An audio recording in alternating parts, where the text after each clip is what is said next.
Hey yo, Flatzoid's mama, what's the smell? Came from the bathroom, it's a story to tell. Poo poo out that butt, it was stinky no doubt. In the house we all shout, what's that all about? Woke up in the morning, just another day. Flatzoid's chillin', playing games, that's his way. But then he hears a sound like a thunderous crash. Runs to the loo, gotta see what's up with that splash. Mom's in the zone, door locked tight. Flatzoid's on the outside, going on right. Then a whiff hits him like a wave from the sea. What's that aroma, is it coming from me? Yo, Flatzoid's mom, what's that smell? Came from the bathroom, it's a story to tell. Poo poo out that butt, it was stinky no doubt. In the house we all shout, what's that all about? Open up the door, the drama unfolds. Mom's laughing hard, like she's bold and uncontrolled. This ain't my fault, it's just nature's way. Flatzoid shakes his head, can we clear the air today? Family gatherings ain't ever been the same. Ever since that day, it's become a wild game. Every time someone walks in, they hold their breath. Stinky situations, it's a dance with death. Yo, Flatzoid's mom, what's that smell? Came from the bathroom, it's a story to tell. Poo poo out that butt, it was stinky no doubt. In the house we all shout, what's that all about? From the backyard barbecue to the family feast, no escaping the tales of the poo poo beast. Flatzoids learn to laugh, take it in stride. With a stinky situation, there's no need to hide. So here's to the moments that make us laugh loud. Even when the stink brings a little bit of cloud. Flatzoid and his mom, yeah, they're never alone. In the funky world of rap, they've made it their home. Yo, Flatzoid's mom, what's that smell? Came from the bathroom, it's a story to tell. Poo poo out that butt, it was stinky no doubt. In the house we all shout, what's that all about? Yeah, stinky situations, a family twist in the heart. Alright guys, what's up? Hey Real Cygnus, hey West Side Girl Reacts. Just to start this out, this is hilarious.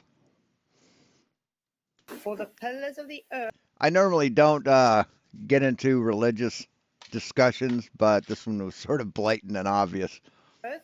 Are the Lord. How is it? What's the volume? Oh, way down low. That's saying it's Jesus. Oh my God. Did he just say Jesus? Oh shit. Flatzoid, you're going straight to hell. It's about Yahweh. Well, he's going straight to hell, but not for that reason. The God of the Israelites, you stupid motherfucker. Why don't we call Jesus Joshua or Yeshua? Well, you can call him Joshua or Yeshua, that's fine. When you actually pronounce the name of the Lord in the Hebrew language, and the Hebrew language is Yeshua. In Aramaic or Syriac, we refer to him as Yeshua. Equivalent of it is E in English, stands for Yahweh, Yahuwah, Jehovah. So Yud or E for Yahweh, and then Shah means Savior. So it all really depends what language you speak.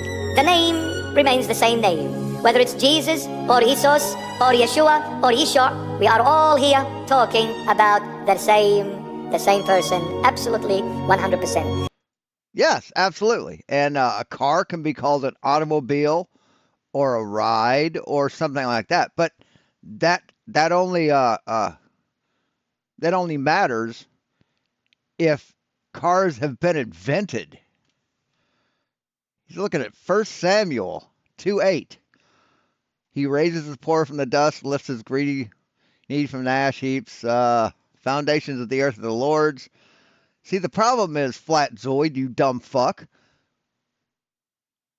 1 Samuel is an Old Testament book before Christ's birth.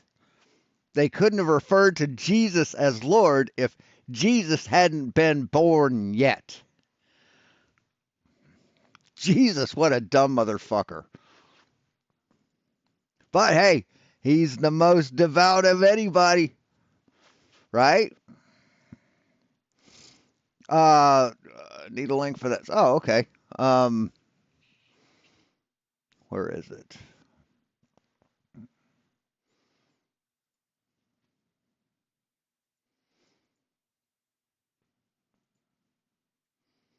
And videos. Hey yo, And copy that. And paste that. There you go. But yeah, it's an Old Testament. It's an Old Testament book, Flatzoid. Christ came in the New Testament. So you're pretty fucking stupid again. For the pillars of the earth are the Lord's. That's 100%. I mean, he actually thinks he's smarter than everyone, doesn't he? He really does. It's so adorable. So, half an hour late? Okay. What we can do, we'll just go through some shit.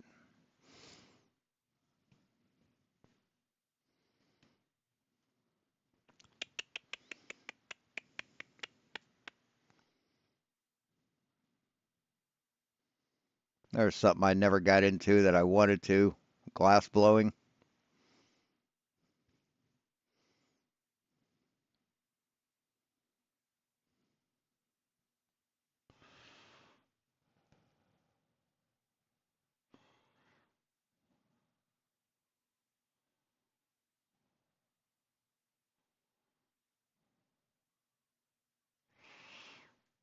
Not really much to look at this morning.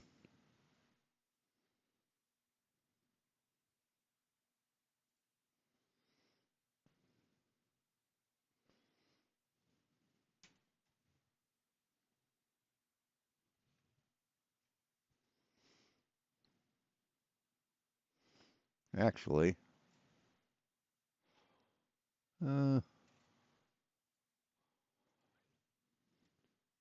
we can, or it posts. Several different things. Actually go through a little bit of this from when this Kent guy was debating this dumb fucking redneck.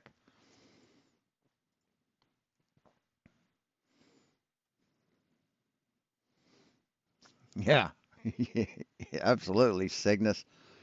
Yes. All right. Good evening, ladies and gentlemen. Welcome to Sovereign. And I'm a better photographer than Ansel Adams will ever be.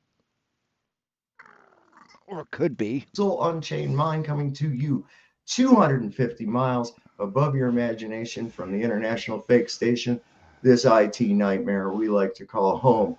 I'm up here with my good friend and co-pilot Sum Ting Wong, and he is here to make sure that we fly along straight and level across this beautiful plain. Yeah. Yeah, I don't like racism at all.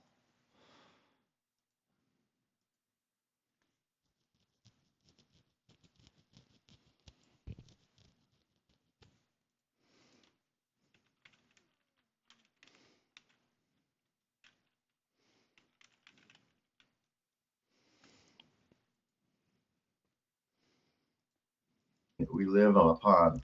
So today we have us a special guest. His name is Kent Reynolds, and I met Kent Reynolds in some forums on Facebook, and he agreed to come on and give his case for a globe.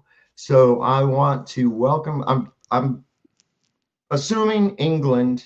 I'm not exactly sure. We had a little mix up with the time zones, so this is one of the. Why don't we just all use Greenwich time? I don't know. Anyway, Is he Cygnus? I haven't been watching his channel. Haven't been watching anything that he does. The only reason I knew this was this happened is Flatzoid talked about it. I assume that that's where he's from, but in any case, that's not important. This is why that's why the show is early today. So here we are at this early hour, and we're taking care of business, right? All right. So here's Kent is up here. Welcome, Kent. How are you today? Thank you so much. And good evening, I think, to you, because yeah, it was my fault with the mix-up. Got the PM and the AM mixed up, but it's 2:04 in the afternoon here, and I can't find this guy's channel anywhere. Cannot find his channel anywhere. Flatzoid didn't link to it, and neither did Dave. Right. Okay. It's for it's but 7:02 in the evening over here. Oh, okay, cool. That's a good time for you. Yeah. Not a bad time, yes. But yeah, it doesn't matter. Yeah, the whole thing with the final experiment, it doesn't matter. It won't prove anything. But God damn, we're gonna let it trigger us, aren't we? Sorry, I've got you into your channel a bit early. Oh, that's all right. That's all right, man. We're here and everything's cool. Got some great people out in the chat. Some that I don't recognize. Maybe they're people that you've invited. I'm not sure. But I see I got Dorian Gray here with us. That's how it comes about. Yeah, I think that's going to be a very major. It is that I came to these points of view. I've only had a Can I first ask one initial question? Sure. Here it comes. I'll bet you this is his gotcha. Did you discover that you lived on a rotating globe Earth and then found out that you were right? Or were you first told that you live on a globular rotating Earth and then were given reasons as to why that was true? Yeah, it's a great question. I mean, this dumb fuck doesn't know how education works. He really doesn't. I think obviously you learn about the Earth being a globe through your education system, and you're necessarily a child when you first learn, I guess. So I think the point you're getting at is that your senses tell you that you live on a flat plane because that's what the Earth is on your everyday scales. And I guess it's not, you've characterized it as you discover that you live on a globe. And I don't think, as somebody who believes in the globe Earth theory, that that's how it comes about.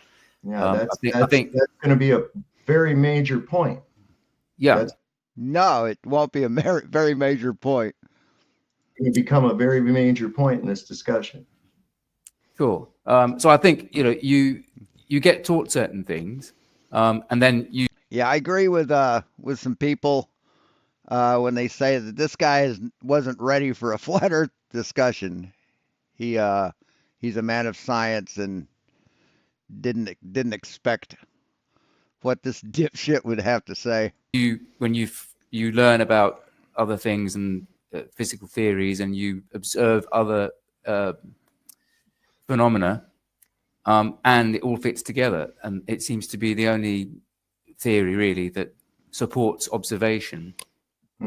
So in other words, my VA rep is coming by later today, so I have to be ready for that. I may have to take a little break. So in other words, hey, Debatable D, what's up? No, you're actually early. If nobody had ever told you, the main event is Flatzoid debating Kent Reynolds, but we're going over this first because this is what I plan on doing today. But Flatzoid's having a live debate with him, so. That you live on a pre-show rotating globular Earth. If nobody had ever told you that, you probably would never have come to the conclusion or even started to think such a thing, would you? Right. That's with anything, asshole. That's with everything in the world. If you didn't know something, you wouldn't know that it exists.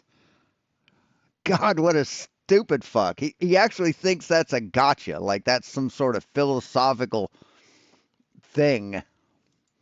Yeah, I think you might be partly right in the sense that if you had no education whatsoever, somebody grew up in a jungle somewhere.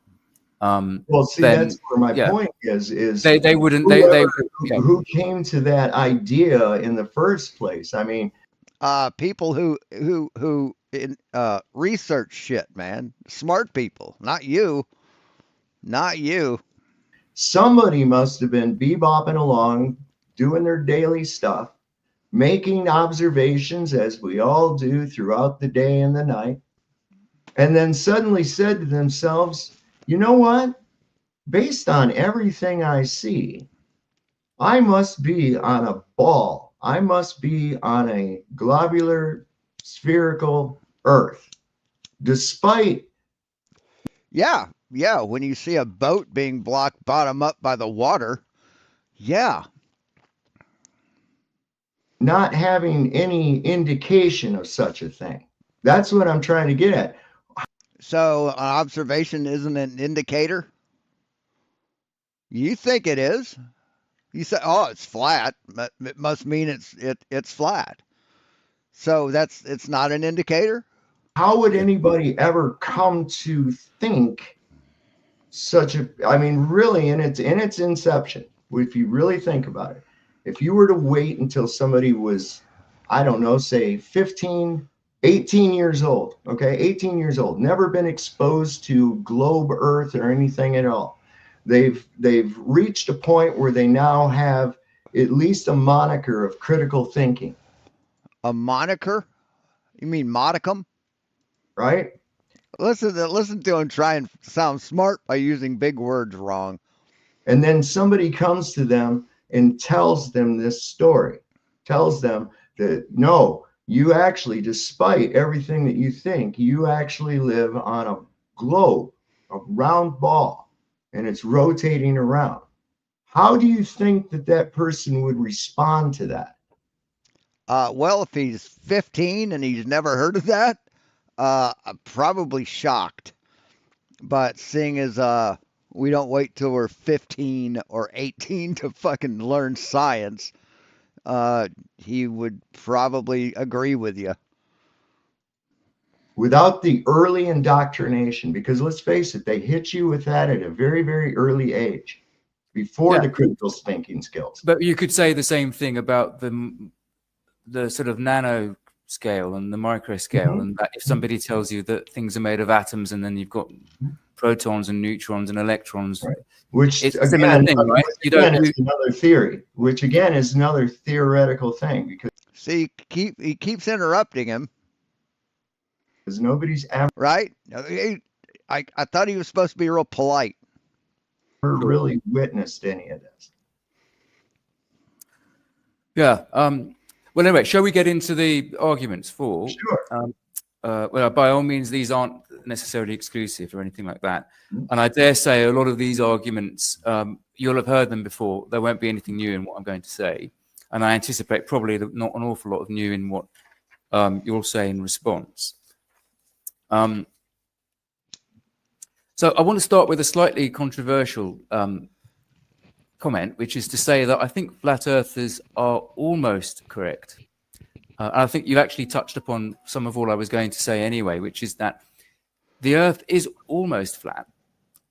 And it is flat on our everyday scales, because obviously there's a scale, you know, there's a galactical scale, and there's a micro scale and a nanoscale. So on our everyday scales, miles, meters, the earth is, I mean, obviously it's not completely flat. We know that because it's got undulations and hills. But I mean, I think what flat earthers mean is that it's flat with respect to the plane. So it's almost flat, but the curvature is very slight. And this is because the earth is incredibly large. And it's sometimes quite difficult to conceptualize it. But and I've looked up the precise figures. It's before coming on. It's roughly 12,700 kilometers in diameter, which is very big. And on those scales, it won't be possible to observe the curve very easily. And even at the flight, the height of a domestic flight, which I also looked up, which I think was it's somewhere between 9 and 12 kilometers. You're talking about a factor of 1,000 times. The height of an aeroplane is a factor of 1,000 less than the diameter of the Earth at the equator. So even from that height, you're not necessarily going to be able to easily observe. Well, even in the photograph that I used for a thumbnail, for this show today, that's at over 120,000 feet. Now I don't know. Just watching this, it amazes me how he's serious about this. He expects people to take him seriously. What I'm going to do here is I'm going to grab. He actually thinks he's like imparting some vast knowledge. Grab my phone here in a minute because I got a converter on there. We use this stupid method over here that we've all been brought up with. I'm almost 60 years old, so I've been using inches, feet, miles, and that crap. And so I always have to calculate over into kilometers because I talk to a lot of people and they're always using. You mean convert? using kilometers, and I'm like, oh, okay, I have to convert that over. So the average aircraft is 35,000 feet, which in your case, you said, what is it, 8 to 9 kilometers? Is that correct? Something like that, yeah. Okay, all right. But we're talking about roughly 1,000 times the factor. So, And speaking on that, I'm trying to convert completely over into metric, but it's really hard. I ask one question on that. Sure. You spoke of a diameter of a sphere. Can I ask, where did the R value for that calculation come from? It's measured. where did it come from? Well, It's measured. We've measured the Earth, dipshit. Yeah, how did they get the radius value for the sphere? Yeah. well, they would have observed that from aircraft flying and. Well, no, they had an R value for it before we had aircraft. Yeah, because we measured it before we had aircraft. It still amazes me that these idiots think that science didn't do shit. Scientists just didn't do anything until like 2017 when they came along. Yeah, well, I believe that. I mean, I'm not an expert in this area, but I believe that was got a note of it here. A long time ago, there was a chap called. I'm sure you've come across the name. I may be mispronouncing this. Eratosthenes, who in 276 to 194 BC carried out. Eratosthenes. That's right. I call him Aaron Crusty. Because you're a dumb fuck. Okay. Sure. And before you go into the thing, Because you're an uneducated dipshit. That's why. But I'm just a dumb flirter. I wouldn't know anything. sure everybody in here knows all about Eratosthenes, and maybe I put out a post about Eratosthenes and why he should not be used by anyone at all. Yeah, because his reason is that the scientific method, he didn't follow the scientific method. That's the reason. Not considering that the scientific method hadn't been developed until recently. But yeah. Okay. That's how fucking dumb this guy is. Eratosthenes was not trying to prove a spherical Earth. Eratosthenes, in this Right, we already knew it was spherical because of the way shit looks, man, because of our observations. He was measuring the size of the Earth. this is if he actually existed, because he just sort of appeared in Rockefeller-funded textbooks in the 20th century. Then you started finding out shit about him. All of a sudden, everybody was talking about Eratosthenes, okay? He wasn't trying to prove a spherical Earth. He already assumed a spherical Earth. He was just trying to figure out how big, okay? And in order to do that, he had to make more assumptions beyond the assumption of sphericity or convexity of the Earth. He had to think. Listen to him try and sound smart. He had to assume a distant sun. So, in other words, a distant light source. And he also assumed parallel sun rings. Another thing that he didn't even have any idea about, nor did he add into his equations, was that the refraction. So Eratosthenes he didn't prove anything. He assumed the Earth to be a globe, and he set about trying to figure out how big of a globe it was. So Sure. And what's your fucking point?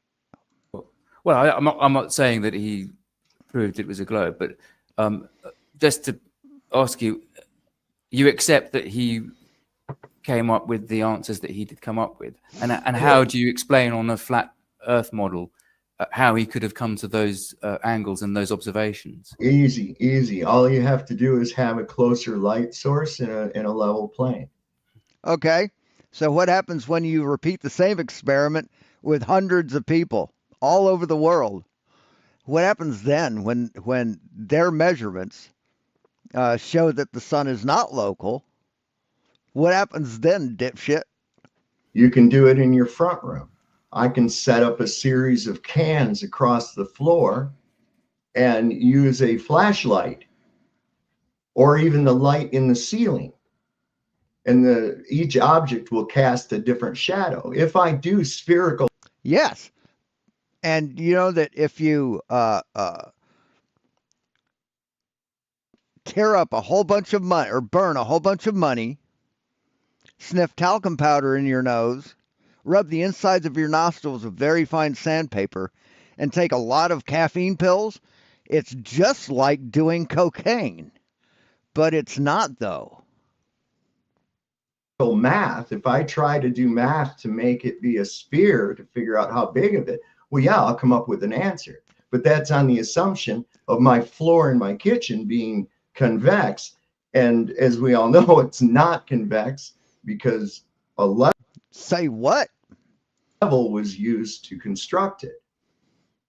You understand? So Oh, so you think a level makes things flat? Is that what you think? That people use a level to make sure a floor is flat?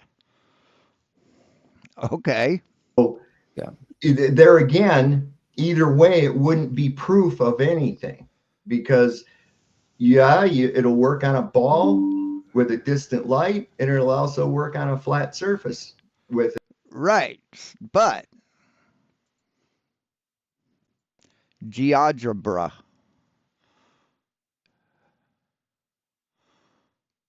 Oh, where are we at here?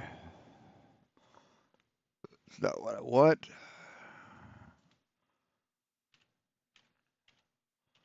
I should bookmark that. Matter of fact, I think I will.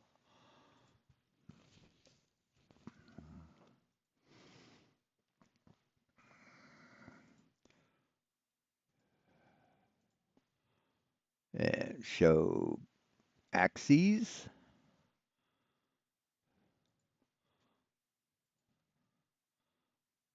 So you've got your light source up here, right? Let's say it's right here.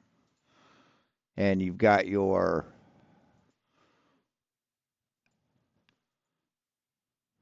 actually let's make that a segment. And you've got one stick here.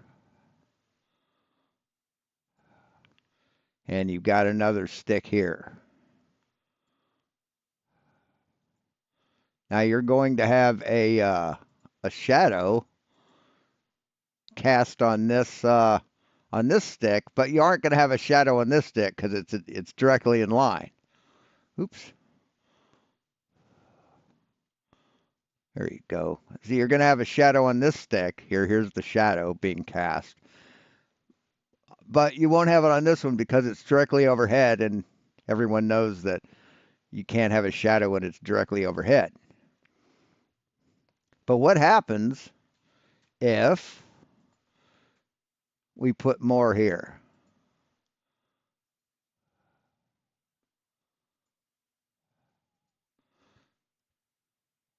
And those shadows place the sun up here. What happens then, dipshit? Or way further away than that?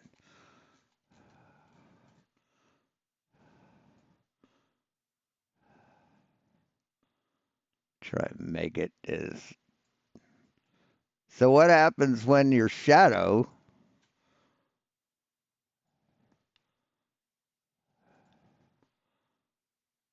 are like this? What happens then, huh?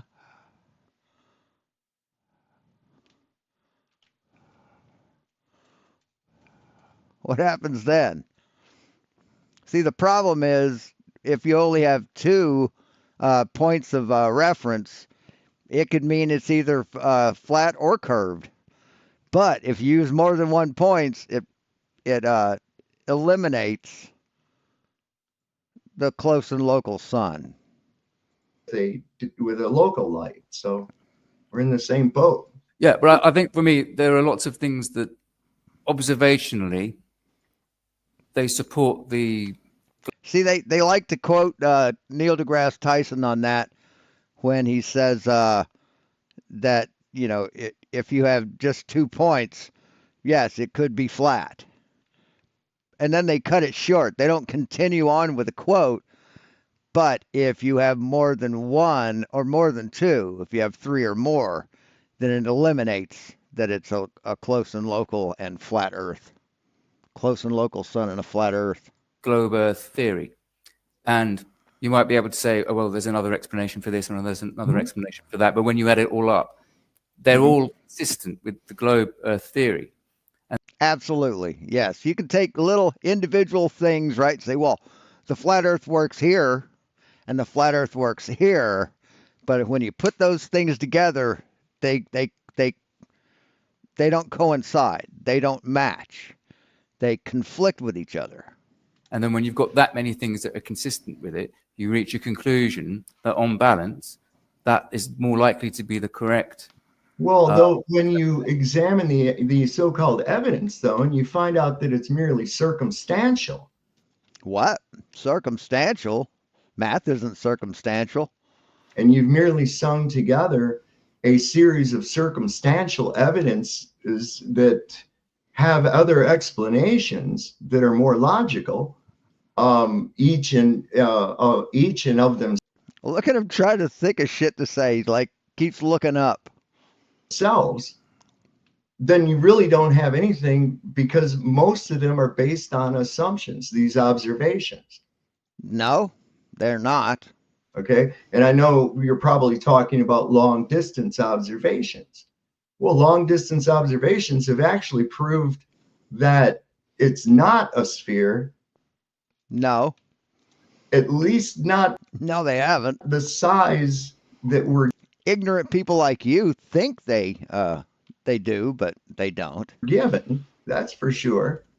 Because all we do, people don't understand that your field of view doesn't change.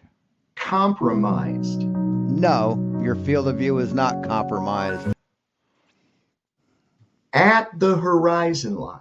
Okay. See, dipshits like this think that your field of view, the amount you can see up, down, and left and right, is compromised by something in your vision.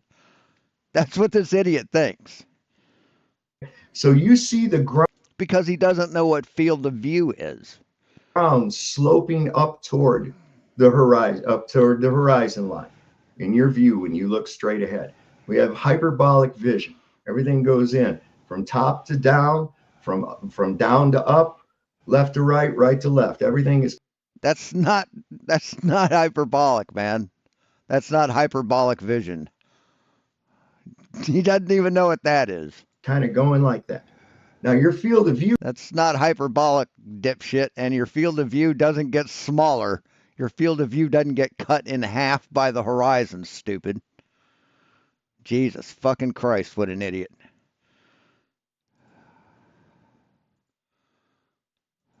Okay, so we're on to this. So, yeah, what a dumb fuck. Anytime. I appreciated the discussion you had with Solve, and I was like, yeah, no, that's how it's supposed to be done. Absolutely. So, it was fantastic. It's the first time I've ever seen a discussion like that, where Globe and Flat Earth come together, and there was no arguments, no bitching, nothing like that. It was fantastic. So much so that when after you had done it, Solve came over here, I put the link in, I went straight on and covered it straight away, reviewed it straight away. So he didn't try and debunk him. They just had a conversation. So that's what they like. They don't like to be proven wrong. They just want to have a conversation and preach. Same night. It was fantastic. Excellent, bro. Loved it. Okay, yeah. So, well, it's good to see you. Thank you for coming. I appreciate everybody in the YouTube land as well. Please hit the likes, share the show. PJ is going to be on mute the whole time, so don't worry. We were just having discussion because we weren't sure when you're coming on. But yeah, it's good to see you, man. And you can present what you need. Okay, thank you very much. So why is PJ on there at all? Why is he there? You need backup? Yeah, I just wanted to start by saying, just a bit about me. I don't have a YouTube channel of my own yet. There you And go. There you go. That's why I couldn't find it. I wouldn't describe myself as an anti-flat earther or anything like that. I do think flat earthers are wrong, but I don't think they're stupid, and nor do I think that they are anti-scientific. In fact, Say what? most of them that I come across use science to try and debunk the globe Earth model. No, they don't. They use science wrong. That wow. And I also believe in attacking the theory rather than the person.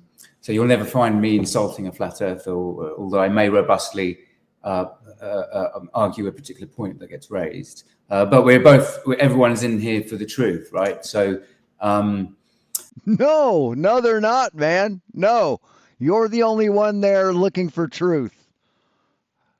That's why he's not ready for this yet. I also wanted to say that he like Will Duffy is very naive. understand the skepticism that some people have for the government and the mainstream and what they are told, and also that the starting point for everybody, when you grow up, before you're told about the globe Earth model, the starting point is, well, my eyes tell me that I live on a flat plane, and you have to be told that your eyes and your senses aren't necessarily the full and complete picture. Right. Yes, your eyes can be fooled. Like at 1:30 in the morning, I look across the bar at that female standing there, and that's the most beautiful thing I've ever seen in my life. We know how that turns out, don't we? And you find this out not just on the stellar stage or the celestial stage, but you see this on the micro and nano stage as well. So you get told that things are made of molecules, and then you get told that things are made of atoms, and then you get told that, well, even the atom is not the smallest thing. There's subparticles, there's protons, there's electrons, there's neutrons, and then even that's not the smallest level. I think the next level down is these quarks. They call them quarks, and then even quarks now they're suggesting you've got string theory. Perhaps the quarks are made of these tiny little strings vibrating and so forth. And then when you drill down to that level, you can't actually prove string theory. It's a theory. It's just way too small. Nothing that we've got could probe to that level. So there is, and what I said on Soib's channel is that the flat earthers are right in the sense that the Earth is almost flat, because on the globe Earth model, the sheer size of the Earth. All right, talk amongst yourselves. I'll be back. Hold on.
Sorry, guys, I'm a little out of breath.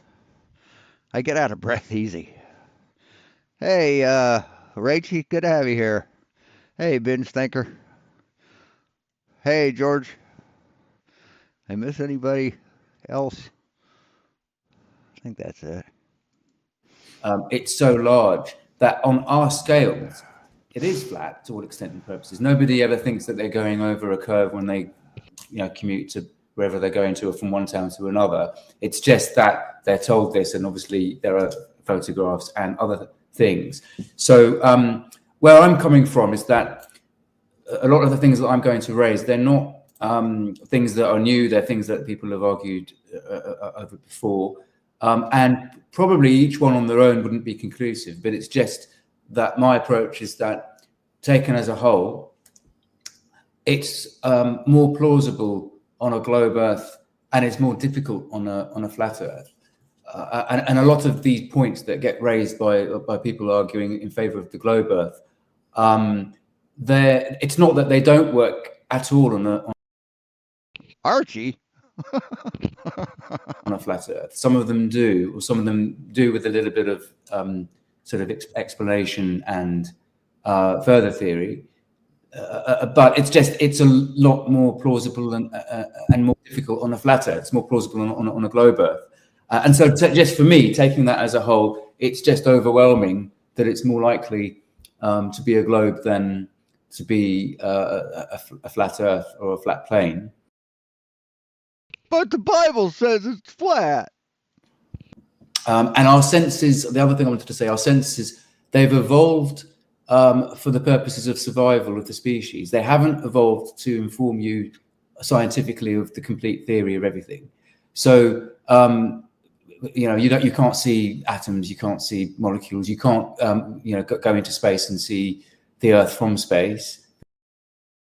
An interesting an experiment in the same line as what he's talking about our eyes, our mind, our brains, our eyes have been developed because we're a hunter, because we're human. If you take a mirror, right, a makeup mirror, like something a woman would have in her purse, and you hold it up to your face at 45 degrees to your eye, right?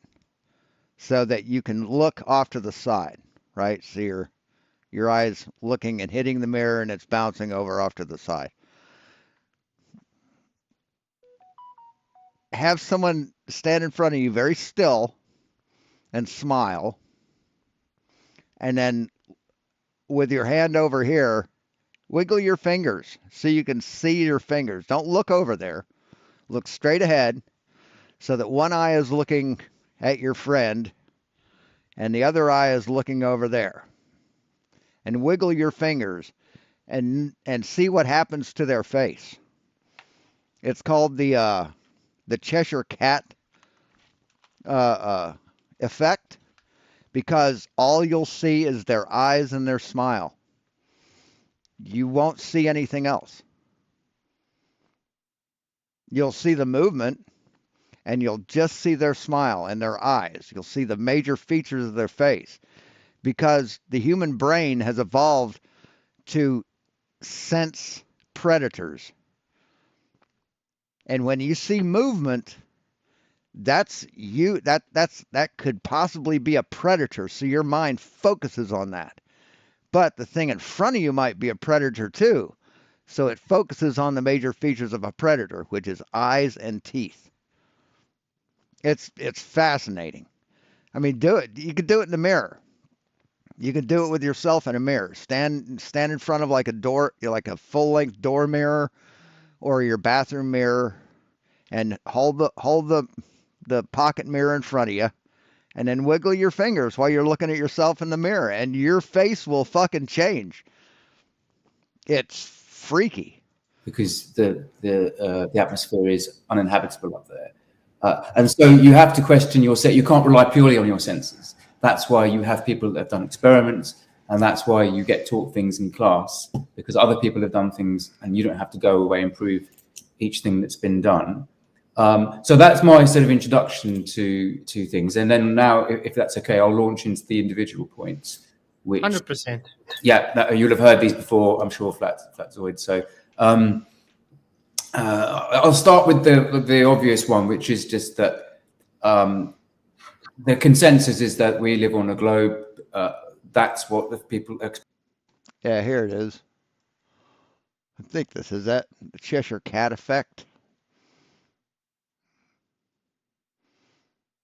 Hello, my name is Alex Ho. And I'm Nam Doan. We are working on the Cheshire Cat effect.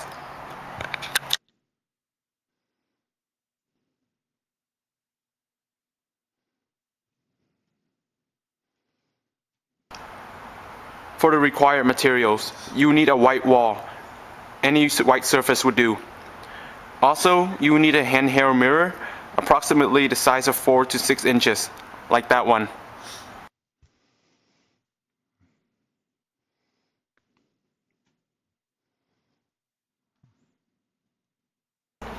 Step 1.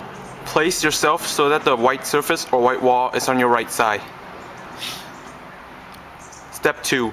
Hold the bottom of the mirror with your left hand, and then put the mirror edge against your nose so that the reflecting surface of the mirror faces sideways towards the white surface. You gotta hold it at an angle, not straight on. There it is. So Step 2. While keeping the mirror against your nose, rotate the mirror so that your right eye sees just the reflection of the white wall. Right, that's to eliminate any kind of movement. Your left eye looks forward at the face of a friend who is sitting a couple of feet away, about where I am right now.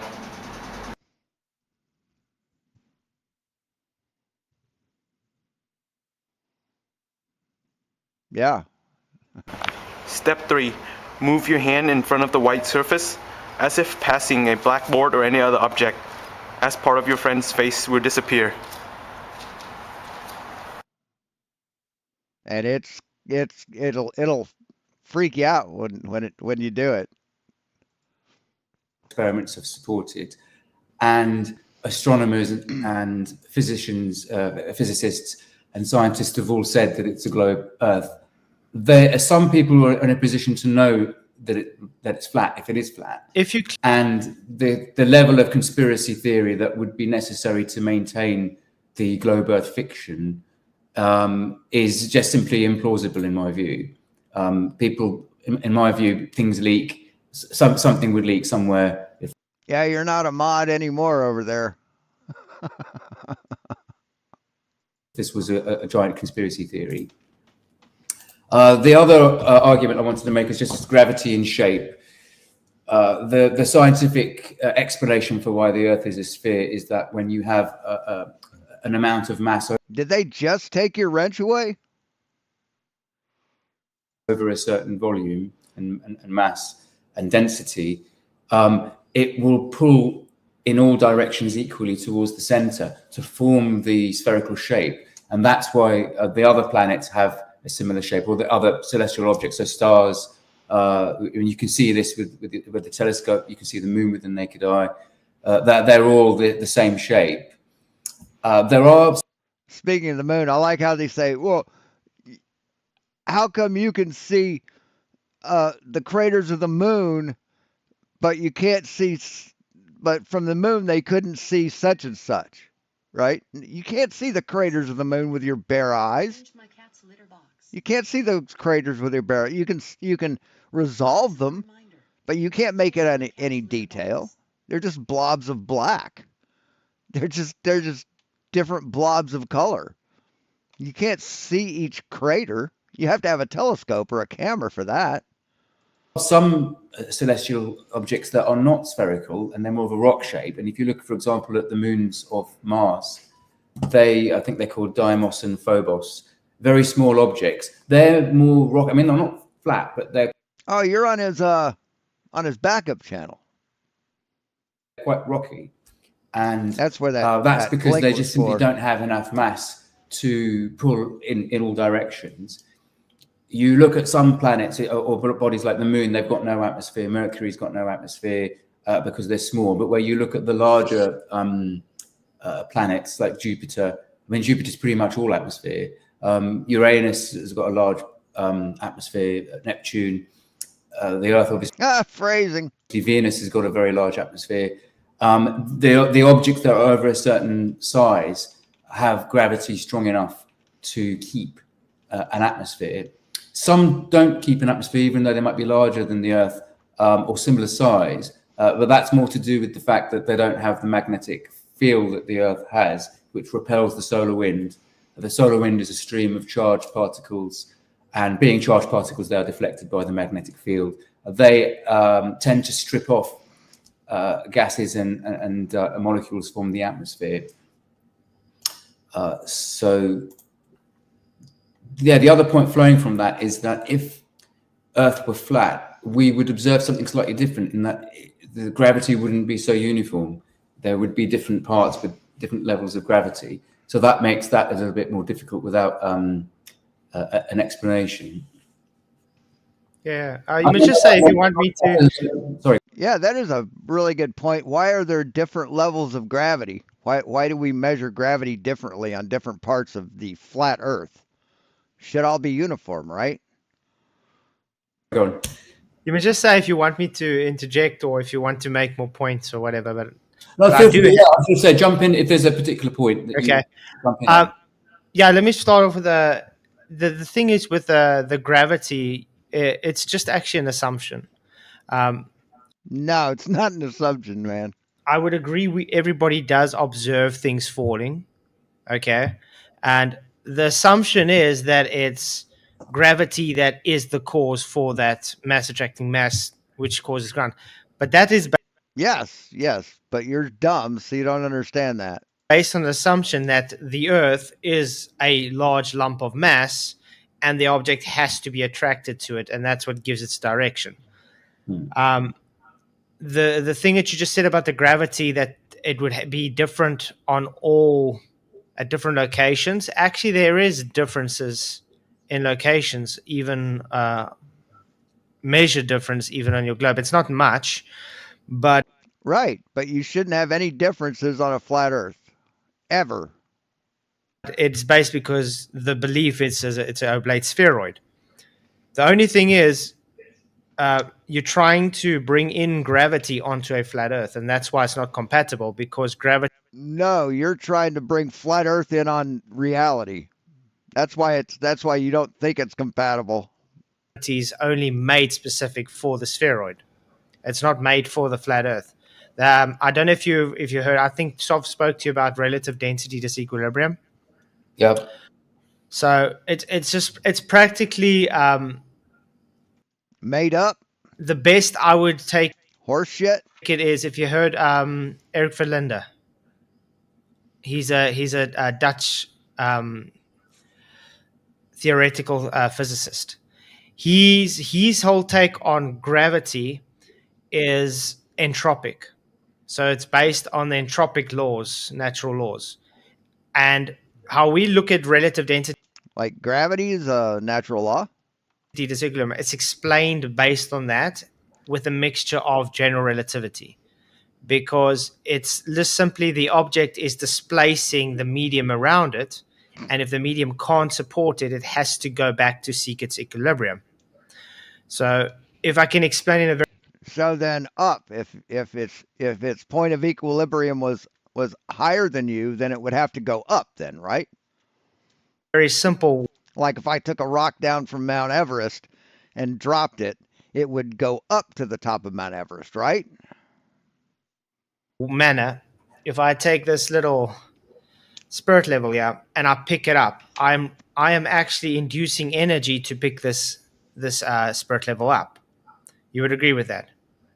So my hand is able to support this, and it has now potential energy. Now, according to the globe, that would be based on the gravitational constant, because right, mass attracts mass. That's been proven. Of that energy. But I'm just saying the potential energy is just based on the distance to its next equilibrium. So if I had to put my hand here, it would give a different potential in kinetic here than where my hand is lower because the distance has increased. So it's not gravity based. Wait, what? What did he just say? It's then where I had to put my hand here to its next equilibrium. So if I had to put my To its next equilibrium. hand here, it would give a different potential in kinetic here than where my hand is lower because the distance has increased. So it's not gravity. No, you would just stop it before it hit the ground. That's what you're doing. You're not changing its potential by putting your hand under there. Good fucking Lord, man, you're dumb. Based, it's just simply the displacement ratios which gives its movement.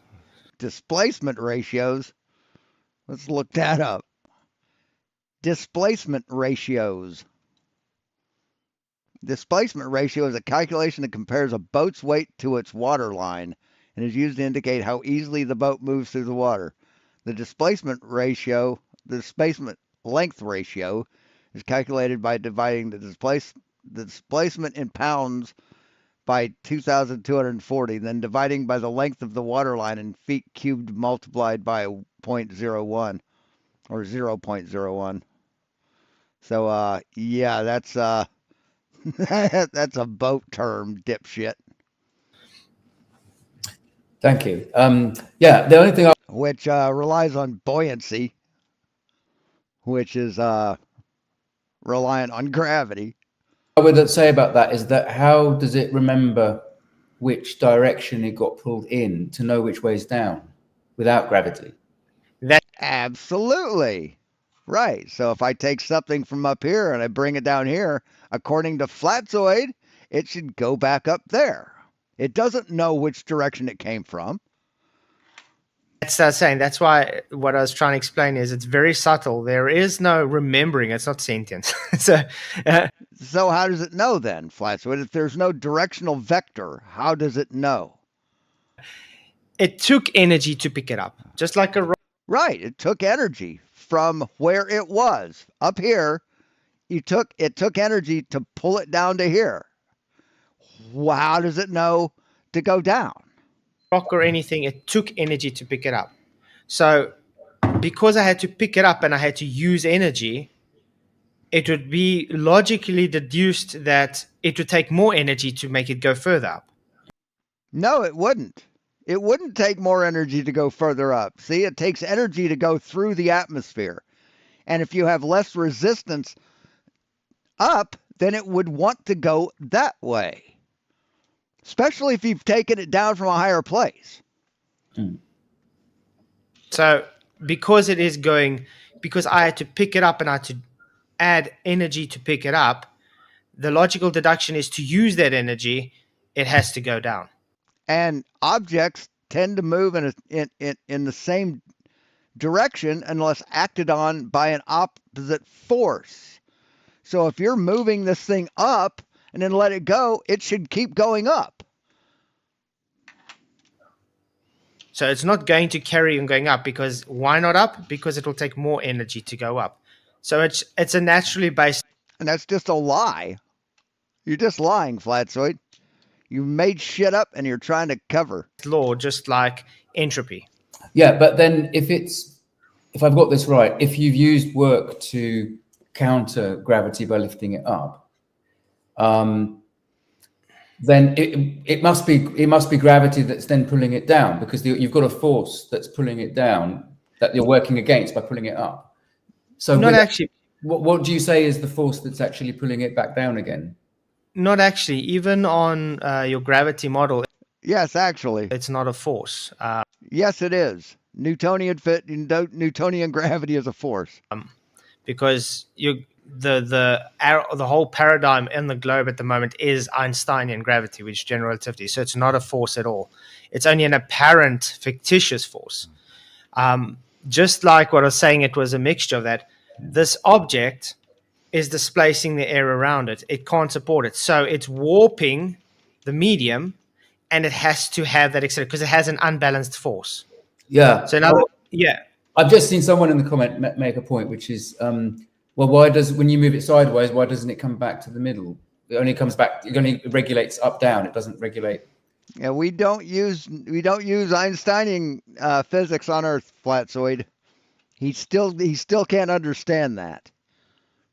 Yeah, as I say, the whole Here's what I found. Sorry, that's my watch. no stress. The whole relative direction Hmm. is based on natural law, just like entropy, where Gravity is a natural law. it's always hot to cold, it's always high to low. So it's always energy to low. Oh, sorry. You just You understand? So it's the natural tendency for things to go because the medium has to support it. And if the medium can't support it, it Right. can only go down. You can't expect it to go. So my comments on his backup channel are: in Newtonian physics, gravity is a force. We don't use Einsteinian gravity on Earth. And then I made another comment, and that didn't show up. So PJ Crookshank, the only moderator on the channel, is he just blocked me, and and they took away Rachel's wrench on the backup channel. Huh? How about that? Go sideways Such fucking cowards. because that's not how support works. It's like a foundation of a house. You don't stick a foundation on the side of a house. The foundation is on the bottom of the house.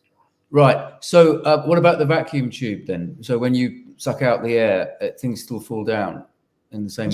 Yeah, they still fall down. Yeah, that's There's no disequilibrium there. There's no density to become disequilibriized with. Hey, ha ha ha. That's why I love when the people bring up the vacuum chambers, because the independent variable, which is your presumed cause for an effect, is the medium to object ratio. So in a vacuum chamber, when you remove the medium, the independent variable was the medium. You're not manipulating gravity. You're giving now less support for that object. That's why a helium balloon will sink in a, or fall in a vacuum chamber. No, that's not why it will fall in a vacuum chamber. Because there is no Because there's gravity, dipshit. That's why it falls. air to be able to support it going up. Yeah, it's only going Yeah. up. It's not because it doesn't have a weight. It's because it's lighter than its surrounding material. Yeah, so if the air's Yes, because of gravity. released, you've vacuumed the air out, there is Yeah. no medium to support it, therefore it has to go down. And But where is the directional vector? Show us in the math where the directional vector is. interesting thing about in a vacuum, if you have to put something on a scale and you vacuumed that air out, does it get heavier or does it get lighter, the object?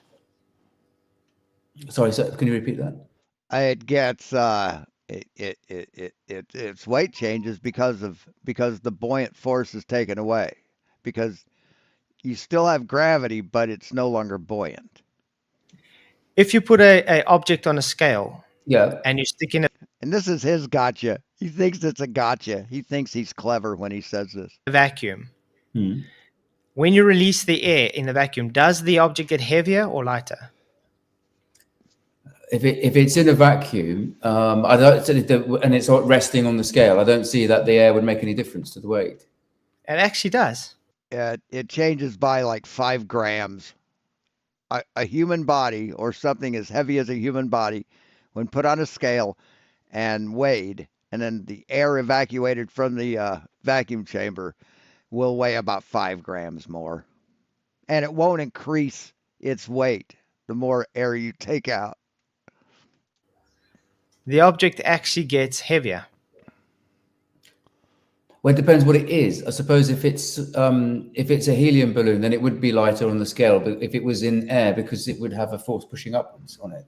But if it was in a vacuum, it wouldn't. But what are you talking about? A helium balloon or Just an object? I don't know if you see. But you still have a force pushing up on it. It's just a lesser force because air is not as because air isn't. What am I trying to say? Air has a certain density, and it won't. It's not like helium or a heavier gas. Seen Action Lab, he's actually That wasn't explained very well. done a demonstration where he puts a little figurine on a scale in a vacuum, and it weighs a certain amount. As soon as he evacuates the air, that figurine gets heavier. Right, and Flatzoid doesn't understand why. He thinks he does, but he doesn't. So that's just what I'm saying. The independent variable is the medium to object ratio, because gravity would be if it's supposed to be gravity, it's not supposed to change weight.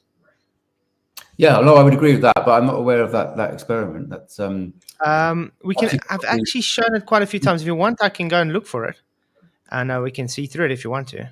Yeah, you want to do that now, or shall I carry on? Yeah. Let me quickly see if I can get it. Why For not? you. You can carry on talking about it, something else while I'm doing it. It's fine. Yeah, fine. Okay, yeah. So I think I've covered the gravity point. So Flatzoid and SSUM, when they go into something like this, they go into preach. They are not looking for truth. They aren't looking for anything to debunk them. They're just looking to preach, and they will ignore everything the other person says. They are not good faith actors. They are there to be dishonest. So obviously the next point is evidence and photographs. So there are photographs from space, and various space agencies, not just NASA, show this. And there's the International Space Station. And I'm not aware of too. He doesn't realize that only photographs that they like are evidence. If they don't like the photography, it's not evidence. It's fake. Many videos or photos of the flat Earth that show a flat Earth. The photos. Well, it's a bit difficult, just like you said in the beginning. No, it's not difficult. It's evidence. You have your scale. You can put it that way. To have the scale, Earth is very big, so you're not going to have to be able to see a whole flat Earth as it is. Why? We got wide-angle lenses. Take a rocket ship, put a camera on it with a wide-angle lens, shoot it up, stick it in the firmament, or as soon as it hits the firmament, take a photograph. Where's your flat Earth? But we are able to observe flat Earth when we look out. No, you aren't able to observe flat Earth because flat Earth doesn't exist. In observations like the horizon and things like that. And we've proven to you that that's not flat. You would agree with that? So if the measurements prove it's not flat. Looking out at a boat on the horizon, for instance, we see that horizon is consistent with not a curve or some. No, it's not. It is not consistent with flat. It's not. We've proven that to you, to your fucking face, Flatzoid. Sometimes you have optical. You're lying. Effects that give it apparent curve. Now, the difference between the globe and flat is the globe claims that horizon is a physical thing, physical blockage, where we claim no, it's just optically. Did they finally ban you, Raichi? Wow. Fucking cowards. That way, and that's why we do a lot of demonstrations on small scale on flat surfaces to show this.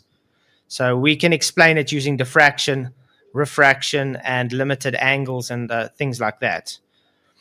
Where the globe is just simply limited angles. That's bullshit. That's horseshit. The water doesn't give a shit what happens above it, Flatzoid. There's no limited angle to your eye line and a boat on the horizon. Hey, Lisa, that's just horseshit you made up. It has to be physical curve. For instance,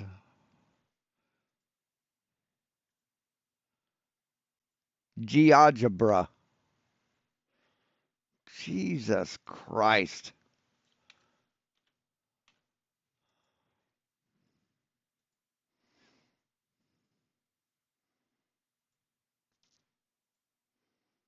Here's your flat Earth. Here's a boat on the horizon. The only way this is going to be blocked by anything, Flatzoid, is if there's something to fucking get in the way. It doesn't matter. Let's put your put you right here.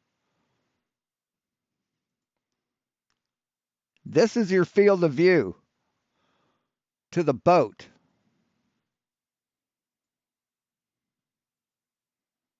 Now, what part of this water, see this angle right here? This angle right here, GCA, that doesn't mean anything, man. That doesn't fucking mean a thing. It doesn't matter. Oops.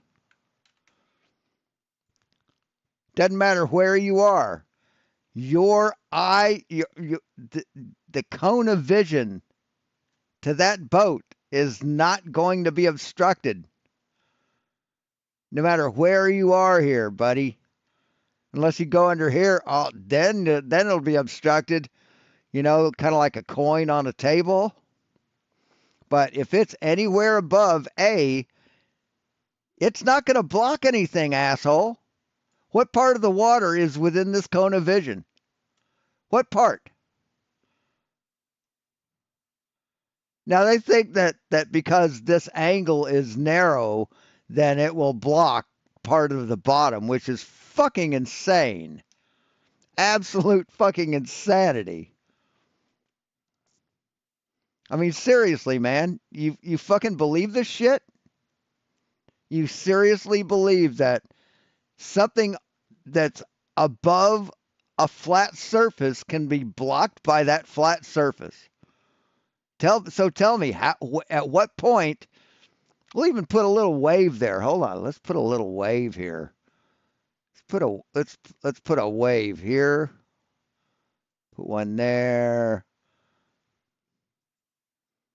We'll put a wave. We'll put the same size wave here.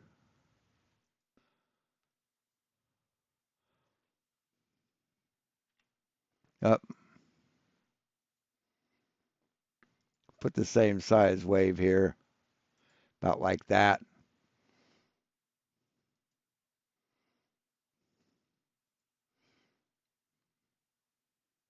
Let's zoom back out. Now right here, if you're the same height as the wave, yeah, it's going to block you. It's going to block your view from the wave. But if you're above it, the wave won't block your view, dipshit. Now, if you're like this tall and you got a 2-foot wave, let's make the boat.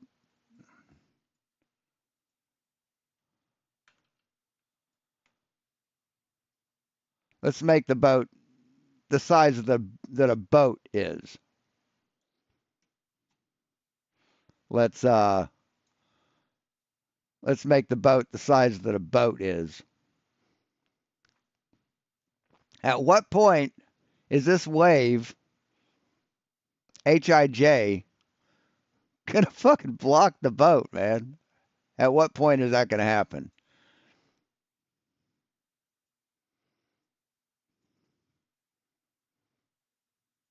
Of course, we can take this boat and we'll move the boat back.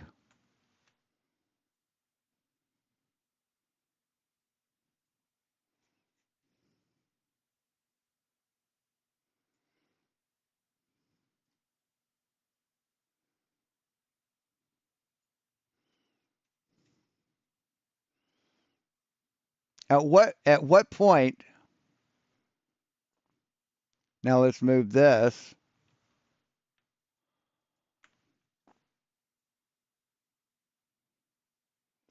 At what point is that wave going to block that boat, Flatzoid? Because we've got the cone of vision to the bottom and the top of the boat right here. Here's the bottom, here's the top of the boat. At what point is this wave going to block the top of that boat? Or even half of the boat, Flatzoid? At what point is this wave going to block most of that boat? It isn't. It can't. It fucking can't. Even if it's right up next to you, not going to block the boat. Yeah, I think with the horizon, there are explanations on both sides of the argument, aren't there? The globe, the globe theories would argue that the horizon, the observations that we have at the horizon, support the globe Earth model because of the fact that objects tend to disappear bottom first, which is exactly what you'd expect to see if what you were observing was the falling away of the horizon in terms of the curve. So it's falling away from your eye line. But I know that there are alternative explanations offered by the flat Earth community about that, and I suppose people just have to make their mind up, which is the more believable. I believe the flat Earth supporters say that if you zoom in, you can bring it back into view when the bottom's gone out of the horizon. And I've also seen one argument Claiming that, like well, you don't see the bottom. Mass.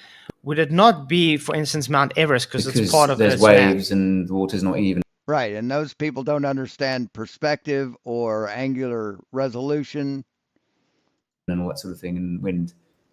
Yeah, because I mean, obviously, when you're looking out on the horizon on the ocean's got, it's not water at rest. So there's waves, there's bulges, there's tides. You got a lot of things. What about when there isn't those things, Flatzoid? What about when it's a calm sea? What about then? To contend with even temperature variations. I mean, the temperature changes with distance as well. So it's not to say the temperature 5 kilometers down the your observation is going to be the same as a kilometer in front of you. So it's temperature now? So what about when the temperature is constant, Flatzoid? You have temperature fluctuations throughout. When it comes to this observation, I don't know if you've ever heard of the word of diffraction before. I've heard of diffraction, yes. Yes, and diffraction works on the entire thing, the entire scene, Flatzoid. It doesn't just work on half an object. Yeah, so it's just simply when, and unless you've done the math to determine that object that you're looking at has gone past the diffraction limit, then you can't claim diffraction.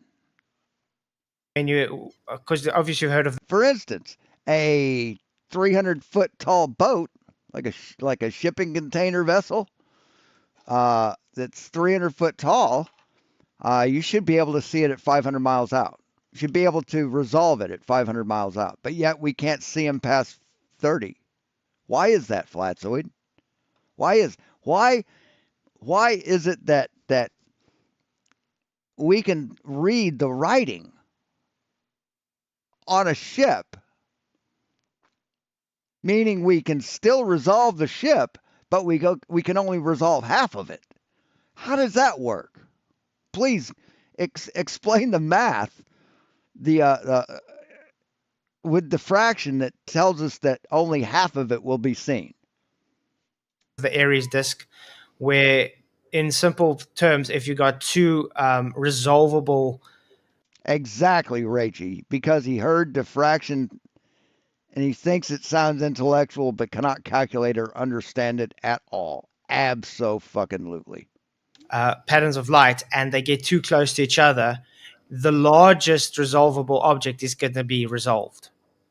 So this is the argument: is the ocean is the largest resolvable object closer to you. That means absolutely fucking nothing, Flatzoid. You aren't resolving the ocean, you're resolving the object on the ocean. So because the bottom of that ship, because it's going away, the angular size is getting smaller.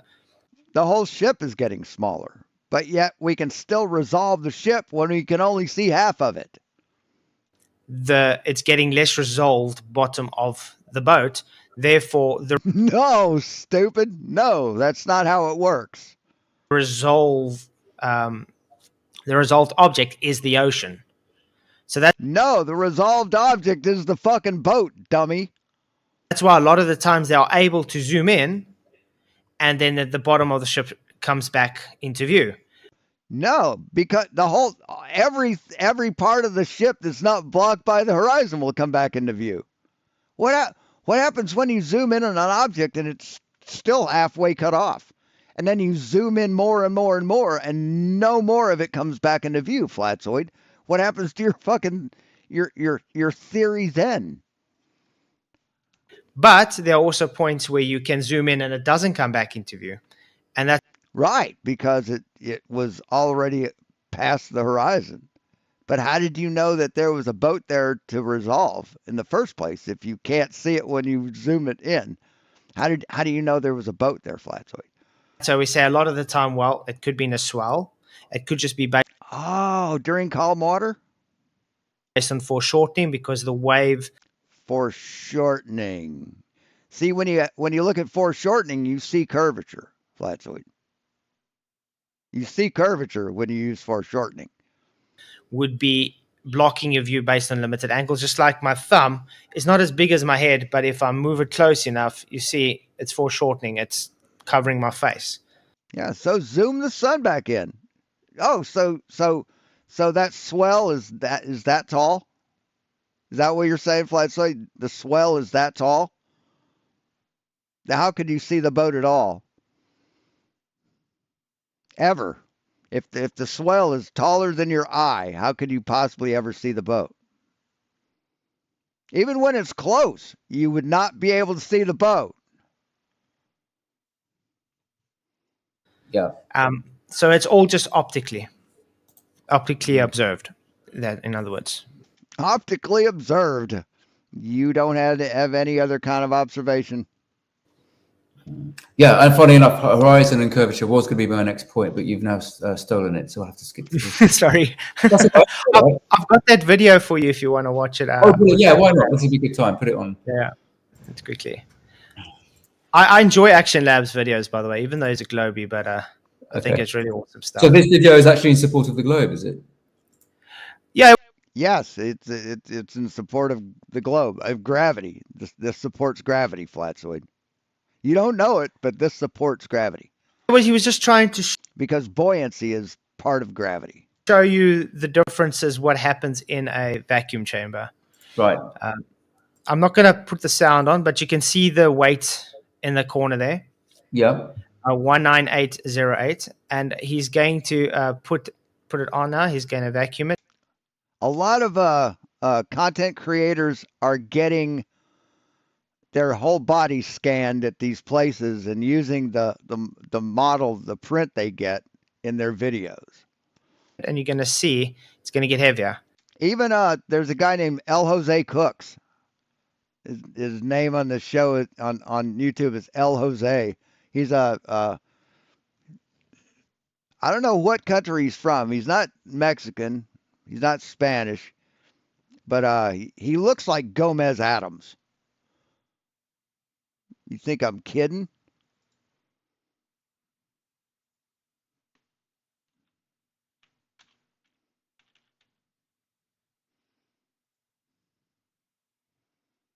He looks like Gomez Adams. Was I bullshitting? And even he has a little tiny El Jose. He's a damn good cook too. He went through culinary school and hated it, but used what he learned to cook his own way, and he's fucking awesome. I've repeated some of his recipes, and they are fucking great. Where's his El Jose? His little mini Jose.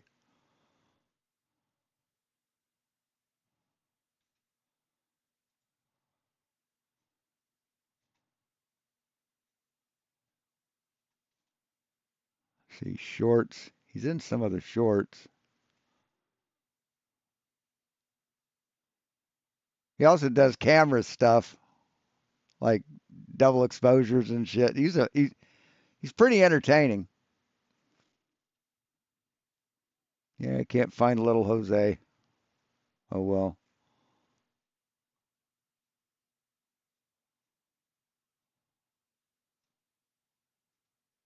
Anyway, you got to trust me, it's there.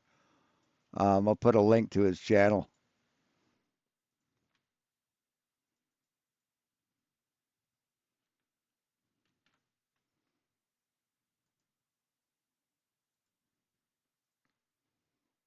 Anyway, sorry.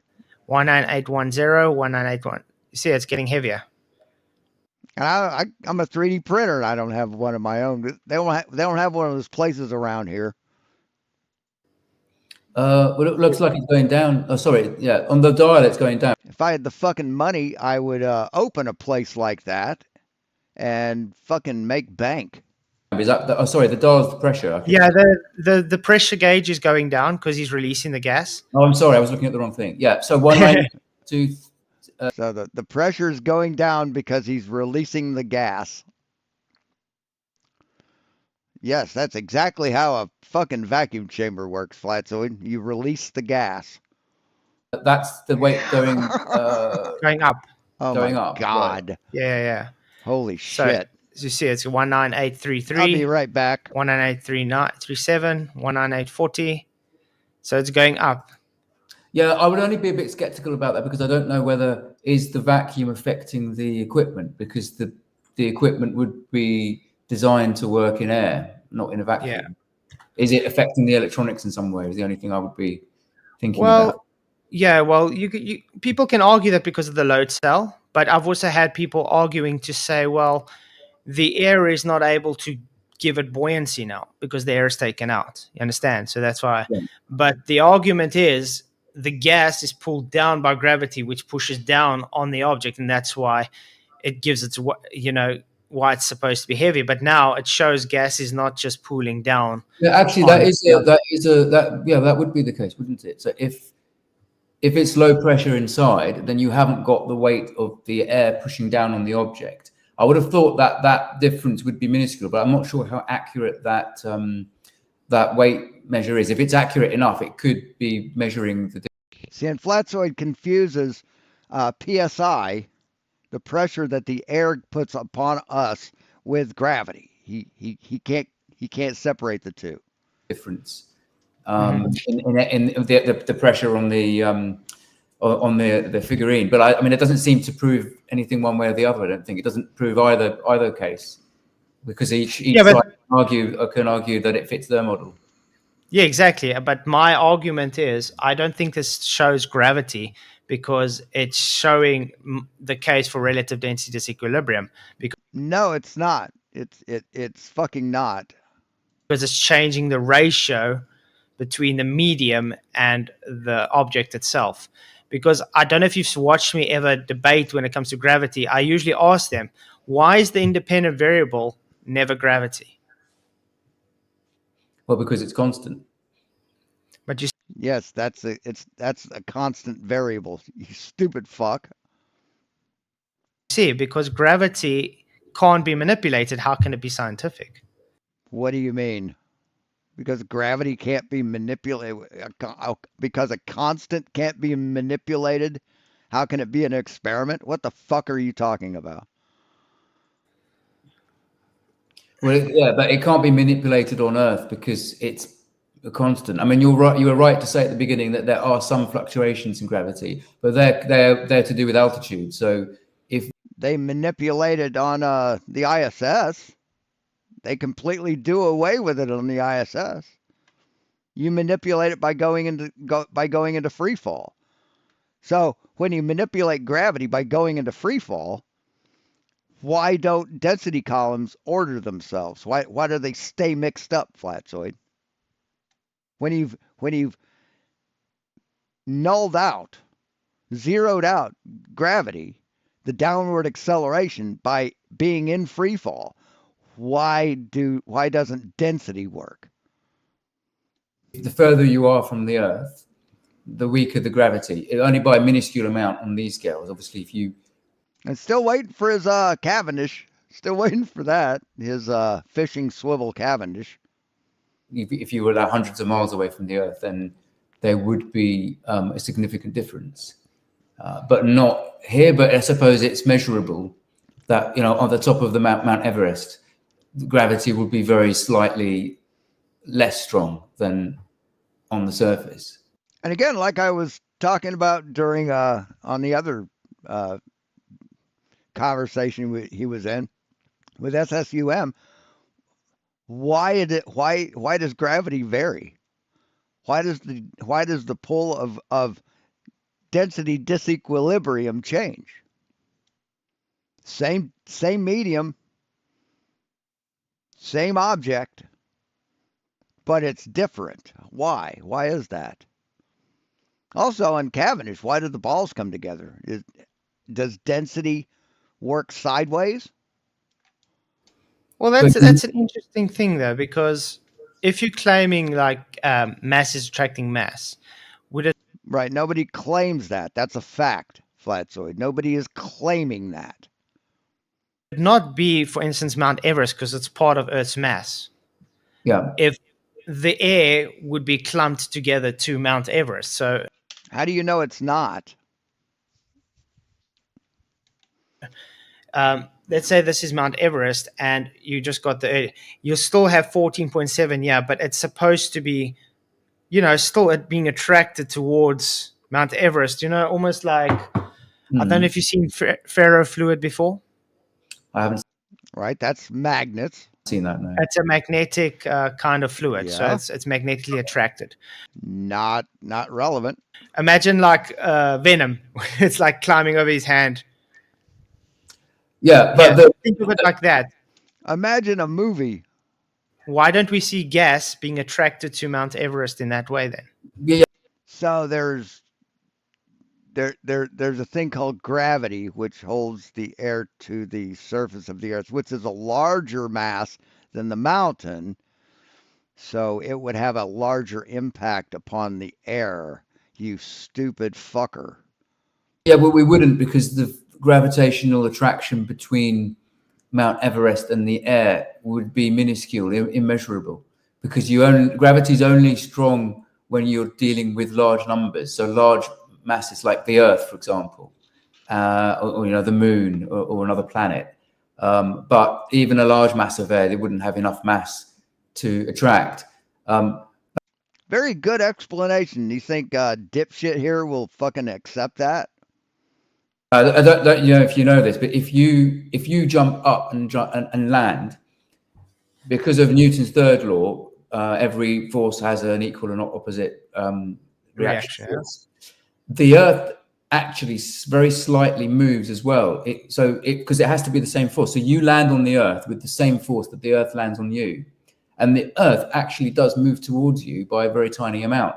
But we notice you moving when you fall, and not the Earth moving up, because the Earth is so much bigger that same force applied to an object that large doesn't really move it, whereas your weight is a lot smaller than the Earth's weight, and that's why that moves. So we wouldn't expect to see air attracted to Mount Everest because the forces are just too minuscule. We wouldn't be able to measure that. That's a really, really small force. Yeah, because right. So take a neodymium magnet this size, right, and hold a piece of metal right here, and take a little bitty teeny magnet here, right, and tell me which direction this little piece of metal is going to go. Is it going to go this way or this way?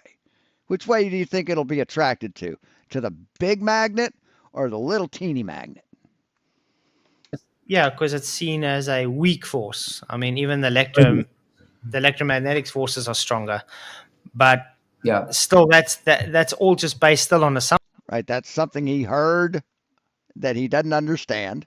Though, because according to Einstein, when, for instance, you go skydiving, you're not actually falling. No, that Einstein doesn't apply. Does not apply, Flatzoid. That's Einsteinian physics, which is part of general relativity, which is not what we use on Earth. We use Newtonian physics on Earth. You know, the same thing that got me banned on your backup channel by your piece of shit moderator, PJ Crookshank. for just making that statement. The Earth is actually rising to meet you because you. No insults, no foul language, just stating fact. And your fucking piece of shit, cowardly PJ Crookshank puppet fucking blocked me for it. How about that? Sitting at. Tell us you're not a coward, or tell us you're a coward without saying the words. Let's say when you're in terminal velocity, you sitting, let's say, at zero G. Okay, that's why when you got the vomit comet, the people look like they're floating. They're still falling, but they're not actually falling based on their reference. So they look like they're floating because they're sitting on 0G because the forces are now balanced out. So right. So why doesn't relative density work? It should still work. They shouldn't float, Flatzoid. If relative density is a thing, why does it change? Does the density of an object change in free fall? According to the globe and to general relativity, the globe is rising up. No, that is a thought experiment. That's not according to general relativity. That's a thought experiment within general relativity on reference frames, Flatzoid. It's talking about reference frames. And again, we do not use relative or general relativity on Earth. We use Newtonian physics on Earth. To meet them. Because they're not actually falling. Yeah, I think what you're referring to is the equivalence principle, which means that from your perspective. Yes, I couldn't remember that term. Because Einstein was very interested in people's perspectives. From your perspective, it's equivalent to the Earth accelerating towards you. And I don't think you're one of them, but I think some flat earthers subscribe to this theory of, you know what I'm about to say, don't you? The Earth is accelerating upwards to give gravity. And that would actually work in theory, if that were true. It would give you the same forces and field. On flat Earth, that's the only way it could work. That's the only way gravity could work on flat Earth. As gravity does. But you see, what I'm saying is, when it comes to relative density, because we get this a lot, they say, if relative density, then why don't the mediums and everything mix in freefall? You know, like when you shake a bottle and it doesn't sort itself out while it's in freefall. Yes, I just asked that. So please explain. Well, this should be good. It's very simple. It's just the same physics as you have for your gravity. No, it's not. You've taken the downward acceleration out. Because it's at the balance forces are now zero, because it's all accelerating at the same rate towards the ground. But that's not relative density disequilibrium, Flatzoid. So the densities of objects change in free fall. That's what you're saying. It can't support it. It's not able to sort itself out because the vector is on the same direction. What vector? What vector do you have in relative density disequilibrium? You're talking gravity, Flatzoid, not RDD. Where is the vector in the formula for RDD? Where if you have that same bottle and you shake and you just stick it down on the table, it will sort itself out based on its densities. Right, based on gravity. Based on gravity. Because all the different objects and everything have their own impulse, their own unbalanced force. Have their own impulse. Citation needed, asshole. They have different amounts of force attributed to them. So that's why I say how do I put this in words I can try and explain? When you see the bottle. How can you put it in words that you can try and explain? How about how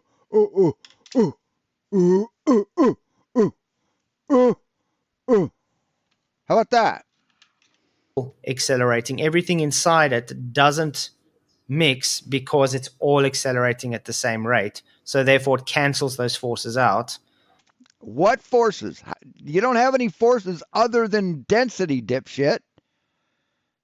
There's no downward acceleration with relative density. While gravity explains it exactly that, but gravity's still keeping it as a force. And it is on Earth, you stupid fuck. So the problem with gravity, though, because it isn't seen as a force, it can't have those attributes. Now, see, the problem with gravity is it proves that the Earth isn't flat, that we don't need a dome, and that space is real. And that would prove that that what you think the Bible says is wrong. That's the problem with gravity. You don't like it. Yeah, there's a debate It hurts your feelings. That's the problem with gravity. in the scientific community about whether gravity is a force at all, and some believe it isn't actually a force. That they believe it's to do with gravity distorting space-time, and that when something falls, objects are merely they're trying to move in a straight line, but they can't because space itself is curved, so they're moving according to the curve. I mean, I don't actually fully understand it myself, but that's what they say. Like Einstein said. And I don't think Flatzoid knows how conversations work. See, when someone says something in a conversation and you nod your head, you're conceding to their point. So why do you keep nodding your head like a bobblehead doll? That's a marketable object. The Flatzoid conceding bobblehead doll. Gravity tells mass how to move, and mass tells space how to bend. Yeah. Well, you can draw it. Oh, the pencil's not working. You can actually draw it as a linear function on a piece of paper. Okay, Yeah. Space and time, and then you can curl it up as a cone, and that straight line will seem to curve, and that's how general relativity explains it. Yeah, that's basically it. I mean, it's not that well understood, and some people say it's not actually a force. Like the right, and that appears to us on Earth as mass attracting mass, because the only way to curl that thing up, the only way to warp space-time, is with a mass. That's why it's warped, because you have large masses that warp it.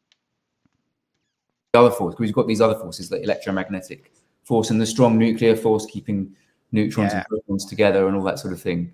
But it's there's a debate. I mean, gravity isn't that well understood by the scientific community, but I think what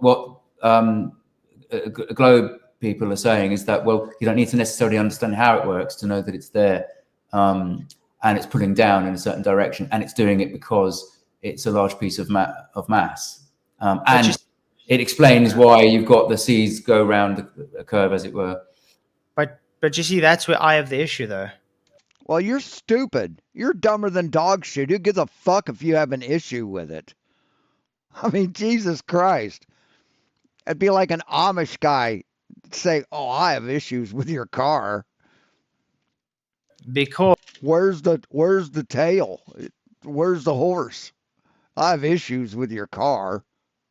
Because they've made the assumption that gravity is there. No, we haven't made an assumption. Look, dipshit, gravity is here. Gravity is real. Gravity is a downward acceleration of objects at 9.8 meters per second squared. That's what gravity is, asshole. Fucking cope. So they're saying because a thing falls, therefore it is. I mean, cry harder. Gravity, and then everything. No, gravity isn't because of gravity, stupid. Gravity is because mass attracts mass. Mass attracts mass because of warped space-time. Shit falls down because of gravity. Such a dishonest piece of shit. Else hinges off of that assumption. So isn't that how scientific theories work? So you start with, you call it an assumption, but it's a scientific theory. You start with your theory, but your theory is absolutely worthless in the scientific community until you can prove that observation supports it. So you're right to say that that's how the scientific method works, is that you come up with your theory and you try and prove it with experiment, and you say, look, I've done this experiment, that experiment, it shows it. Somebody else might repeat it and they may actually disprove it. And the other thing to say is that with scientific theory, what you tend to find is that there's an explanation given, observation supports it, it's believed to be correct, but that doesn't mean it's the complete explanation. And there may be some further understanding later. It doesn't mean that the old explanation is completely wrong. It means that it's incomplete. So, for example, you've got Newtonian mechanics, which, the classic equations about force and distance and energy. F equals ma. Yeah, thank you. I couldn't put my finger. F equals ma. There are a few other ones as well. Those all work fine, and that's the classic Newtonian mechanics.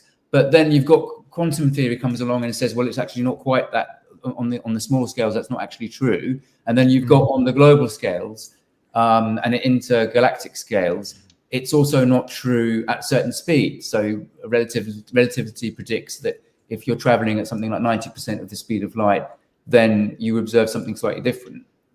Yeah. Right. So you get it's almost like the Doppler effect. Yeah, exactly. But I think on this point, it's probably something that neither theory, each theory has their own explanation, and neither one can sort of disprove the other one completely. Yeah, you see, the thing is, when it comes to scientific theory, you first have to observe, and then the assumption you make is the cause for the effect. So when it comes to gravity, they haven't actually made any, I can say, scientific validation for the assumption. They just... Yeah, they have. They most fucking certainly have.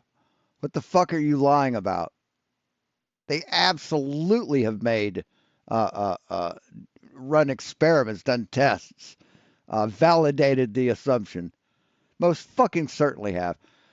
There's four stars that would be blocked by the moon, or the sun would be blocked by an object in space.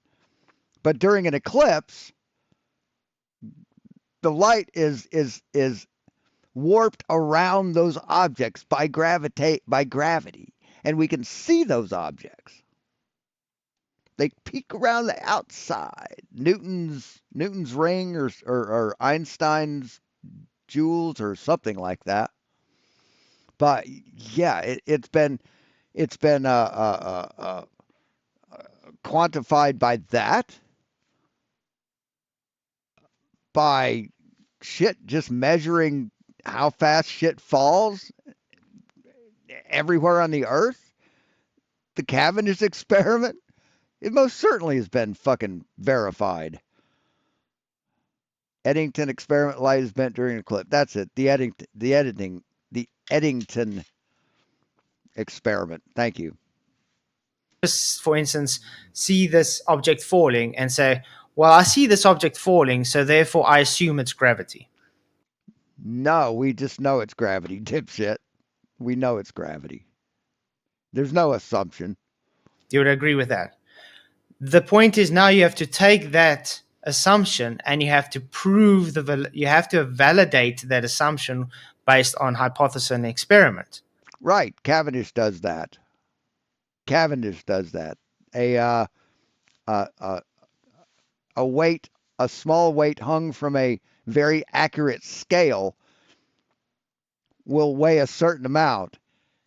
And then when a large lead mass is moved underneath it, it will weigh more, because there's more mass directly under it attracting it. See, that's another way you can verify it. But he ignores that. He doesn't want to hear that. Hey, Stanley. My issue is I haven't seen yet a scientific hypothesis and experiment trying to validate that. Yes, you have. You fucking liar. You most fucking certainly have, because I sent it to you in Discord and you commented on it. You lying sack of shit. I have seen people try and take the Cavendish and use that as a scientific hypothesis and experiment for that, but Yes, absolutely. It is Because it is. a category error because there is no actual No, it's not a category error. It's an honesty error, and you've made it. independent variable for the Cavendish, and the Cavendish Yes, there is. You know there is because you read the paper. You claim you've read the paper. is actually showing torsion based on torque twist. No, it's not based on torque twist. The readings you get is because of torque twist, but the thing doesn't move, Flatzoid. Let me make this perfectly fucking clear. When you take the Cavendish apparatus and you set it up and you set the balls, the large masses away, don't even put them on the thing, and you let that fucking thing settle, it will not move after that. It won't move. It'll stay still. Now, how do those balls move? How can they move? There has to be a force. Now, when you take those large balls and move them into place, what happens to that fucking torsion balance, asshole? It starts fucking moving. And you know the first direction it moves? Toward the fucking heavier objects. So stop this bullshit about it. Torsion twist makes them move toward each other. And oh, I've seen it where they repel. You're a fucking liar, Flatzoid, and it's getting kind of fucking boring. It's calculating the G constant based on an oscillation measured through. How can you calculate G if G doesn't exist, Flatzoid? How can you calculate it when it doesn't exist? Or calculate for it? Torque twist. You can have this based on. No, the oscillations are because of the torsion on the wire, not allowing it to. The torsion slightly outweighs or outdoes the gravitational attraction between the objects. When the torque gets enough, it wants to move it apart. But then the gravitational attraction of the things move them back into place, and then moves it apart. And you get this oscillation going. You're dumber than dog shit, Flatzoid, and you're a fucking liar. Many physics just with no gravity involved. I mean, if you have a... Then it's density. Then it's relative density disequilibrium, so it moves sideways. So gravity or RDD works sideways now. Is that it? Rod, and you have a weight on it on either side, it is imparting force downward, so it has to put tension on there. That doesn't literally mean gravity. Right. So how does a torsion wire at rest, at its equilibrium, move because there's weight put on it? How does that work, Flatzoid? Gravity is pulling it down to give that torsion. Yeah, there's one problem I want to put to you, which is that he doesn't know how torque works. He doesn't have a fucking clue. He just is dumb when it comes to physics. When you measure the acceleration caused by gravity of an object, it's 9.8 meters per second squared, constant. Yeah. But on your explanation, why would it be constant for all objects? Surely it would depend on the medium, and it would depend on what objects you've got and all that sort of thing. Absolutely. Good question. Why is it so constant? Well, that's the thing. It's actually an average. That constant is based on average. Yeah, an average that's what, like this much off?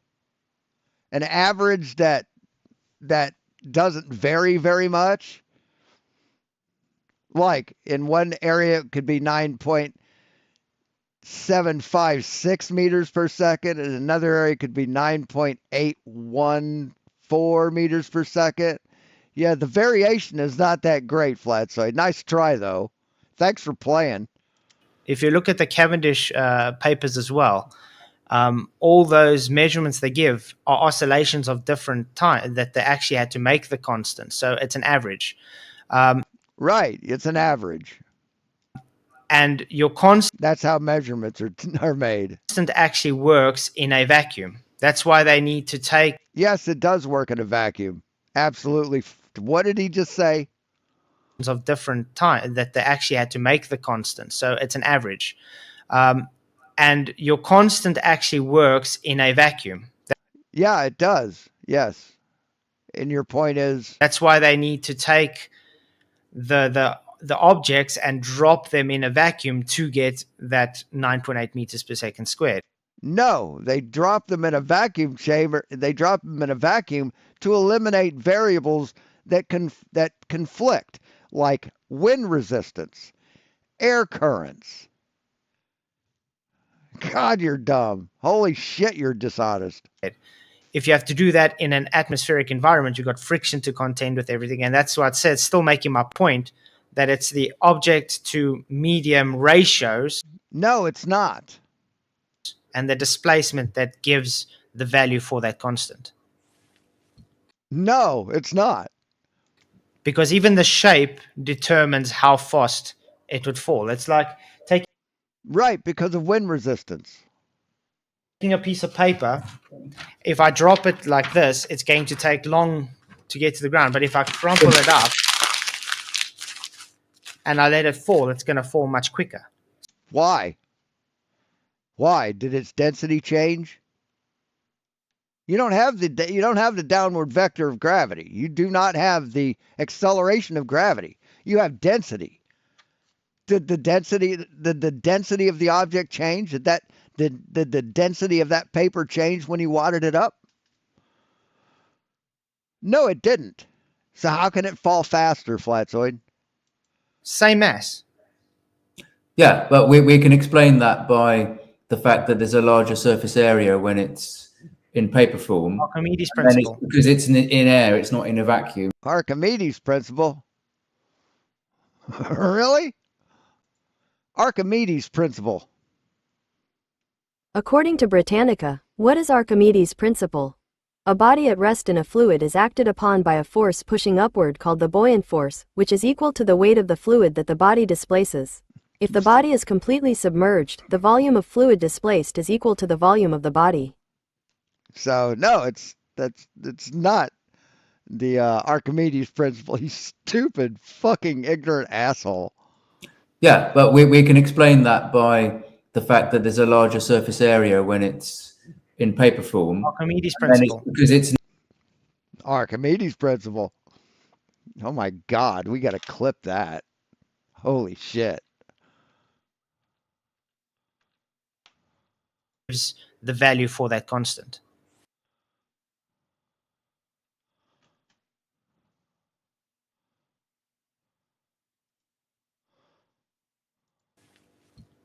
Because even the shape determines how fast it would fall. It's like taking a piece of paper. If I drop it like this, it's going to take long to get to the ground. But if I crumple it up and I let it fall, it's going to fall much quicker. Same mass.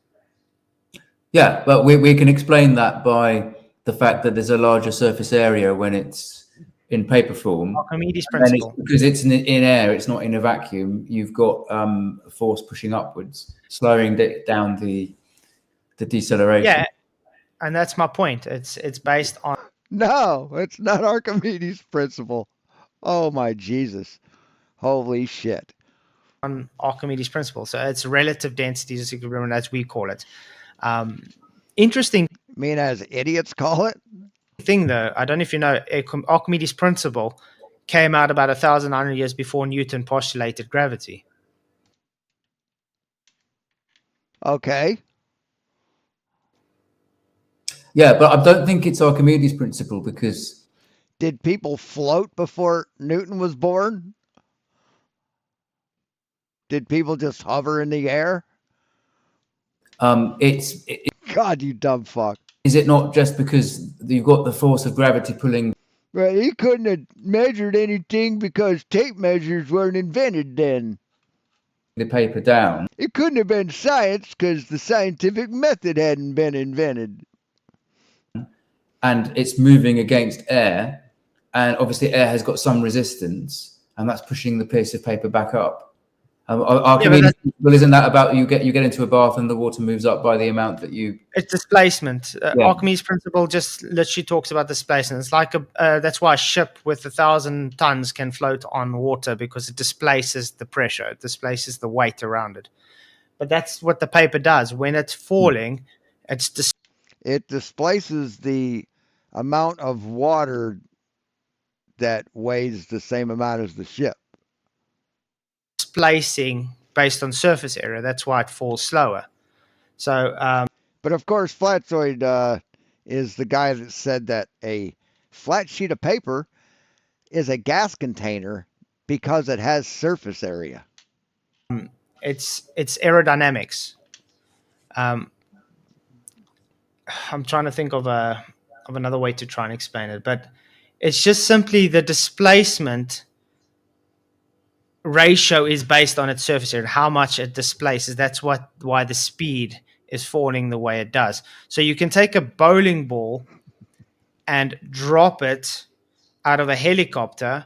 If the wind is strong enough, it's going to take longer to fall, because obviously the path it'll take is longer because it's going to go left to right. You mean kind of like your shoelace describing the Dixie Railway? You mean like that? Or if you have a bowling ball that has a one side flat surface, it's going to tumble whatever, because that pressure is pushing against the surface. So what? That's why I say they a bowling ball with a flat surface. The constant they have is only based in a vacuum, because it takes that resistance away, that friction. Yeah. Okay. Well, so what? So the jolly man just asked Kent, is circumnavigation possible over the equatorial bulge? That an adult human just asked that question. Imagine that instead of a piece of paper, it's a metal sheet. Let's say it's a metal sheet 1 centimeter thick. Okay. And you put the metal sheet, because you accept metal's heavier than water. So you put the metal sheet, or more dense, I should say, rather than heavier. So you put the metal sheet on the surface of your bath, you fill up your bath, and it's going to sink. But you're not going to displace the same amount of water as it would if, instead of a flat sheet of metal, it was a ball or a cube. Say what, Reishi? The jolly man thinks gravity is 666 newtons.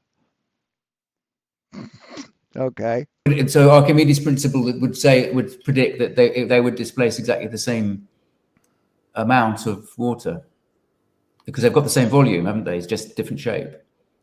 Yeah. I think it also gets on how it's placed in the water. If you take that metal sheet and you stick it down calmly on the water, it's able to, the surface tension around it will also maybe hold it up. But if you have, all right, that has nothing to do with gravity. To just plonk it down, it can sink. Yeah, it'll sink faster if it's in the shape of a cube than a flat piece of metal. That's for sure. Yeah, that's why. Also, let's for instance put let's take a Yes, tar and feathering is yes. Those little children's bathtubs.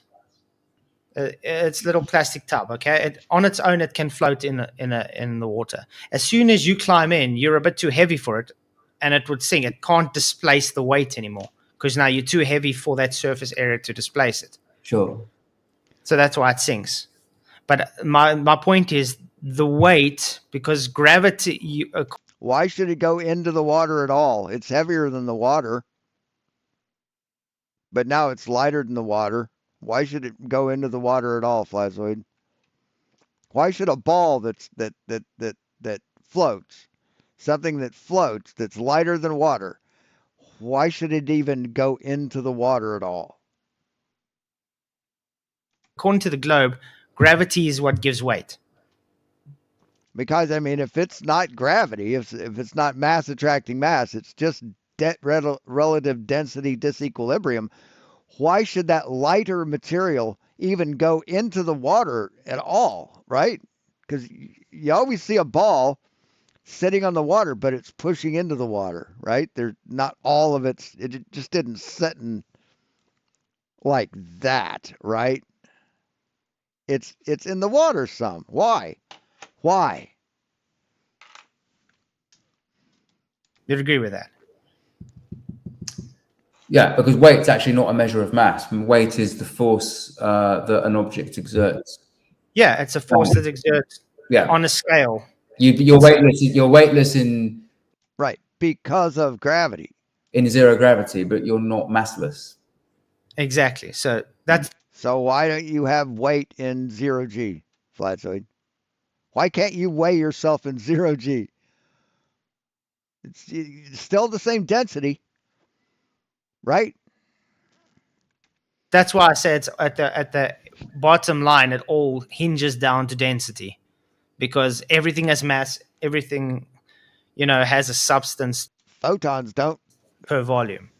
So you always have mass, but you're still moving in a direction without having weight when you're in free fall.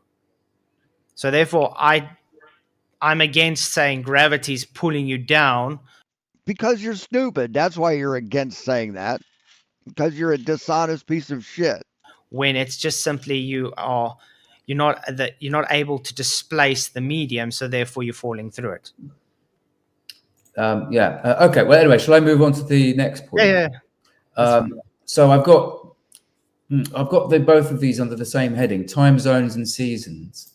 Mm-hmm. So I know that there are some elaborate explanations for how you can have time zones and seasons on a flat Earth, but it's more easy to understand on the globe. So as you know, you've got the different latitudes on the globe, and the further up it is, then the less it's pointing directly at the sun. So it's not getting the rays.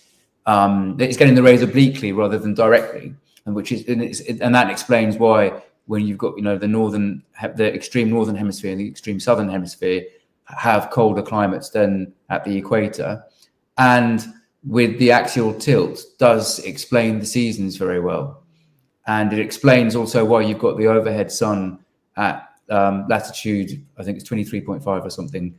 You've got the Tropic of Capricorn and the Tropic of Cancer, and right. So we got a top-down view of the flat Earth, right?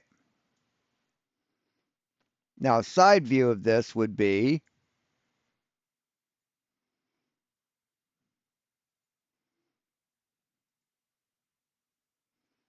where should we go to? About right there. And here you've got the equator, or you got North Pole here. You got the sun up in the sky. It's about where it would be if it was a dome. Here you have the equator. Here you would have the Tropic of Capricorn and Tropic of Cancer, whichever one's south and north, right? So why would it be winter? Why would the seasons change, Flatzoid? Why won't that move? Actually, let's get rid of that. Just make it a point. Points are easier to move. So it's over the equator right now. And you got a segment here to here. Actually, let's I live about right there. Okay? Now let's take an angle. Let's measure an angle. Where's the measure an angle? From here to here to here. 72 degrees. That's about where the sun would be. That's about the angle the sun would be at solar noon for me. Let's see what the difference is here. That's 66 degrees and 79 degrees. So a difference of about 8 degrees, 7 or 8 degrees. So how would it be winter here where I am, but summer here, hotter than shit, cold as fuck? What's the distance from me to the sun? That's 8.7 units. But all of a sudden it's 8.4 or 8.1 units, and it's hotter than fuck. But then 8.7 units, 5 units later, or further, and it's cold as shit. How does that work, Flatzoid? So why, if that's the reason, why isn't when the sun is here, right?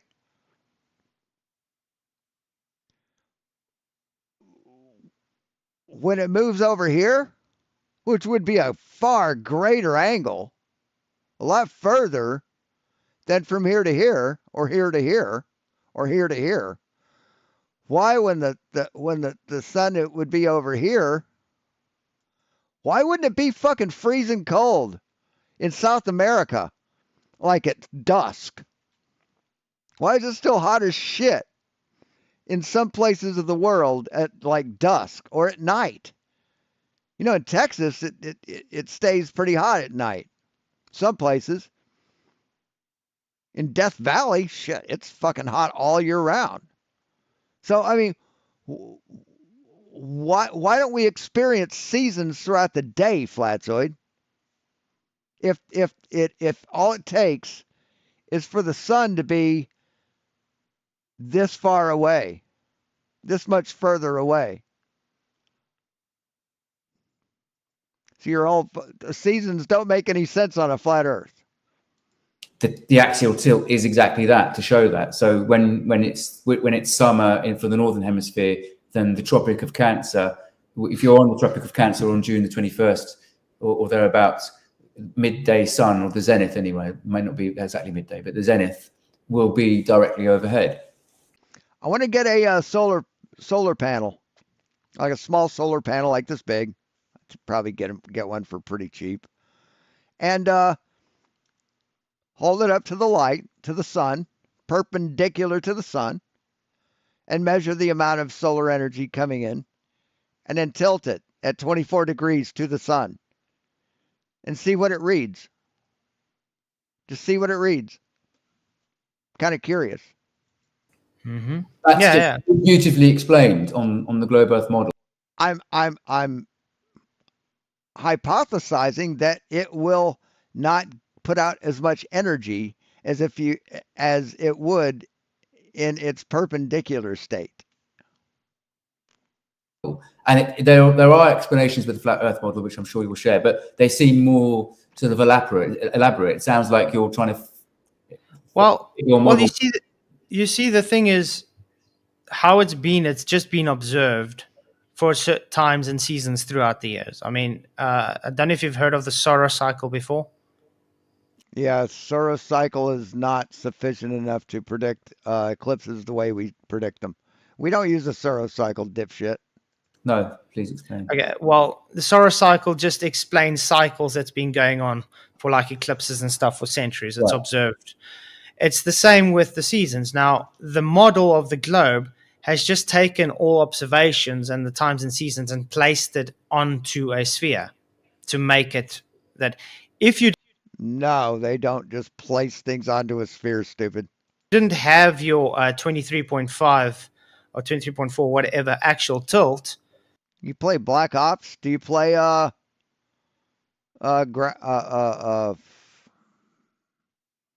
there's two of them that I play. I can't remember the name of the other one. Incursion, Red River, or Gray Zone Warfare? Do you play that game? Either of those? It wouldn't work on your globe. You need... So I can get a Here's one. Solar panel for Ring camera. $14. I can get a $14 solar panel.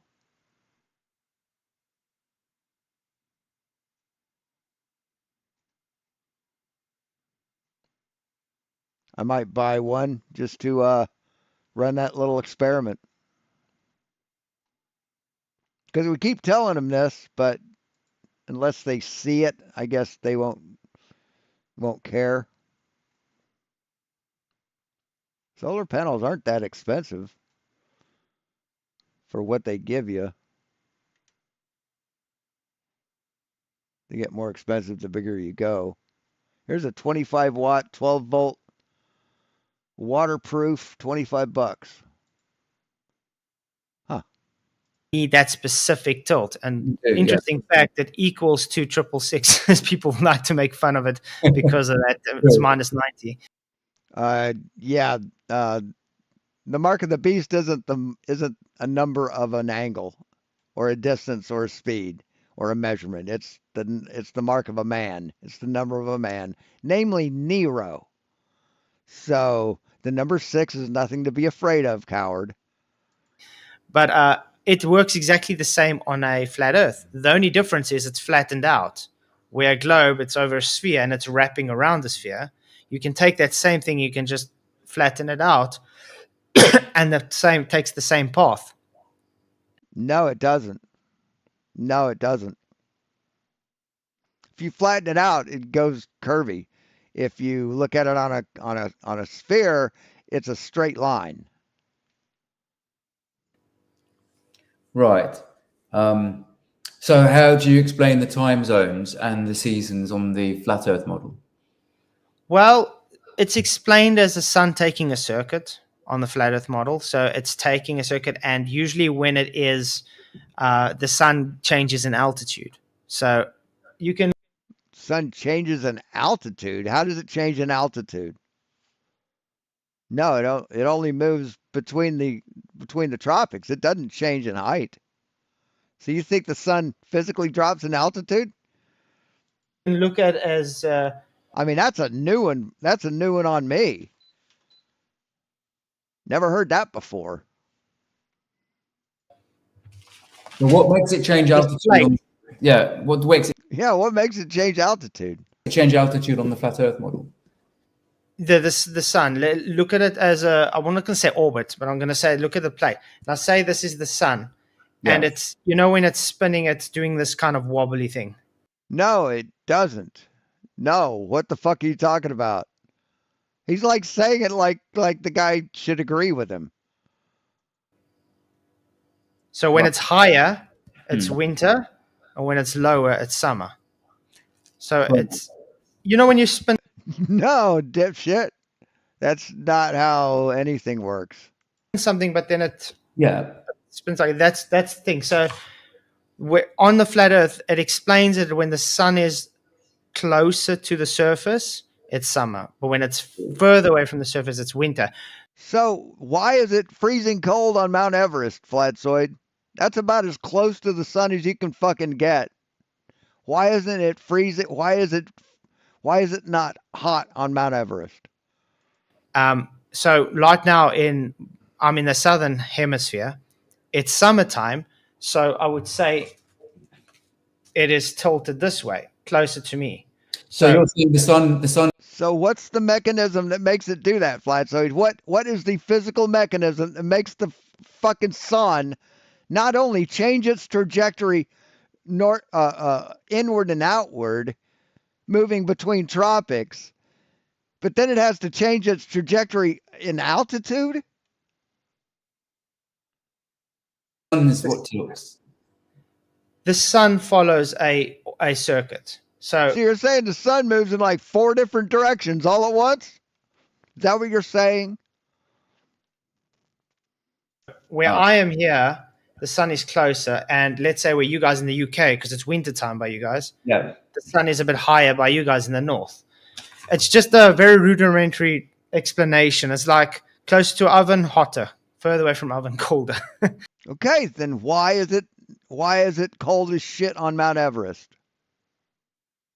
But that's just the way the flat Earth explains it.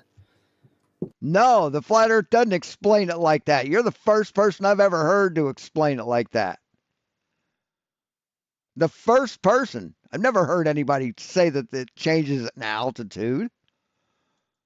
Yeah. Do you say that the sun is that shape, a sort of flat sphere, a flat circle? I don't know, because I do think it has I don't know. Then why are you fucking even in this conversation? Why are you even talking about this shit if you don't know?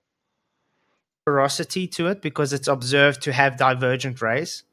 But I No, it doesn't. It's observed to have parallel rays that diverge because of perspective. can't say it's a full sphere. I can say it's maybe a half sphere, but Yes, we can say it's a full sphere because the sunspots that move left to right as it rotates disappear on the right side and then reappear on the left side in the same amount of time it took them to go left to right when you could see them. Right? You got the sun, and you got a sunspot that moves across this way, and it takes, what, 3 hours maybe? I don't know. It takes 3 hours, and then you don't see it. You know where it's going to be three fucking hours later? It's going to be over here. You know what? You know what can only make that possible? A fucking sphere. I don't know what the sun is, and I can't really make claims about it. But I do know the sun gives us light. There's a lot of things attributed to the sun. But wow, a 5-year-old says that, Flatzoid. A 5-year-old says shit like that. Okay? Adults know what the fucking sun is. They know how it fucking works. That adults know this. Intelligent people understand this. But it's sun hot. Ugh. But and you think people are afraid to fucking debate you because of your massive intellect? on what it is and really how high it is, I can't say. That would be me being dishonest if I say I did. You understand? So, I'm just trying to understand it because if it's but yet you know more about it than everyone, right? Everyone's wrong. You don't know shit about it, but everyone's wrong, right? the sun tilt and it's tilting towards, so that would mean I'm just trying to get my head around the relative sizes of the of this plate. So it'd have to be, the sun would have to be at such a certain distance where that would happen. yeah, because like See, my question there, buddy, if you can answer this, you've got the sun, right? Say you got your flat Earth dome. Oops.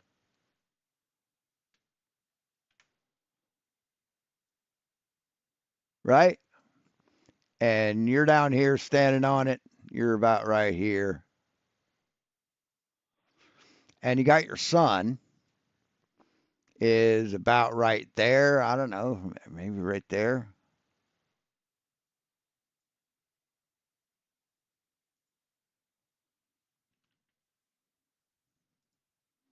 Right, your sun's about right, I don't know, right fucking there, maybe. I don't know. And it moves away from you, right? It moves like this. And all of a sudden you can't see it because it's too far away.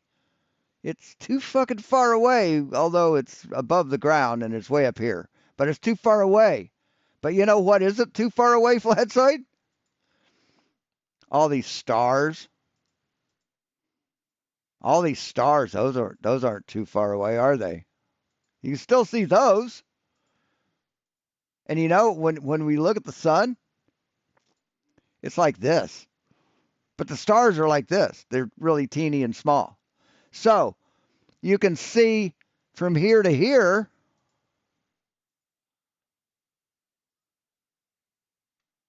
Or better yet, you can see from here to here, but you can't see that far. You can see 19 units away, but you can't see 13 units away. Is that what you're saying, Flatzoid? The sun just moves too far away to see it? But it's well above the ground, right? You're a fucking clown. I think I'll be right back. it moves in different. It's a relative position moving. So I don't think it's an actual position to say. I'd say it's more based on apparent positions. Even on your globe, actually, when you're looking at the sun, you're not actually looking at directly. You're looking at the refracted location of the sun. So when we observe the sun in the sky, it's not at its actual location. Do you understand? How far away do you say it is from the Earth's surface? I wouldn't be able to say. People try and use trigonometry to try and work it out, and then they come at like 3,000, between 3,000 and 5,000 miles. But that's just them with trigonometry and ignoring optical things like refraction and things as well. So I've actually had this the same thing with McToon before, where I did trigonometry for the sun, and it shows the sun at different locations, different altitudes, just based on location alone. Based on different location on a flat Earth, because you can't do trigonometry based on globe measurements, on measurements you've taken in reality, right? The angular measurements of the sun, and you can't put that onto a flat Earth and make it work. See, that's the problem. That's the problem, because the sun isn't close and local, and the Earth isn't flat. The distance to the sun based on your latitude is a linear function, which is not possible on a flat surface. And that's why it didn't work, Flatzoid. So it changes the elevation. And no, if something is that high up, it's not going to be that high up, Flatzoid. That's not how perspective works. Of the sun. But and that's not how refraction works. So refraction, you think it drops the sun, which would mean it'd have to go like this instead of this. It would have to go up underneath it and look up at the sun. That's what you think.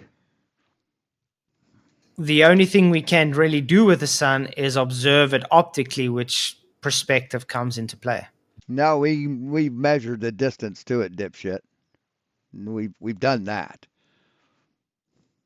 It is observed. But no, that's all you could do because you're fucking stupid. You're useless as a human. Be slightly larger in January and slightly smaller in July. Do you accept that? And how would you explain that? I mean, you do accept that? Yes, yeah, I do, because it's usually like a half a degree or something difference. Yeah, so you say the sun's further away, and that's why you get seasons, because it's higher in altitude, but then it would be smaller. But it's larger during the wintertime. We see it larger, slightly, just a percentage, a very small amount larger, which means it would have to be closer to us. What time is that? What time is that? I haven't been on for 4 hours yet. It was 4 hours when you told us before. But no, see, your logic doesn't hold up, Flatzoid. You said it would have to be the sun is further away. That's why we have winter. But yet the sun looks bigger during the winter. So how do you reconcile that contradictory, those two contradictory things, Flatzoid? How do you resolve that? But see, your whole thing about the sun raising in altitude being further away, that's why we get winter, doesn't match reality. Like I said, I think that difference is because it's closer to the Earth in summertime and further away from the Earth in wintertime. But then it would be smaller during the wintertime, not bigger, like we see in reality. Or is it because the Bible says it? Yeah, but it depends which So- hemisphere you're in, because I think January would be summer in the southern hemisphere. Yeah, that's what I say. That's what. You get the best of both worlds, don't you? Because you get the sun closer Yeah. to Where I am now, I'm more in the bush, so I'm on the top of the northern parts of South Africa. So I'm closer to the equator. So I'm on your mom's bush. it's quite hot here. Let's put it that way. It's very hot here and stuff, but it also can get cold. So where it is going on, I'm close to the Tropic of Capricorn, and in the summertime it would be like I was showing with the plate tilted. The sun would be following this arc. When it gets to you guys, it's higher. When it gets to me, it's lower in winter. And as soon as it gets to summer with you, it's making this, and then now it's lower to you guys and high at me winter. And I think that's just me trying to explain why it is. Yeah, That's you bullshitting. That's you trying to bullshit your way through an explanation because you're too fucking ignorant to understand it. You're too dishonest to accept reality, Flatzoid. So you do this. You embarrass yourself. You humiliate yourself like this.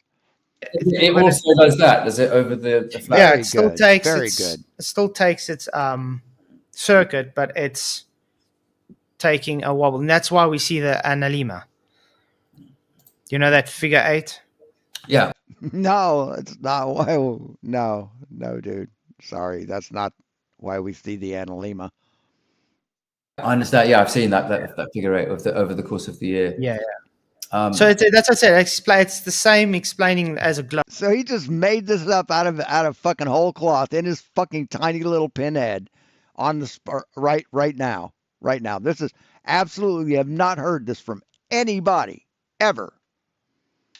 Hey, Diver Dan. Globe. The only difference is with the globe, it takes the wobble. So the globe has the axis tilted wobble, where the flat Earth has the sun having the wobble and its axis. Oh, so you're gonna straw man the model. You're gonna steal from the model to make up for your flat Earth bullshit. Is that what you're trying to do, Flatzoid?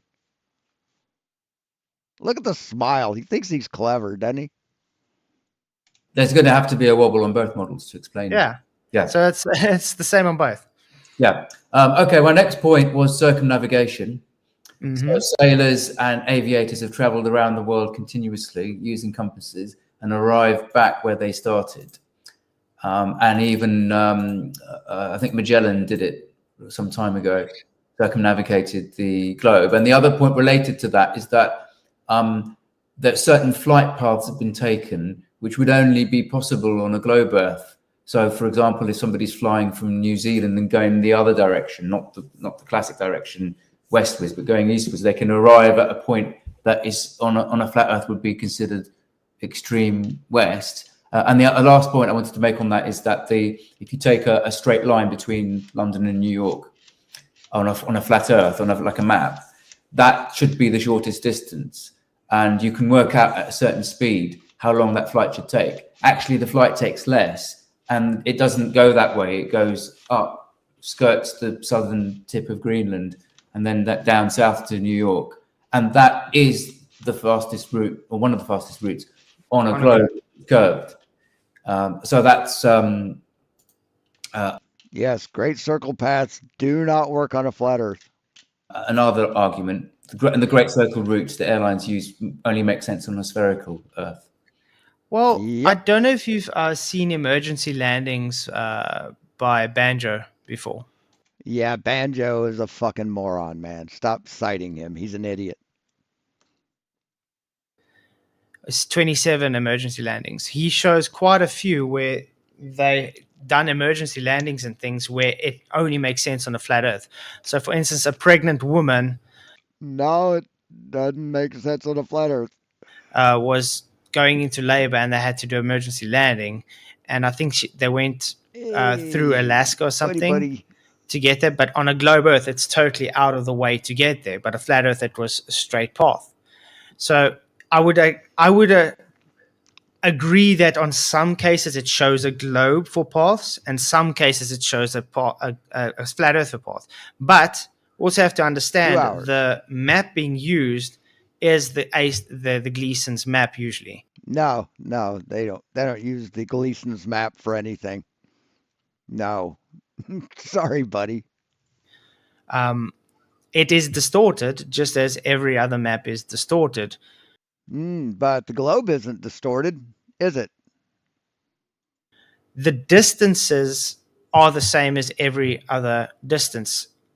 Because I've been trying to explain this to people. When they measure, But no, they aren't. The distances aren't the same. See, the distances aren't the same. for instance, distances, okay? It's not really shape dependent. It's just a measured distance. Yes, it is shape dependent. Absolutely, it is. Your map, you can have that same map on a triangle, and the distances are incomparable to that same distance, because with the AE map, it's not based on distances. It's based on the Gleason's AE map is just based on the based on the globe. That's the only way you have the AE map is because of the globe. AE, azimuthal equiped.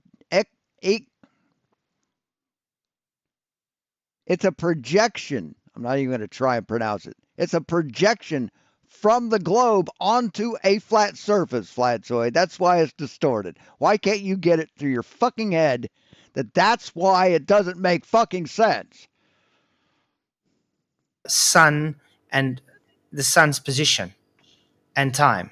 It's not made for distance based. So, like when you have, for instance, I'm trying to get it into my head. I can explain it.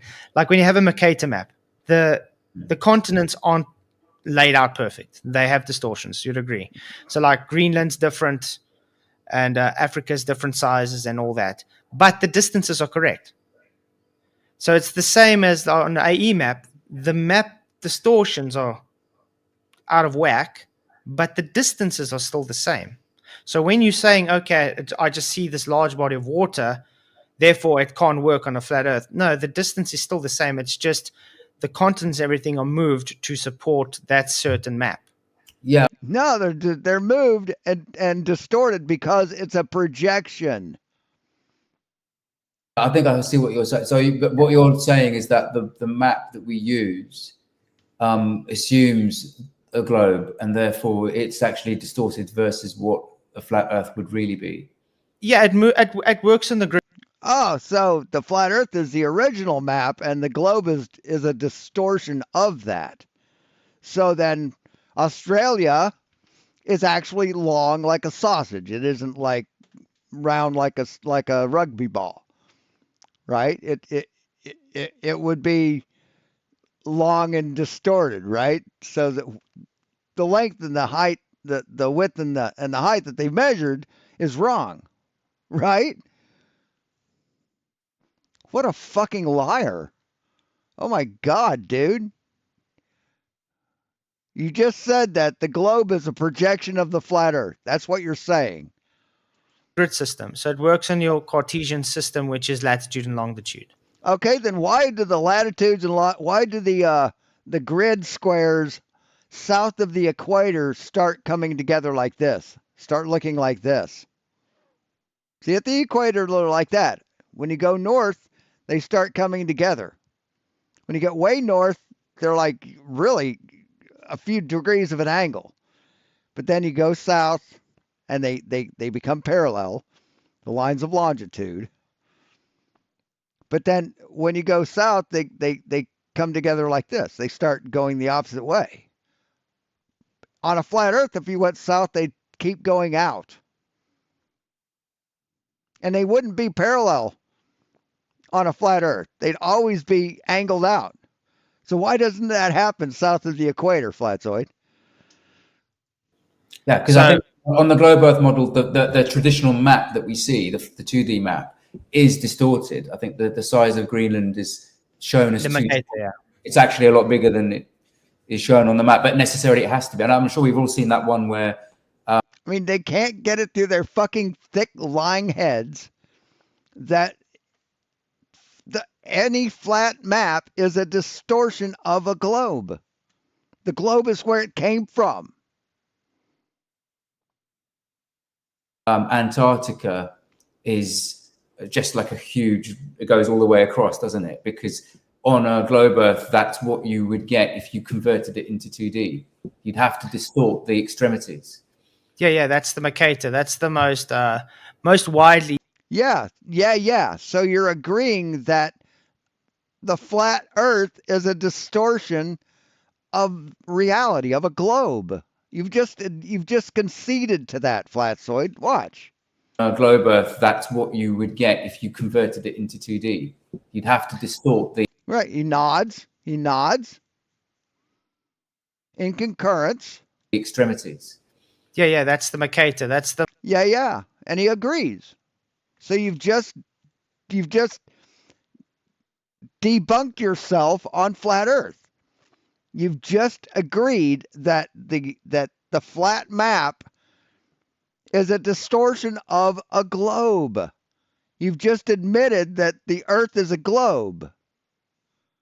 The most widely used map. But like I say, that it's all just based on the grid system. So you got a block based on that grid. It's for the latitude and longitude. That distance stays the same, even if it's distorted. No, it doesn't. No, it doesn't stay the same. If it's distorted, it changes. Flatzoid. Onto a map. That distance is still the same. So you can have that block distorted this long, you can have it distorted this short. That distance measurement between the two is the same. No, it wouldn't. If you're on a fucking map, that distance is the distance. It changes. Because it's based on scale. So you can take that same grid. So show us a scale on your flat Earth map that works. And wrap it around this mug. And let's say we fly around a mug Earth. Just because it follows that grid system. You understand? No, you're fucking stupid. It's bullshit, Flatzoid. You're making this shit up. Yeah. Okay, well, I mean, neither of us can jump on a plane. No, we're not. We're not cartographers or anything, so we can't really. You're not smart, let alone a cartographer. All right, so my next point. You're a dumbographer. Is the lunar eclipse. I'm sure you're familiar with this point. Yeah, explain the lunar eclipse there, Flatzoid. Explain how the sun gets between the sun and, or how the Earth gets between the sun and the moon. Please. Lunar eclipse, which is when the Earth is between the sun and the moon, that shadow or that shape cast onto the moon is. Yeah, he's a 544. It was 544. We'll cut him a break. Consistent with the globe Earth, with the spherical Earth, it's a circle, and with a flat Earth, we would expect a different shape. So I don't know what you say about that. Well, okay. I first got to ask: are you trying to think that the flat Earth is in space? Because we see this a lot. No, he's not saying the flat Earth is in space. He's saying that during an eclipse, a lunar eclipse, you see the shadow of the Earth on the moon. How does that work? Well, I mean, shit, the flat ocean can block shit on it, right? So I guess the Earth could find its way up there somehow.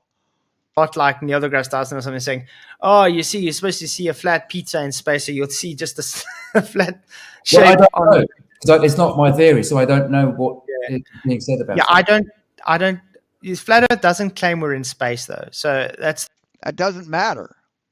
How does the shadow of the Earth get on the moon? The first thing the globes have to understand. I specifically ascribe to the Hebrew cosmology, which is horse shit. Doesn't match reality, as the Bible describes. So it would be we're encased in the waters, so we're not in space or something.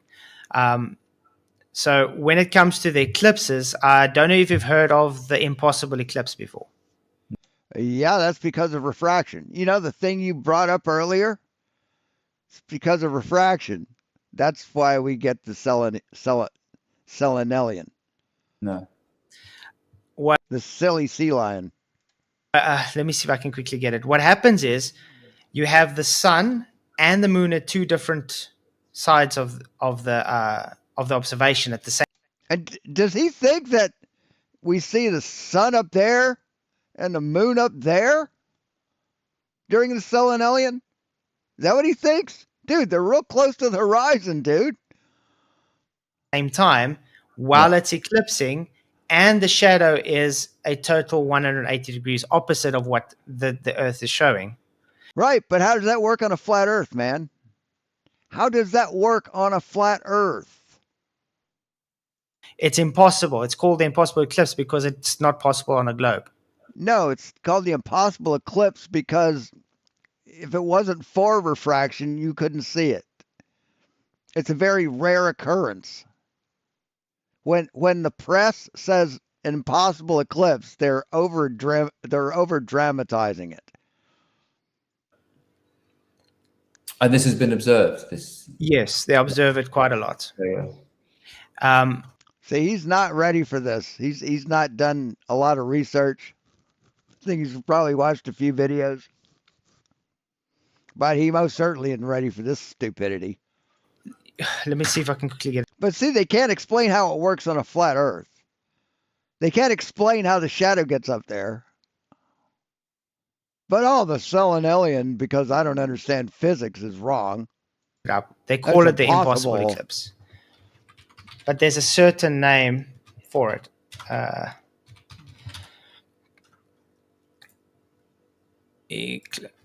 Not impossible eclipse.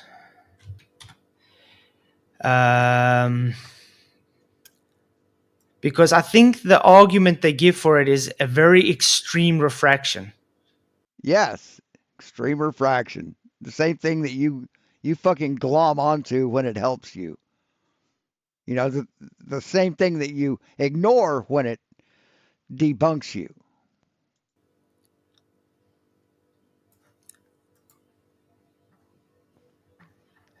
I think this is a photo. Yes, open image, new tab. The impossible eclipse. Okay, let me see if I can quickly share. Is it showing? Yeah. Yes. Okay.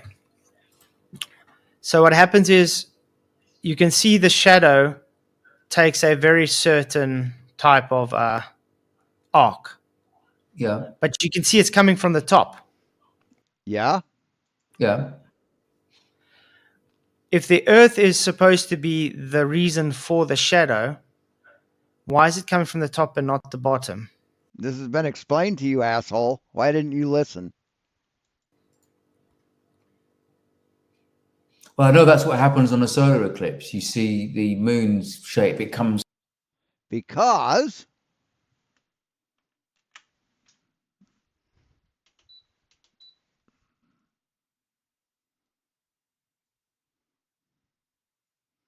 you got the Earth here.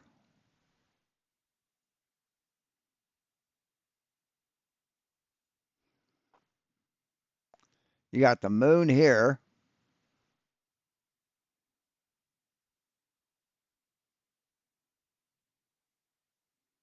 I have to go. You have the moon here.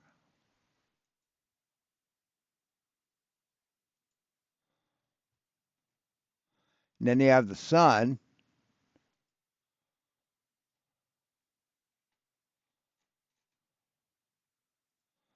Way the fuck out here. Way further away than that.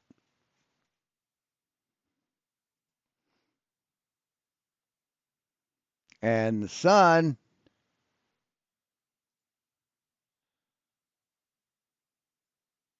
as it comes in is hitting the bottom of the Earth, casting that shadow on the moon. It's underneath the Earth. It's too far down, you can't see it. And if it wasn't for refraction, right? You're up here. You're up here. You can't see it. But because of refraction, light bends the image of the sun around the curvature and you see it. But it's casting a light on the bottom of the Earth, which is casting it, on the moon. I'd have to go back and adjust the other. But this has been explained to you, asshole. Educate yourself. It tends to come from the top, doesn't it? And it comes across. Yeah, but this is opposite. And I mean, all they got to do is watch the fucking news a week before an eclipse, and they explain it there. I don't know if this video is showing it to right. Also, the issue with this is, for instance, there's the moon. Okay, I see the shadows from the top, but not the bottom. Yeah. The Earth is supposed to be right, because the sun is below us. The sun is below you, dude. The sun is down there. the reason for the shadow, but the shadow's inverted. No, it's not inverted. And also, the sun is on the other side. So, in other words, if the moon is here, the sun is this side. And you are standing here watching the moon be eclipsed. Right. Sun is down below. It's below the horizon. You see it because of refraction. By the Earth that's not eclipsing it. So he does. He thinks the sun and moon are like way up here. You understand? Jesus yeah, I think Christ, I understand what you're trying to say. What a fucking but idiot. people have got YouTube videos of it being completely consistent. They've got the opposite of what you're showing. Yes, I mean, everything you see in reality is explainable on a globe, fuckwit. It's predictable by the scientific method or by the heliocentric model. Yeah, there's definitely eclipses that show according to, like you guys would say, the Earth is blocking it.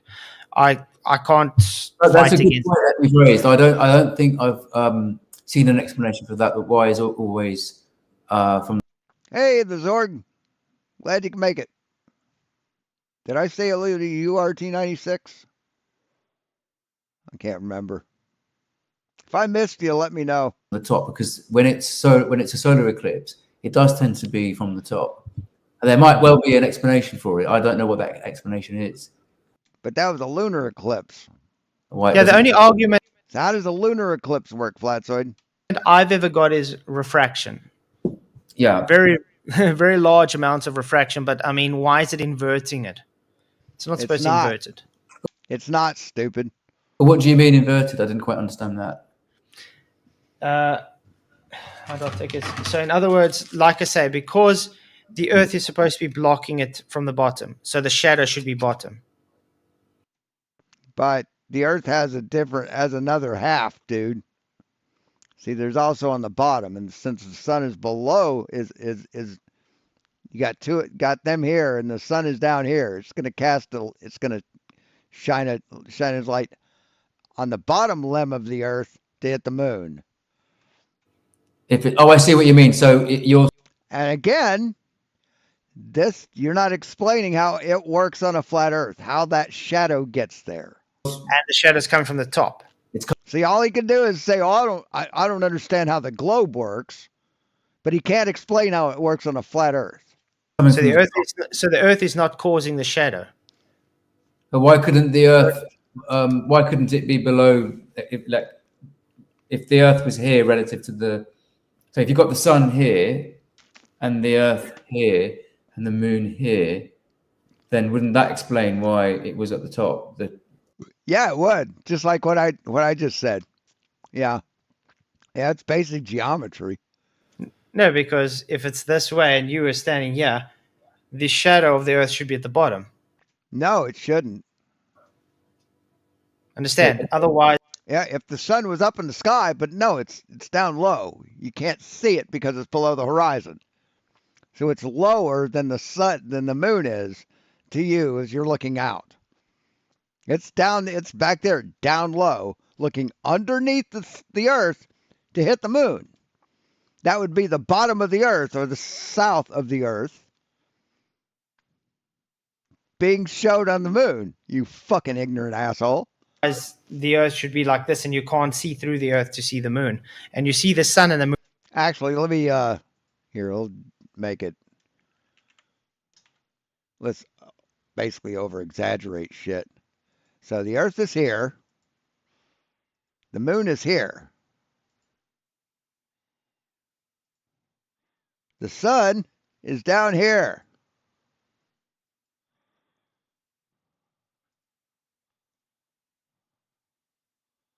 Shining its light.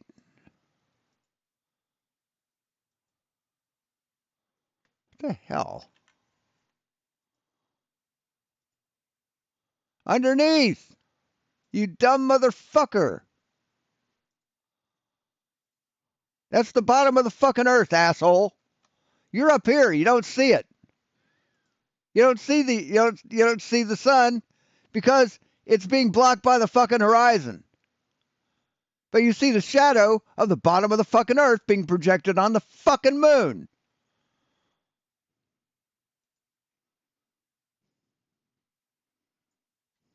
See, you're up here. You don't see the sun because it's below the horizon.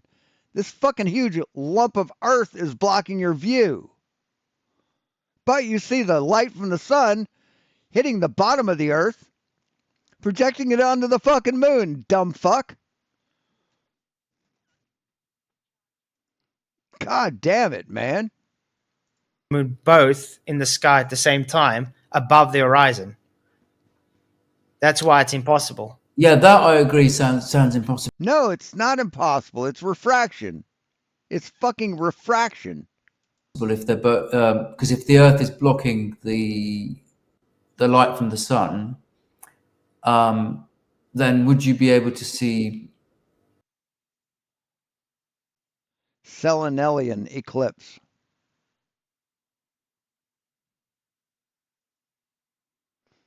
A Selenelian eclipse, also known as a horizontal eclipse, is a rare event that occurs when the sun and eclipsed moon are both visible in the sky at the same time.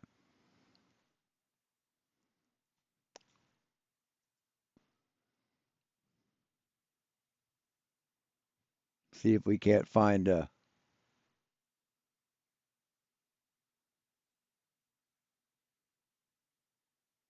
Yeah, here's a good example. Pretty good explanation. See, there you go.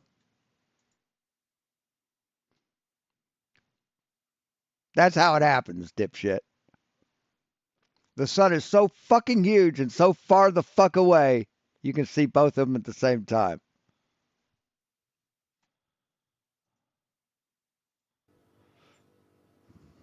both? Well, actually, you might be able to see both. It depends, doesn't it? Because if the Earth is in the way, then surely when you look that way, you can see one, and when you look that way, you can see the other.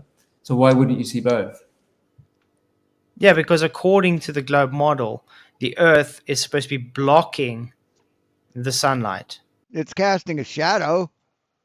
It's not blocking the sun in total. You don't understand shit, man. You really don't. So the Earth's blocking the sun to give the shadow on the moon, and it should be coming from the position of the sun. But because the sun and the moon are both above the horizon, that means the Earth is not blocking anything, and the shadow is coming from the top down, not bottom up. Yeah, but I think you're going to have to look into this further because, like you say, you haven't actually looked. Hey! Stop it! Stop it! I haven't looked at it, but I'm not convinced that is necessarily right. That you wouldn't be able to see both, because, for example, in a solar eclipse, there's only very rare times in a solar eclipse where it's the moon blocking the sun. Most of the time, you've got the three objects are in the sky, and you can have one here, and one in the middle, and they don't block each other. It's only But you still hadn't explained how a lunar eclipse can happen on a flat Earth. He still hasn't. very rare. It has to be an exact fit where it blocks it. Yeah. So I'm not sure about whether when you just seeing two in the sky at the same time means that one isn't blocking the other one. Oh my fucking god! Yeah. Look at this shit. Well, what I'm saying is, look at this fucking shit here. Oh my god! What a desperate asshole. Oh, there you go. There's his temperature inversion. Is he gonna do the coin on the table? We're gonna have the coin on the table. Oh, there's his crooked ass floor and his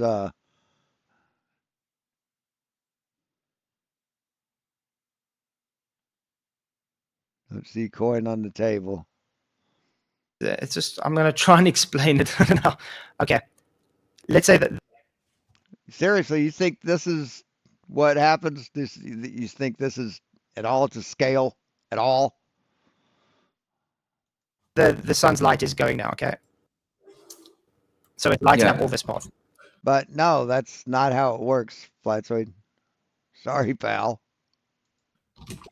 Now, we're supposed to see shadow. I'm going to make it red now. Because the Earth is blocking it there. You understand? God damn it. Is that him? Yeah. So, in other words, this is supposed to be shadow. Yeah. That's not shadow showing. I'm gonna speed the- this the- up. the shadow showing. I'm speeding this up to 1.5. On the top. Doesn't it depend where you are? What about if you're in the southern hemisphere? It's obviously location dependent, but you have to see the sun and the moon at the same time in the sky. But you see So this is completely dishonest. Absolutely fucking dishonest. the issue. If the shadow is supposed to be here, Make these two things, swap the sizes there, Flatzoid. Make this big and this big. See, that's more to scale. Fucking dishonest shit stain. why is the shadow up and not the bottom? Yeah, I've just been looking up myself. So I think that you're right that you're not supposed to see. The moon is in Earth's shadow, so it should be physically impossible to see both the sun and the moon simultaneously during a lunar eclipse. That is right. So if that's what's been observed, then that would be remarkable because it would disprove the lunar eclipse. Yeah, but I think you should go and look at that a bit further because it's an interesting subject to look into. Oh, definitely. Okay, Yep, so that very much stop it in its tracks. the southern hemisphere stars is another example, and I'm not going to show that. The position of the North Star. So the constellations visible in the southern hemisphere differ from those in the northern hemisphere, and that only makes sense on the globe. Stars appear to rotate around the North Star in the northern hemisphere and the Southern Cross in the southern hemisphere, and also the fact that you see the moon inverted in the southern hemisphere compared to the northern hemisphere. Yeah. Yep, that's all globe proof. There's definitely different. No, let's hear the excuses there, buddy. Different stars systems. Because I'm in the southern hemisphere, as I put it. I see the Southern Cross, the Milky Way, and all that. You guys see like Polaris and Big Dipper and all that, which I don't. Why? Why don't we all see the same stars, Flatzoid? There's no reason why we should see different stars on a flat Earth. Everything has limitations to it. So obviously it's no, light doesn't have a limitation. Not in my line of sight to be able to see it because I don't know if you've because the Earth is a sphere, Flatzoid. That's why it's not in your line of sight. I'm going to quickly show you something, a little graph I made a while back. Yeah, I'm busy working on my own relative density disequilibrium equation at the moment as well. Are you? It's taking you a while. Really want to get that out soon. But anyway. This is based on Polaris, okay? If you're standing 90 degrees under Polaris. Right. Okay. Now, if you're walking further away, this would be... Right, so that's that far. You walked that far away. 600 nautical miles. This is based on the 1 degree per 600 nautical miles drop. On a globe, you would be claiming that Polaris has dropped 10 degrees physically. But on a flat Earth... No. On a globe, you see it drop 10 degrees in your field of view. Doesn't drop physically. Your angle to it changes.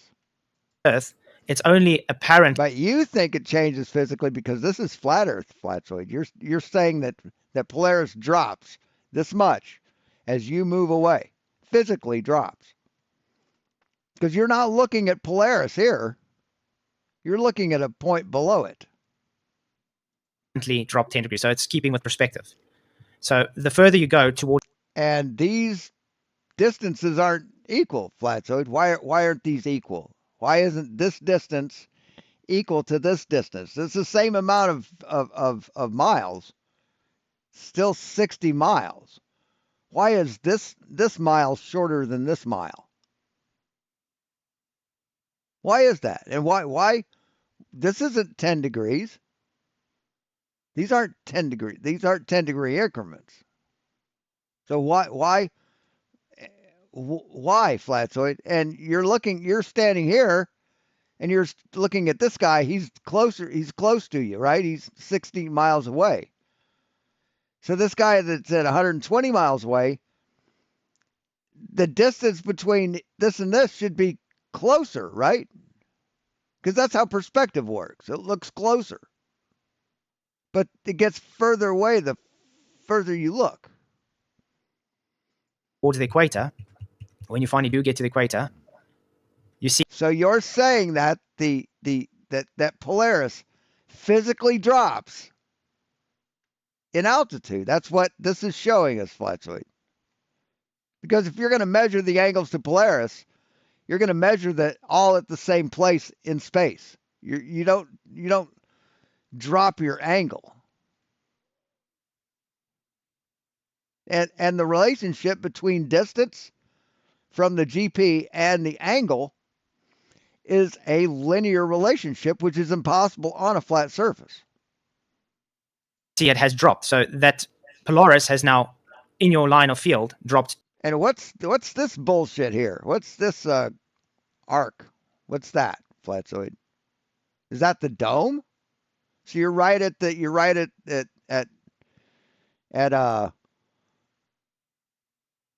well, this would be Antarctica, right? So you can see Polaris at 10 degrees above the horizon in Antarctica? Because that's where Polaris is. It's in the dome. It would be in your flat Earth dome. It would be embedded in that flat Earth dome, right? That immovable dome. So you have an arc that goes down here to Antarctica because that's the base of the dome, the ice wall, right? The equator to the ground. So you physically observe it going down, like perspective dictates. You'd agree with that? Yeah. So, but you're not. This is not perspective, Flatzoid. This is an orthographic view.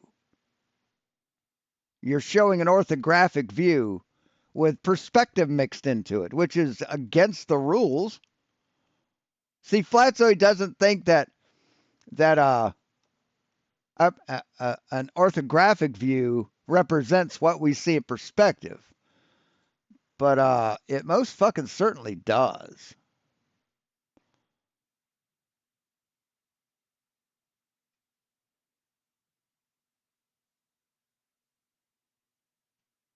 If I can find it.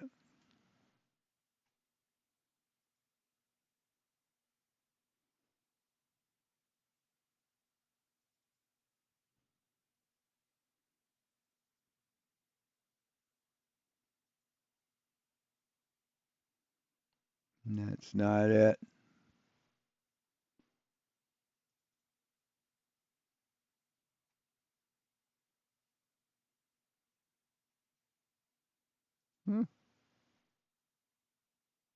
Where is it?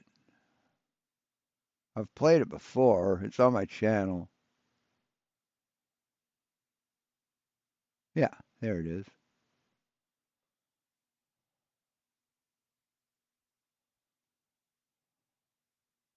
Let's bring a media file in.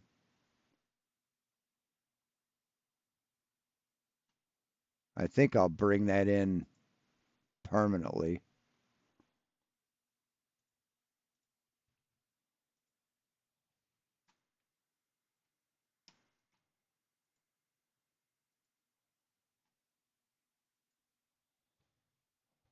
There we go. So I'm zeroing out the phone, the level on the phone, make sure it's 0 on a perpendicular object, and I line up with the roof of the garage that's on my property or where I live, and I get about 22, 23 degrees, about 23 and a half, something like that.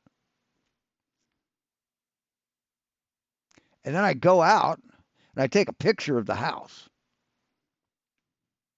That's the garage that I was looking up at.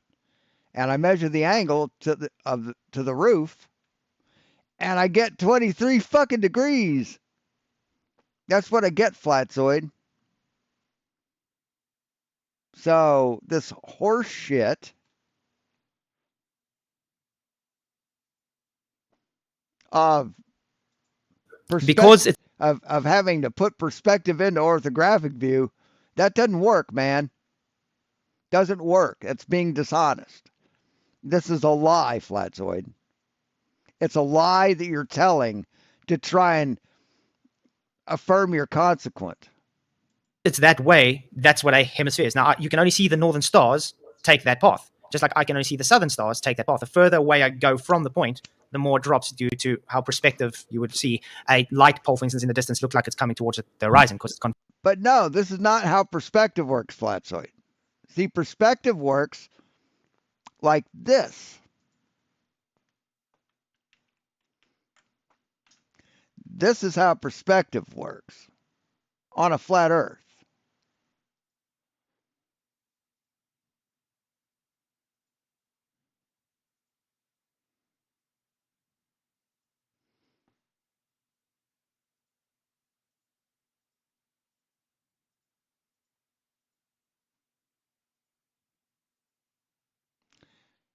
Evenly spaced.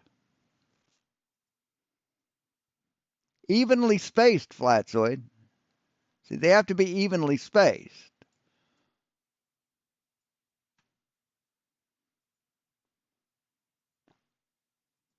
Oops. See, this is how you measure. This is how the perspective would work on a flat earth.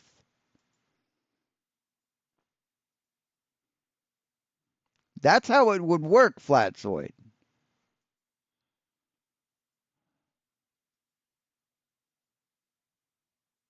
And due to perspective, the sun would never go that low in the sky. Let's see, this is 60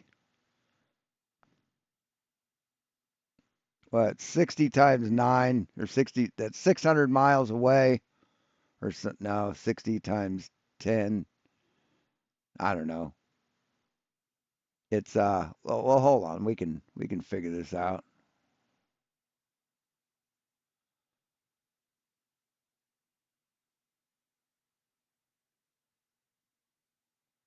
That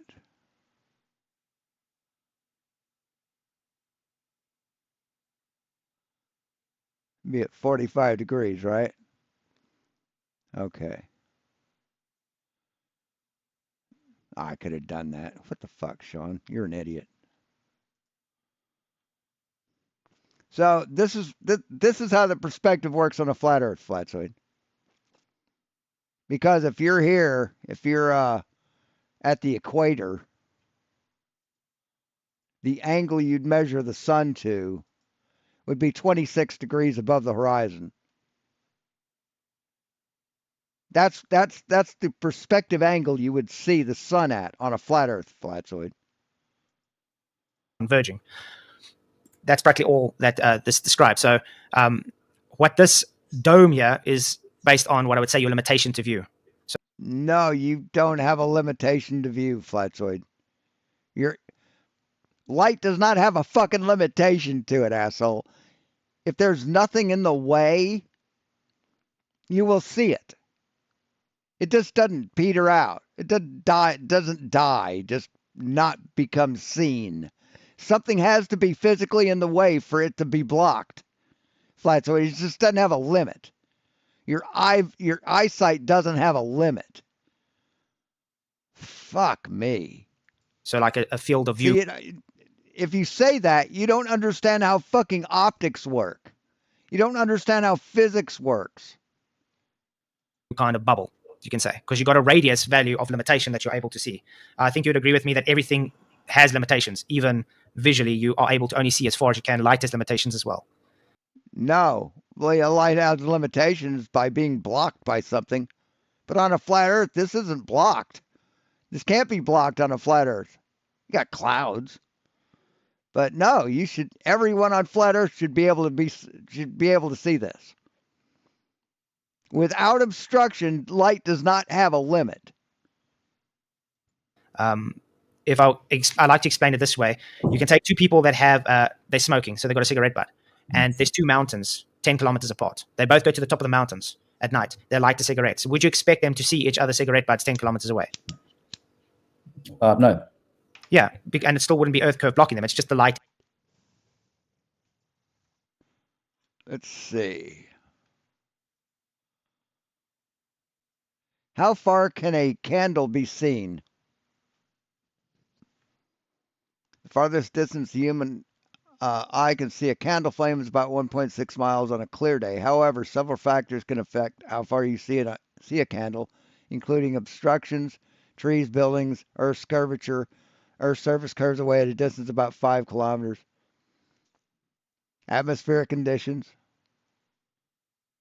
So isn't able to reach the So other how observer. do you explain this, the moon being inverted on this? no, he doesn't. He doesn't. RT. If it's just a, Hey, Steven. it's a flat plane and it's just a different distance. Moon inverted. Oh, because you say it looks that. Yeah. If you actually observe the moon throughout the year, you'd see it actually has different rotations. Sometimes it looks like it's a bunny by me, and in other times of the year, it looks like it's an upside down bunny. It actually rotates. Throughout the day, it rotates throughout the day, Flatzoid. You actually get people who have taken observations where they see it rotate clockwise. During the day, maybe some of the day, but during its visual cycle, during the time we can see it, it rotates. Yeah, that's okay. The moon. So they actually see it rotating clockwise. I don't think I've seen that. That's quite interesting as well. That would be interesting to see. And by the way, I was just looking up on the point about the eclipses. So it is possible to see both. You're not supposed to, but it's to do with the refraction. So the atmosphere. Yeah, I told you. Yeah. Told you refraction's the argument. But how does refraction invert it? It's funny, isn't it? Because refraction Yeah, it doesn't. Jesus fucking Christ, you're dumb. is used by both sides, depending to get them out of a.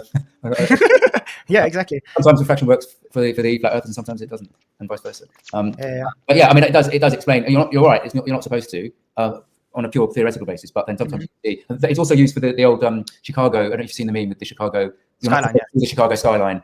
But you can sometimes, you don't see it all the time, but when you do see it, it can be due to the refraction. I don't know. I mean, they're having a good conversation. I mean, this is a good conversation. Nobody's yelling. They interrupt each other a little bit, but nothing worse than you'd have in a normal face-to-face conversation.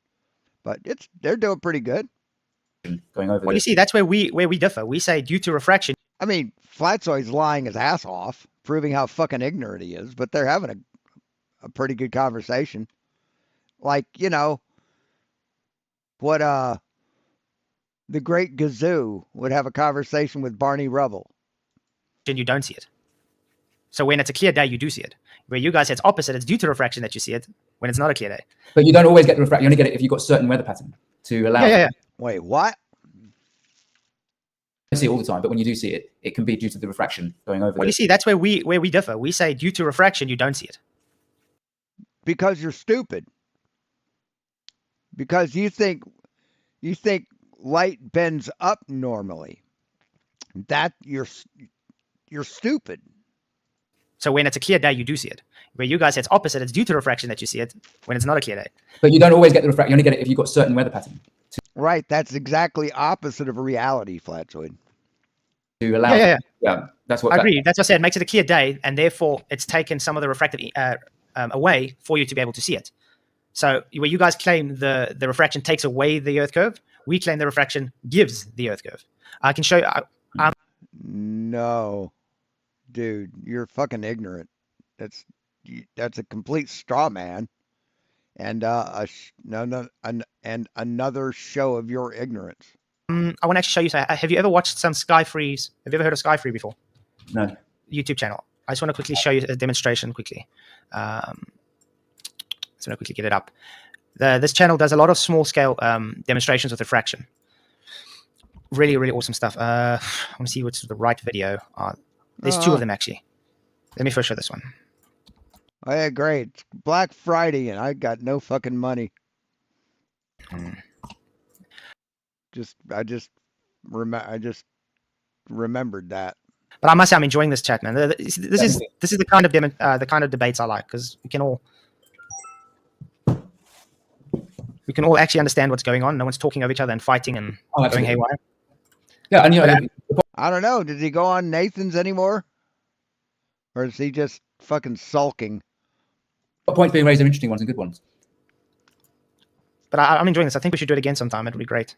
Okay, you see, they're taking all the different temperatures and everything. What?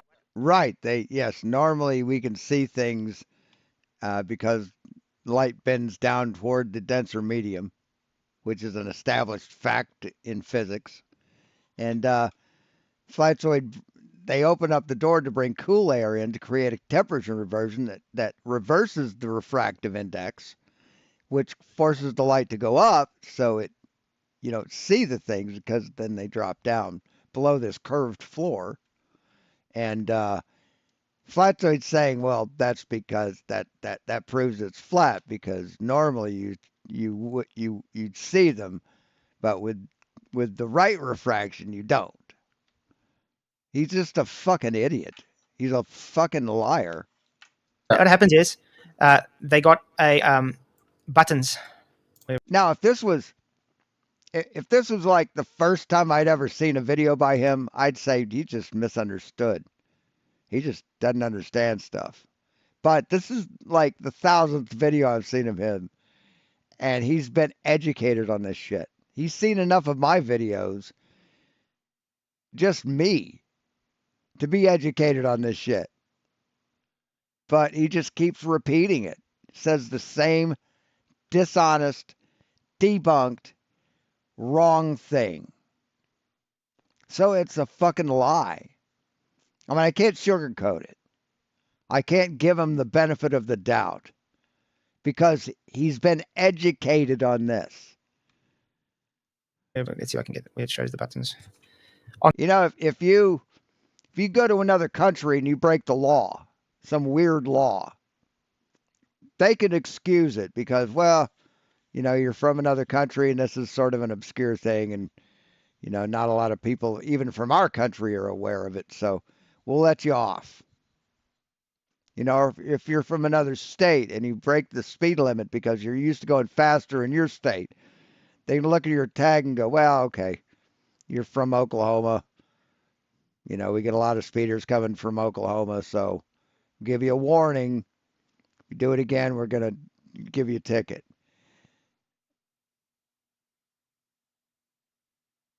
When you keep doing the same fucking thing every single goddamn fucking day, that becomes a scofflaw, and that proves that it's intentional. On the ground. There we go. You see? Yeah. These all buttons. So what happens is the camera's now low on the ground, and they're going to open the door now and let the cold in. So it's going to cause creates a temperature inversion, reversing normal refraction. Refraction now. And while they're doing this, wait, what? They're gonna listen to carefully what he says. These all buttons. So what happens is the camera's now low on the ground, and they're going to open the door now and let the cold in. So it's going to cause refraction now. So it's going to cause refraction. Refraction's already there, dipshit. Refraction is already present. It's always present. And while they're doing this, see, an intelligent person wouldn't have made that mistake. Refraction is going to cause these buttons now to be lowered into the horizon. You see there? Yeah. So the refraction is causing what you would call earth curve. So the opposite refraction of what we normally see is causing that. You're saying that the refraction should make it go even further below the horizon, not bring it up. Yeah. What I'm saying is the refraction causes the optical obstruction. Right, and you are going against everything we know about physics, about optics. That's what you're doing, Flatzoid. You are disagreeing with established, known optics. That's what you're doing. So is optics not a science now? I mean, you're a fucking retard, man. You are just completely dishonest. You say, so you think you know more about optics than Fuck, even the guy that sweeps the floor at the fucking Nike or Nikon plant. You think you know more than that guy? You don't know shit about optics, Flatzoid. Stop trying to pretend that you're smart. Where the globe claims the refraction takes that optical obstruction away, that physical obstruction away, and just makes it optical to be able to see it. So, in other words, the globe. So have a conversation with a physics professor, Flatzoid, and tell the guy this is a. I want to say some things, and I want your honest opinion on what my understanding of these things are, and then start going through stuff. How you think optics works, how you think light works. That light has a limitation, and just start talking to him about this stuff and see what happens. Ask him if you're correct. Globe claims that those buttons should be seen due to refraction over echo, where we're saying no, it's the refraction that causes the things not to be seen. So when it comes to like the Chicago skyline, the argument I would be making is, yeah, it's most of the time it's the conditions are so refracted you can't see it. So when the conditions are clear enough, that's why you see it, because it is literally there. So you think conditions were clearer? You think conditions are clearer during during the days that the Chicago skyline can be seen? You think that was clearer weather? Jesus fucking Christ, man. I mean, what the fuck?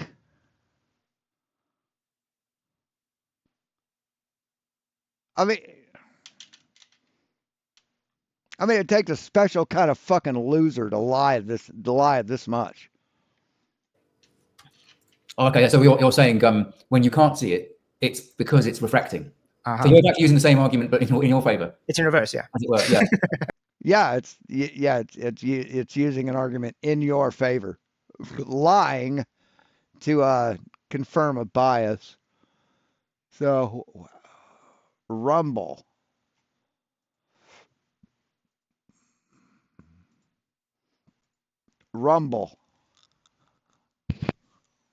Is this Rumble? Is Rumble fucking work safe? Gotta check. Yeah, okay. Jimmy Dore. Yeah, okay.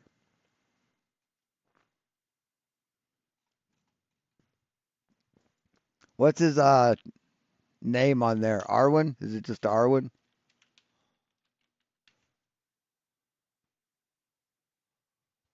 Flat Earth Early Bird Show. We got Arwen and we got Flat Earth Early Bird Show. Arwen, there we go. So that's Arwen. Can't zoom in on it any.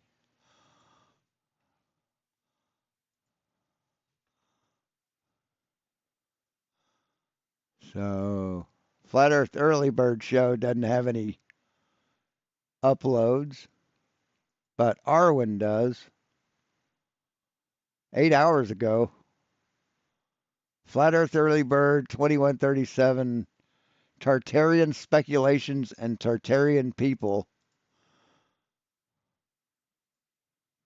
The bulk store is one of my favorite places. This one may come as a surprise because it doesn't have a healthy reputation. I mean, everything comes supersized, and the thing they might be most... Jesus. Ivermectin tablets. Holy crap. Hawking ivermectin. And Tartarian people grafted into our new batch's history.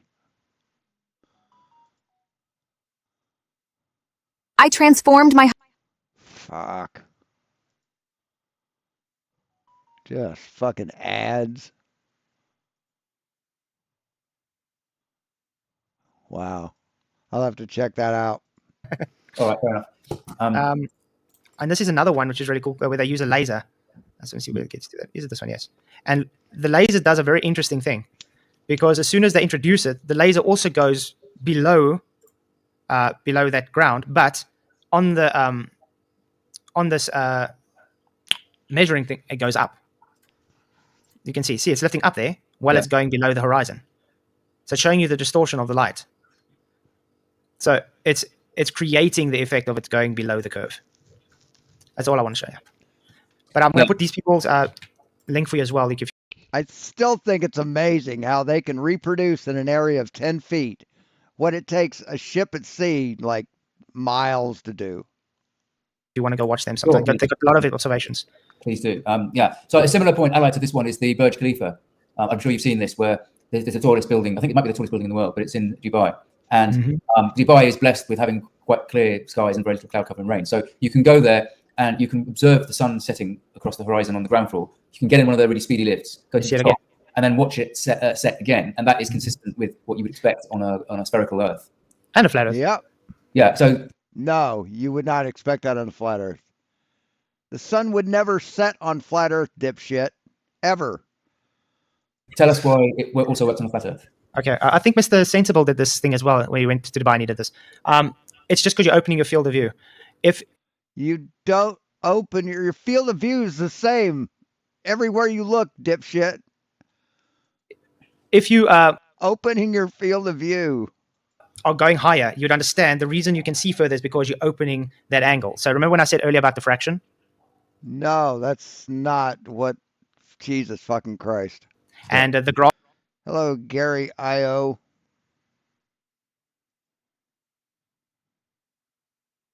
Or low. I'm not sure. I showed you earlier now with Polaris dropping with distance. So if you had to raise higher, because I think you've done this probably before. You can right. So you think Polaris physically drops with distance. That's what your chart showed. You can take your camera and stick it as low as possible to the ground. Yeah. You're going to see your field of view is going to shrink because you're going to see mostly more of the ground now. But as soon as you get up. No, your field of view doesn't shrink. Up, that field of depth is pushing out further. So you're able to see further and further. Yeah, so I've just want to envisage so if I'm on a flat Earth, the sun is a disk up there, so like 3,000 miles away or so, and it's going away from me, so it's going lower and lower. Oh, Isle of Wight. Okay. Lower and lower. It's gone past the horizon. So you're saying if I go up, then I can see on top of it, kind of thing. So the only thing I know about the Isle of Wight is I think it was in a Beatles song once, and they have a goddamn fucking heinous goddamn motorcycle race there. No, that's Isle of Man, isn't it? Sorry. Brings it back into view, basically. I've actually got a demonstration I did in a spray booth before, with the paint cans and stuff. I'm going to quickly get that for you, where it shows this exact. That's his version of the coin on the table thing, where you raise it. Biggest pop festival. Yeah, that's where I heard it. That's where I heard it from. In altitude, you're able to see further on the flat Earth. Just have to quickly find it. I used to do so much videos. But how, anyway, did you get into the whole flat Earth discussion thing, though? I think I've just been watching a few YouTube channels, probably similar to your ones. And I just sort of learnt about it. I'm not a scientist or anything. I've got A-levels in physics and chemistry and so forth. And I actually went into law and left science, but I've always kept a keen interest in it. And I just find the whole sort of debating side of it quite interesting. It's amazing everybody. Yeah. So it's amazing everybody has their own way. So he got into law, so he's familiar. He's used to dealing with liars. Way of getting into it. Oh, absolutely. Yeah. So I mean, I've just been looking a few things up about the Burj Khalifa and the difficulties for the flat Earth model. So, I think flat earthers argue the sun is just moving away, not setting. But if the Earth were flat and the sun was simply moving away, ascending to higher elevation wouldn't allow you to see the sun again. The angle of view would remain the same regardless of height. On a flat Earth, the horizon would be at eye level no matter your elevation. Observing a second sunset from the top of the Burj Khalifa contradicts this claim. Is that WS? Are you reading that from WS site or something? Or Mattoon? I've got it on a Google Gemini, so it's just come up with that. Okay. Well, you see, that's the thing. They're ignoring things. Look, I'm going to show you here. Okay. Yeah.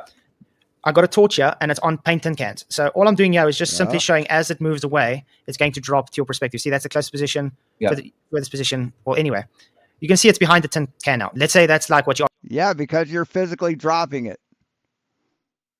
You're physically dropping it, and your camera's pointing up. It's lower than the tin can. Yeah, I've fucking debunked this thing. You're on the ground floor of the Burj Khalifa now, okay? And the light has now gone that you can't see it over the horizon. So there's, for instance, a mountain in the way down there or whatever. It's blocking your field of view because of your angle. But look what happens as soon as I lift the camera up. Let me go back. Look what happens when I lift it up. See, I'm able to see it now. Yeah, but isn't the difference that he's not? Yes, but we don't have mountains in the way on the ocean. Don't have those mountains in the way. So how does the sun set on flat Earth? And how did it go? How does it go below the horizon? See, those weren't the horizon. These weren't the horizon. This is the horizon. That's not, the light source isn't up and just moving further away. He's actually brought it down to the floor. Yes, he did. He noticed it too. No, this is a demonstration. Yes, you did, Flatzoid. You did. I did. The light is exactly the same height from the closest position to furthest position. No, it wasn't. It was not at the same height. Exactly the same height. It's on top of a paint tin can. I've just moved it further and further away. All right. Okay. So due to perspective, it's dropping to the convergence of level, okay, of the relative eye level. And now this paint tin can in the front is now blocking it because it's foreshadowing. And I mean, his floor is curved too. You see that? His floor's got a curve to it. Shortening it. The angle is blocking it. Just like if you were in the bottom of the Burj Khalifa, there's things block. Dude, we watched you physically drop it lower. We watched you do it. Your field of view due to the sun's apparent position dropping to the horizon. Yeah. So as soon as you're going to go up now in the Burj Khalifa, you're going to be able to overcome that angle that's limited, and you'll be able to see the sun again.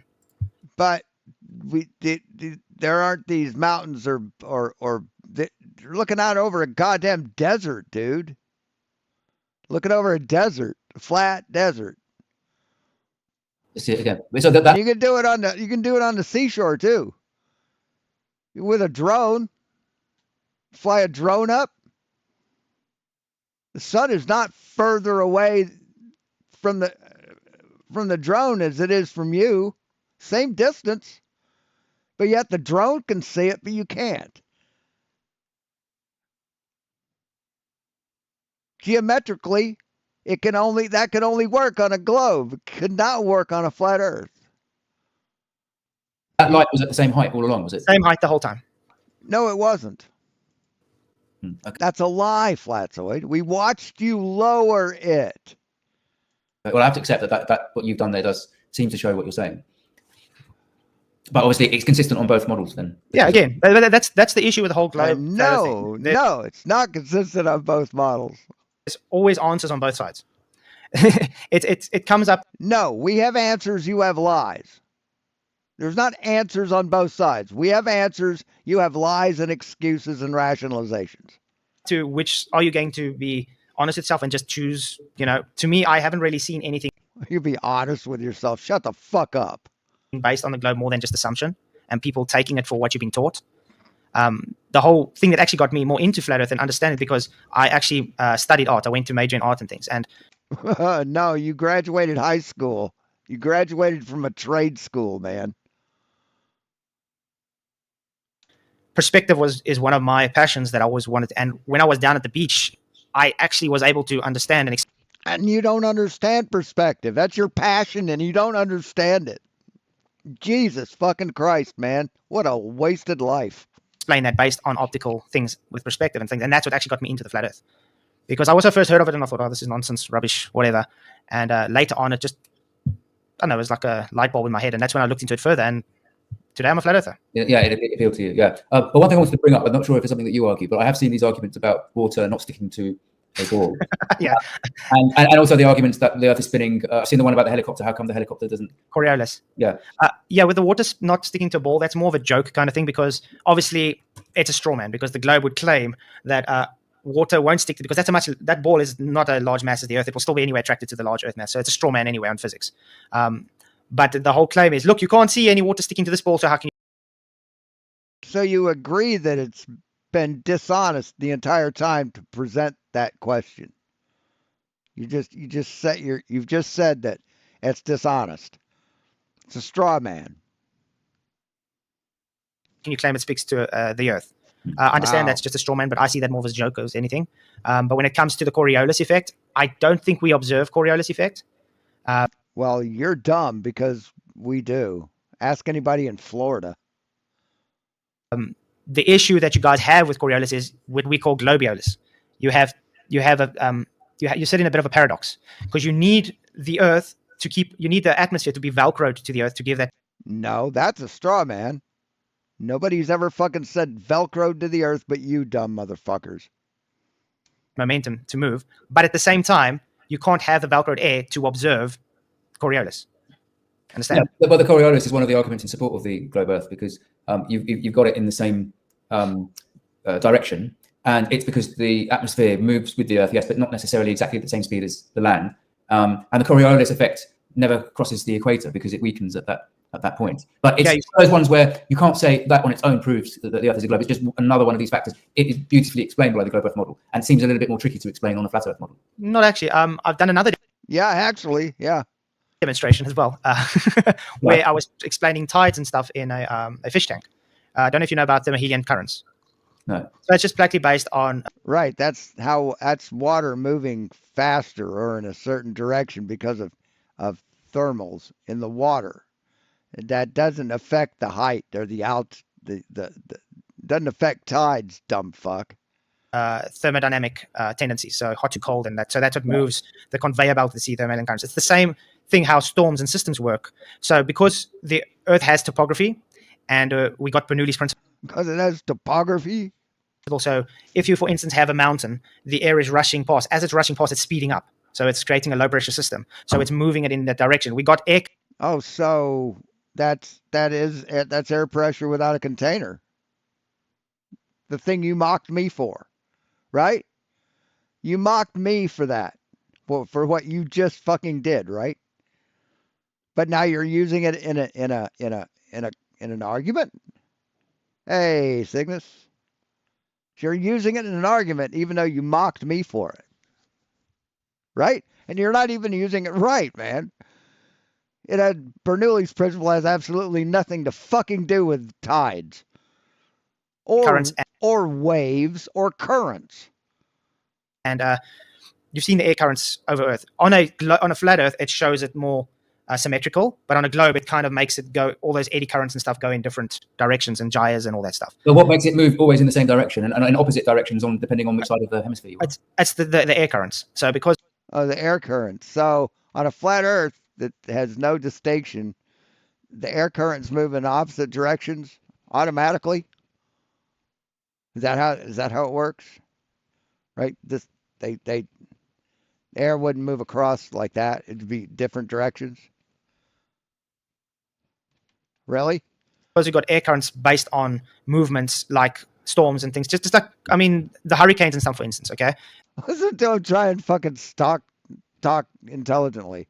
The reason it would spin anti-clockwise and clockwise in different hemispheres is simply because the path it's taking through on the ocean. Remember, it starts as a cyclone on the ocean. Yeah. So it's the air is pushing it. So how it's formed is the hot air is rising and the cold air is taking its place. So it's right. So how does it go this way?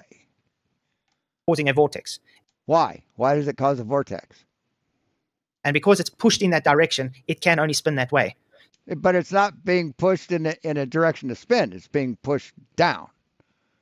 Air's coming up, right? Other air is being pushed down. There's no this direction. How does it go that direction? How does it get the spin? Now, if I take this and push it straight up, it's going to come straight down. It's not going to spin.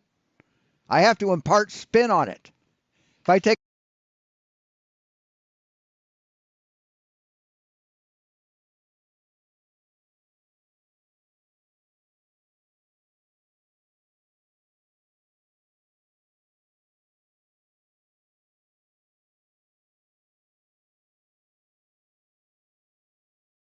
Can you hear me? There we go.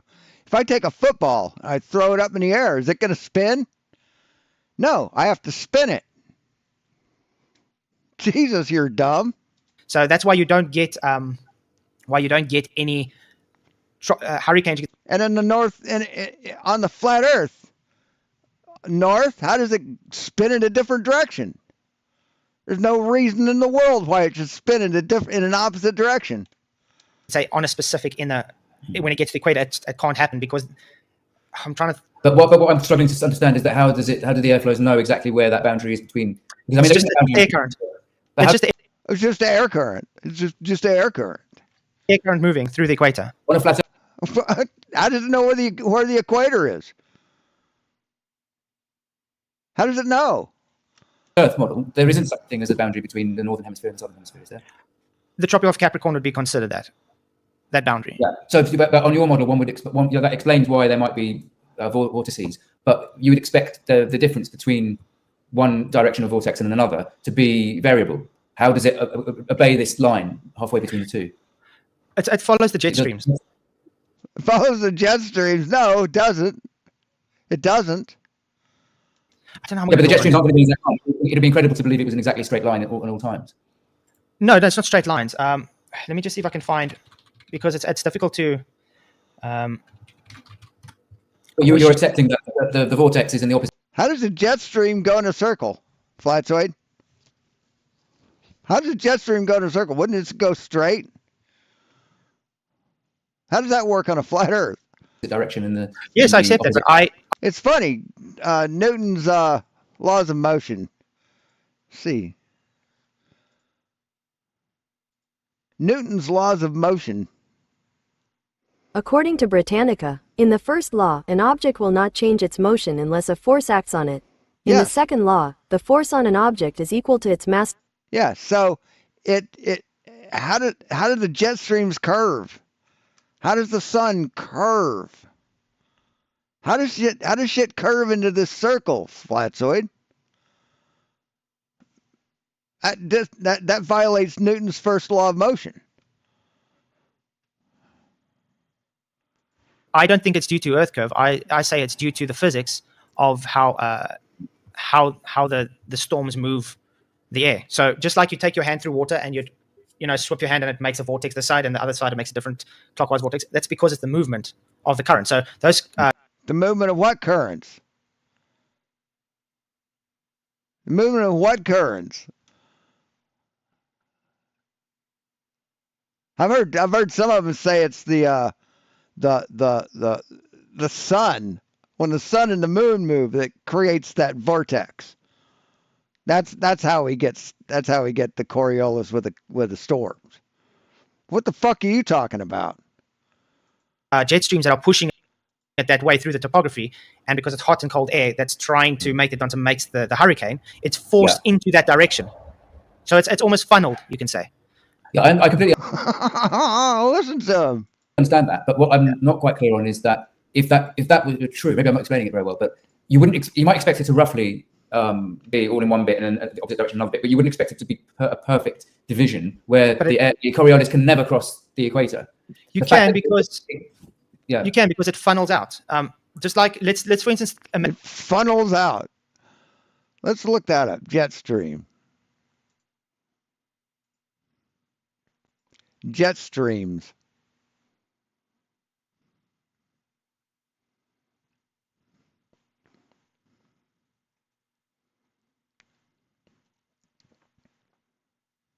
So here you go, man. Look, jet streams are the same. They go the same direction. They go the same direction, Flatzoid. So how does it funnel shit out? Actually, you can't see that.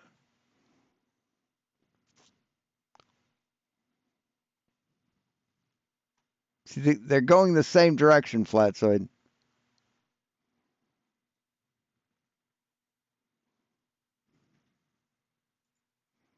Imagine a 10 lane highway, okay?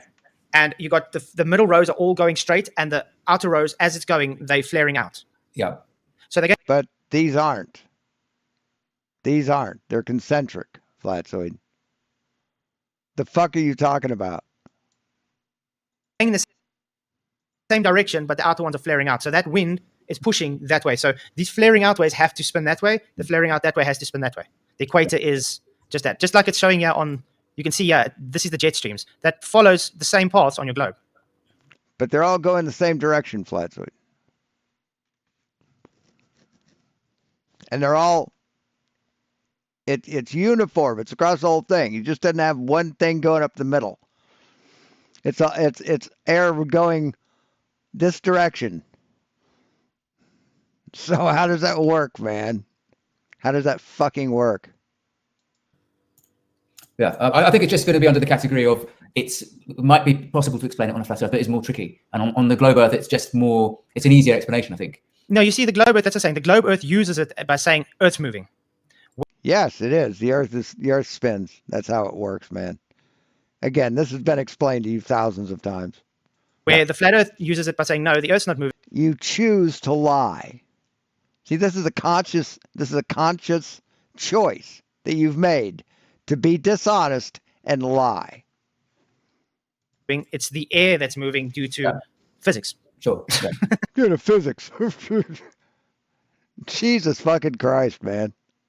So go to any physics professor and give it and tell him that's what you think. And see if he says that's physics. Do it, Flatzoid. So going back. Do it. Explain this to him and then ask him, is that how physics works? To the water, sticking on a ball point, that if I understand it right, you're saying that's a straw man. That's not actually what a lot of flat earthers believe. I think they do it as a joke. Right. I don't agree with that argument because if you understand the globe physics, it doesn't, God, when is this over? Another hour? Jesus fucking Christ. Well, let's see. When is it over? Oh my God, he's going through the Black Swan. Oh, good Lord. So it's another, I don't know. I gotta pee again. I'll be right back. That's just a joke because you would understand the Earth is a larger mass compared to that little ball demonstration. Yeah. Sure. So I don't agree with that. Although I do laugh with it because I see it as a joke, but I don't agree with it, like I said, because I understand the physics behind it. Sure. Okay. Well, I think I've got a couple of points, but they don't really take us that much further. But yeah, something I also want to say on the Coriolis. You do know the difference between the Coriolis effect and the Coriolis force, though? Yeah, I would imagine they're different. One's the force and one's the actual effect. So would you say that the hurricane is based on the Coriolis effect, or it's based on the Coriolis force? Well, I don't know. I don't really know enough about hurricanes and how they form. Yeah, because when we say, for instance, Coriolis effect, it would be an observed phenomena. You would actually see it have an apparent deviation. So it's not taking an actual deviation. It's only appearing to take. So what happens is you would be on the moving reference frame, the non-inertial reference frame, observing something in the inertial reference frame, taking a linear path, having an apparent deviation or drift. So like you'd be on a roundabout and someone throws a ball, you would see that ball, according to your position as you move underneath it, take a curved path, but it's actually taking a straight path. That'd be Coriolis effect. Now, the Coriolis force, for instance, we put that ball on the ground of that merry-go-round and you move it. That ball will be rolling due to the forces of that fictitious force spinning. So they're claiming the hurricane is formed due to the Coriolis force. I see. Yeah. Yeah. But when we talk about Coriolis, and for instance, now you would be able to see deviation if it's claimed to be that way. And that's why I brought Globiolus up earlier, because you guys require the air to be velcroed to the Earth to move. As you said, it just moves in different, it moves with it, with momentum. But if you do this, you don't have two separate reference frames. So therefore, you can't observe Coriolis effect. So it either has to be there or it doesn't be there. So yeah, on a globe Earth model, if the Earth suddenly stopped spinning, you'd have be dead. really strong winds and everything would get ripped up because the air would carry on. It's not exactly the same, but this is the whole point. This is why you've got weather systems, because air is fluid and it doesn't move in a rigid way like a solid does. Well, how would you explain the tangential velocity, though? Because with altitude, it would have to spin faster at high altitudes than lower. How would you explain that tangential velocity, though? I would explain that I haven't come across that before, but I would, just thinking on my feet, explain that by the fact that the heights that you're talking about aren't that significant, because the Earth is, their circumference is something like 24,000 kilometers, isn't it, at the equator? And what height are you talking about? You're talking about, what, 7 kilometers or something? Well, let's put it this way. If you're in an airplane and you take off from the ground, okay, and you get to, let's say, 35,000 feet, you would agree at 35,000 feet, you would have to be traveling faster to keep tangentially with the ground than when you were on the runway, because you're further away, your radius has increased. Yeah, but it hasn't increased by much because it's 24,000 kilometers. It might even be miles. I'm not sure which one it is, but it's 24,000 circumference at the equator. And if you're only 9 kilometers up, which I think is what domestic flights are, that's quite low. If you imagine, you wouldn't expect that to make a huge difference. See, idiots like Flatzoid think it'd be like 10 times as fast. I think that's just a mistake of not understanding quite how big the Earth is conceptually. Yeah. But you see, because what I'm trying to Yeah, sorry, go on. Sorry. Because what I'm trying to get is, if for instance the Blackbird, it flies at 70,000 feet, okay? Yeah. Where there's hard. Yeah.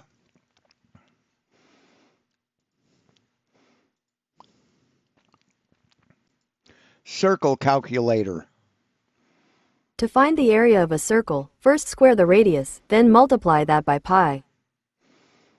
Let's see, we don't want the area, we want the circumference. So,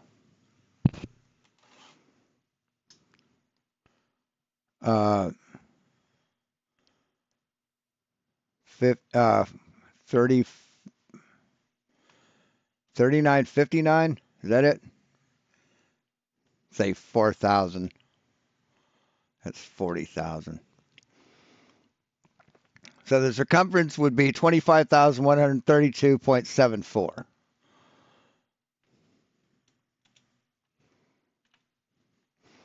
As opposed to 25,189.29. So that's the difference in circumference, is that much.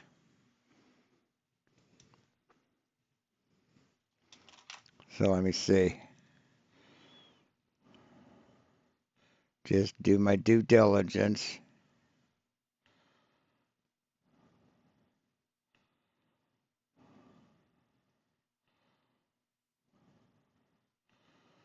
Calculator 25132.74 minus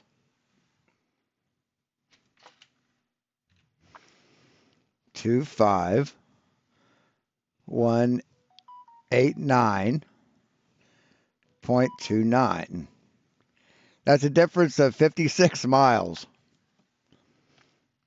So, yeah, not much. Hardly any air. Yeah. But it's claiming to have the momentum with the air and the spinning Earth. How is it keeping momentum if there's no air to push it with the Earth?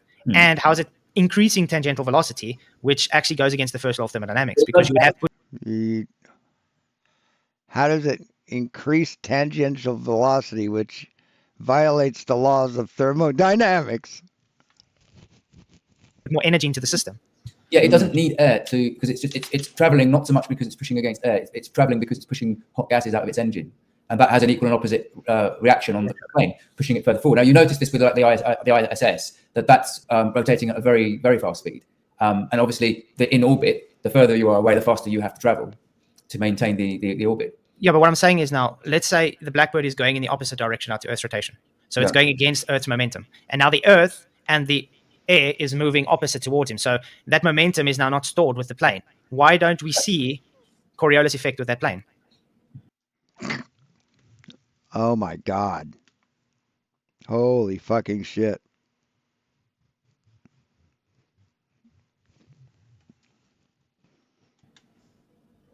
Because the plane's not air, I would say. It's a solid object with its own thrust. Yeah, but that means the plane should be flying faster against the rotation to get to its destination. No, you don't know how speed works? The speed he's going is ground speed, stupid. It's ground speed. It's based on his speed relative to the ground. And then the other way, because it has no longer got the conserved momentum.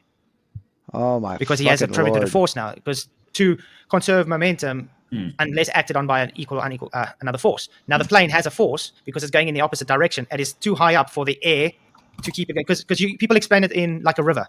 If you're in a moving river, you can swim. But to people on the side of the river, it looks like you're swimming backwards. Now, if you're in a river with no water, it can't pull you backwards because the air is too thin, that's what I'm saying. So the plane would be flying and it won't be able to conserve momentum because there's nothing to keep it pulling the momentum. It's got force attributed in the wrong direction. So therefore, to us, it's powered, stupid. It's under its own power. What the fuck are you talking about? Oh my God, he doesn't understand conservation of momentum. Holy shit. Well, I've been on for 4 fucking hours. So I want to fast forward it to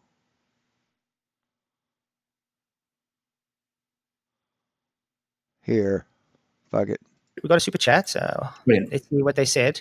So on his first day, Roger, thank you for gifting a membership, really appreciate it. And the Mega Worthy for $5 super chat, he says, so the argument for globe Earth is it would behave exactly like a flat Earth? Is this gonna present proof or more conjecture?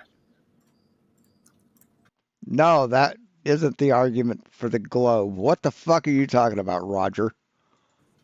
I think it's more a statement than a question. Yeah, I was just struggling to understand the question. Yeah, I think he's saying, are you going to present or anything, or is it just accept it because globe? Yeah, if he's asking, am I? I think the difficulty is that it's very difficult to change somebody's mind, and I think it would be very difficult for somebody to persuade you that things are different, and it would be very difficult for somebody to persuade me. And I guess maybe a good question would be, what would make you change your mind? Maybe something for both of us to answer. Yeah, definitely. I just asked anybody in chat if you have any questions. Be sure to know. PJ, you can also ask. You are in already. So. The only thing that would change Flatzoid's mind is if the Bible said it. That's the only thing that will change his mind. He's that ignorant, that gullible, that sycophantic. But yeah, I think this was very respectful, and I like you, man. That dishonest. Won't accept any evidence. Zero evidence. It's not because that's dishonest. Got the same surname. It's because and the same first initial. Yeah, I'm Keith Reynolds. You Kent Reynolds. How's that? I did say that at the start, didn't I? Yeah. No, I just think it was a cool conversation again. Like, so it's really pleasant. And that it's normal stuff that we usually talk about, but in a better manner. You know what I mean? Usually, there's arguments left, right, and centre. Straw man's being thrown all over the place. Ad hominems, all that kind of stuff. But no, I just think it's been a pleasant conversation. I've got no questions, so it's been fantastic. I actually got a question for you, Kent. The only person that strawman was Flatzoid. It's the only person that did that. What is your thought on level? How were you taught what level is? I think level is it's something that's with respect to the ground, isn't it? So something's level, like a spirit level, for example, it will show you how level you are. I mean, it's relative, so the ground has to be level as well. So if the ground isn't level, your spirit level will be telling you something that's actually wrong because it's based on gravity. But yeah, of course. But like the first meaning they've got for level now, no point higher or lower than the other. And the second meaning, as in the globe version of it, where it's parallel to the Earth curve, totally gone. No, that's not a globe version. That's the definition, idiot. There's no globe version of it. It's the definition. Each other, totally. Mm-hmm. Jeff Conkle sent a $2 super chat. He says, Kent, I think you are more on the fence now. Thank you very much for the super chat, Jeff. You rock. You know, it's like water is the environment that fish live in, is not the fish definition of water. That's the definition. It's like we don't have mainstream science. These idiots talk about mainstream science. It's science. You don't have mainstream and other science. You have fucking science, dipshit. Yeah, because if you look at level, you would agree that it requires a horizontal. No. Level doesn't require a horizontal. Level is level. Level is equidistant from the center of the earth. Doesn't require a horizontal. Yeah, I mean that's the definition of it. It's level with respect to a horizontal. So that's why I don't understand how the globe can claim level on a globe, because a horizontal can't curve. So, but I mean, right? They're two different things. Horizontal is not level. Horizontal is in respect to a datum on the earth, and only that point is horizontal. You have to create a new datum to get a new horizontal. You probably saw my argument with FTFE anyway in my opening statement. And that's I just wanted to find out, what are your thoughts on level? My thought on that is it's all about scale. So on things can look a certain way at different scales. So on our everyday scale, which is meters, maybe kilometers, but mostly meters and centimeters, then at that scale, you can just ignore the curve because it's too slight. And therefore, you can just treat the earth as flat and level is just level relative to the ground, provided the ground is level. And so that's why your spirit level works. If you had a giant spirit level that was like half the diameter of half the circumference of the Earth or something, then that's when you would have problems. But on your everyday scales, you wouldn't present a problem, and that's consistent with both models because that. Right, sort of like LIGO. Now, if you put a level on the tube in LIGO, it's going to be out of level at one end because it was built straight and not level. I think flat earthers would have to admit that is if the globe Earth is true, that's what you would observe on our everyday scales. But I wouldn't say the horizon physical, the less physical horizon being at 3 point whatever miles out is that slight. To be honest, I think that's very small. If you're seeing curvature that close, 3 miles. No, you're not seeing curvature that close. You are seeing foreshortening of curvature at that distance. You are seeing the effects of curvature at that distance. I don't think that's that slight, to be honest. But you're not really seeing curvature. What you're seeing is the ground falling away from you. It's not the same as observing curvature from above, which takes a much higher height. I've seen this in the memes. Internet. Oh, how come? That's the argument, isn't it? Oh, how come you can't see the curve from 9 kilometers up, but you can see it only 3 miles away? Or on your x-axis, you don't see curvature left or right. It's a brilliant. I mean, Flatzoid constantly talks about foreshortening. That's foreshortening. That's what you get. Question, but it is answerable. That's what you get with foreshortening. You get to see a more pronounced curvature of a huge fucking object. Janus, sorry man, Janus says he wants to ask a question. How's it going, man? Hey, how are you? Nice to meet you, Kent. I make a statement, and I would like to know what you think about it. From my perspective, you can't change anyone's perspective, anyone's mind, because truth can't be told. Truth has to be realized. So my question to you is, what kind of evidence you would consider to become flat earther? Yeah, it's always a very difficult question to answer because you have to imagine what it would be. I suppose probably lots of small bits. I mean, if there was a real evidence of a conspiracy of some kind, that would obviously help. Somebody coming up with some kind of experiment that debunks everything, and that goes viral and is repeatable, I guess. I think there is such evidence, if you would like to consider it. Flat, if you could show the disappearing ships behind the horizon. Yeah. So this one possibly could convince you? Do you have them? Convince me in which favor? In favor of a flat Earth? In favor of flat Earth, yeah. That is not a globe. Because ships do not disappear behind the curvature of the Earth. I think there's too many explanations on both sides of the argument for that to be conclusive. Yeah. Because there's explanations. When globers say it disappears bottom first, and that supports the curve, then flat earthers have an explanation for that. So you can zoom in, and it might be the weather, and it might be the waves and the tides, and so forth. So you're never going to get a complete resolution to that. I don't think that alone would be enough because there's too many arguments. You see what I mean on both sides. Because I wanted to bring the black swan up, but we didn't get to it. So just think it's like black swan. I just wanted to ask: have you heard of the black swan before, Kent? Oh, you muted me. I haven't, but I saw a comment saying Kent asked about the black swan or something. Yeah. I'll actually explain that to you now. I just want to read this. Roger Little, he says, thank you. He says, Kent, I hope you look a little deeper. I think Kent is looking deeper. That's why he's having these discussions, just like all of us. And I think you're awesome, man. Keep on doing what you're doing. And don't fall under peer pressure. Just do your thing. I think he's been fairly open. Definitely. But you know what, Kent? You're going good way. I can see it. And I think in a short time we see you and welcome you in the Globe Earth community. Brilliant. They really think they make compelling arguments, don't they? Yeah, the black swan. Let me see. I'm going to bring up the black swan on QB sites because it explains it the best. Okay. I give you one example. One truth. Probably you can see that people are leaving globe Earth and moving to the flat Earth. But do you see? Yes, incredible fucking refraction. The people who were flat Earthers and become again globers? Black Swan 2020. Okay, well, the black swan here, this is an observation done which shows 2 platforms. They are measured distance, 6.2 miles and 9.4 miles away, okay? Yeah. Now, it gives a modus tollens based on your globe's radius. Oh, sorry, I was just going to say, thank you, Theo Megaway, for your $2 super chat. Says, shout out from crew at 24/7 Flat Earth Discount. Woohoo! Shout out to you guys at 24/7. You guys are awesome. They do so much. You should actually go chat on 24/7 sometime, Kent. Or if you have Discord. No, I haven't. If you get Discord, you should go look at 24/7. It's also a Flat Earth dedicated Discord, and they talk a lot. They always have people open there, and they talk a lot about the Flat Earth and discussions and stuff. I think you'll have an awesome time discussing with them. But thank you very much, Theo. You rock. Definitely. We used to use Discord a lot, didn't we, before we went on to stuff like that. But #1 globe killer. But beware that. I mean, it's good. There's good channels and like that. There is a lot of trolls in Discord. Just to Yeah, be, you know. Okay, so the modus tollens based on your radius value, okay? So it says if P, then Q. So not Q, therefore not P. So it's just setting up a logical deduction. So if the Earth is a sphere with a radius of 3,959 miles, that would be P. It is. P. Then every horizon distance measurement must be. Oh, wait. Every horizon distance measurement. When was that horizon measured, Flatzoid? When was the horizon in BMLSB 69's video measured?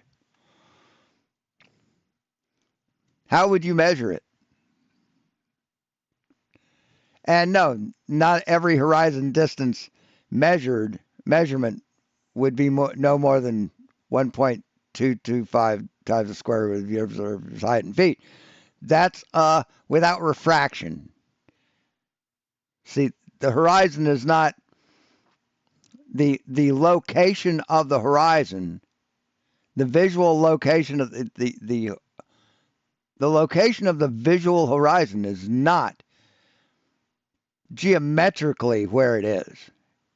It's somewhere else. It's either closer or further away from you based on refraction. So since this doesn't take refraction into account, this is horseshit and can't be used. Be no more than 1.225 times the square root of the observer's height in feet. That would be Q. That's the observation. That would be the geometric horizon, okay? That's according to the curve calculator. Right. So why are you talking about geometric horizon when it's an issue of the optical horizon or the apparent horizon? Because that's dishonest, Flatzoid. So if we say it's not Q, therefore that distance is not 1.22 times the square root of the observer's height in feet, therefore it can't be P. Therefore the radius is not 3,959. You agree with that? Because it's just a modus tollens. It's just a if or not statement. You'd agree? So if we look at this observation, okay? So we could also create a modus tollens. If the Earth is flat with no radius, P, then every horizon must be behind every object on that flat Earth. Q. You agree with that? Because it's just a modus tollens. It's just a if or not statement. You'd agree? So if we look at this observation, okay, the horizon based on a 1 foot height can only be 1.22 miles away. Without refraction. The issue with this observation is platform heel height. Observation. Optical. So you don't have a geometric observation, Flatzoid. You have an optical observation. And it's obvious that there is heavy refraction. Heavy refraction. As evident by the oil rigs and the distance to the optical horizon.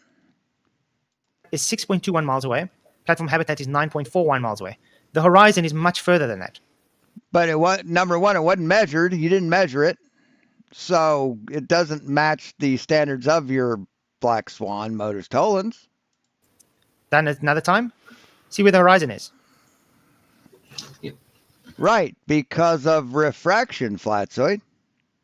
So in other words, according to your globe, the horizon should have been on this one 3 miles away, on the other one 1 mile away. But the horizon... Right, because of refraction. Yes, this is totally predictable with the heliocentric model, Flatzoid. The horizon is way past 10 miles. Now, the argument we get, most of it, is refraction. We the clean arms. Oh. Yes, the thing that you said earlier that we have to take into account.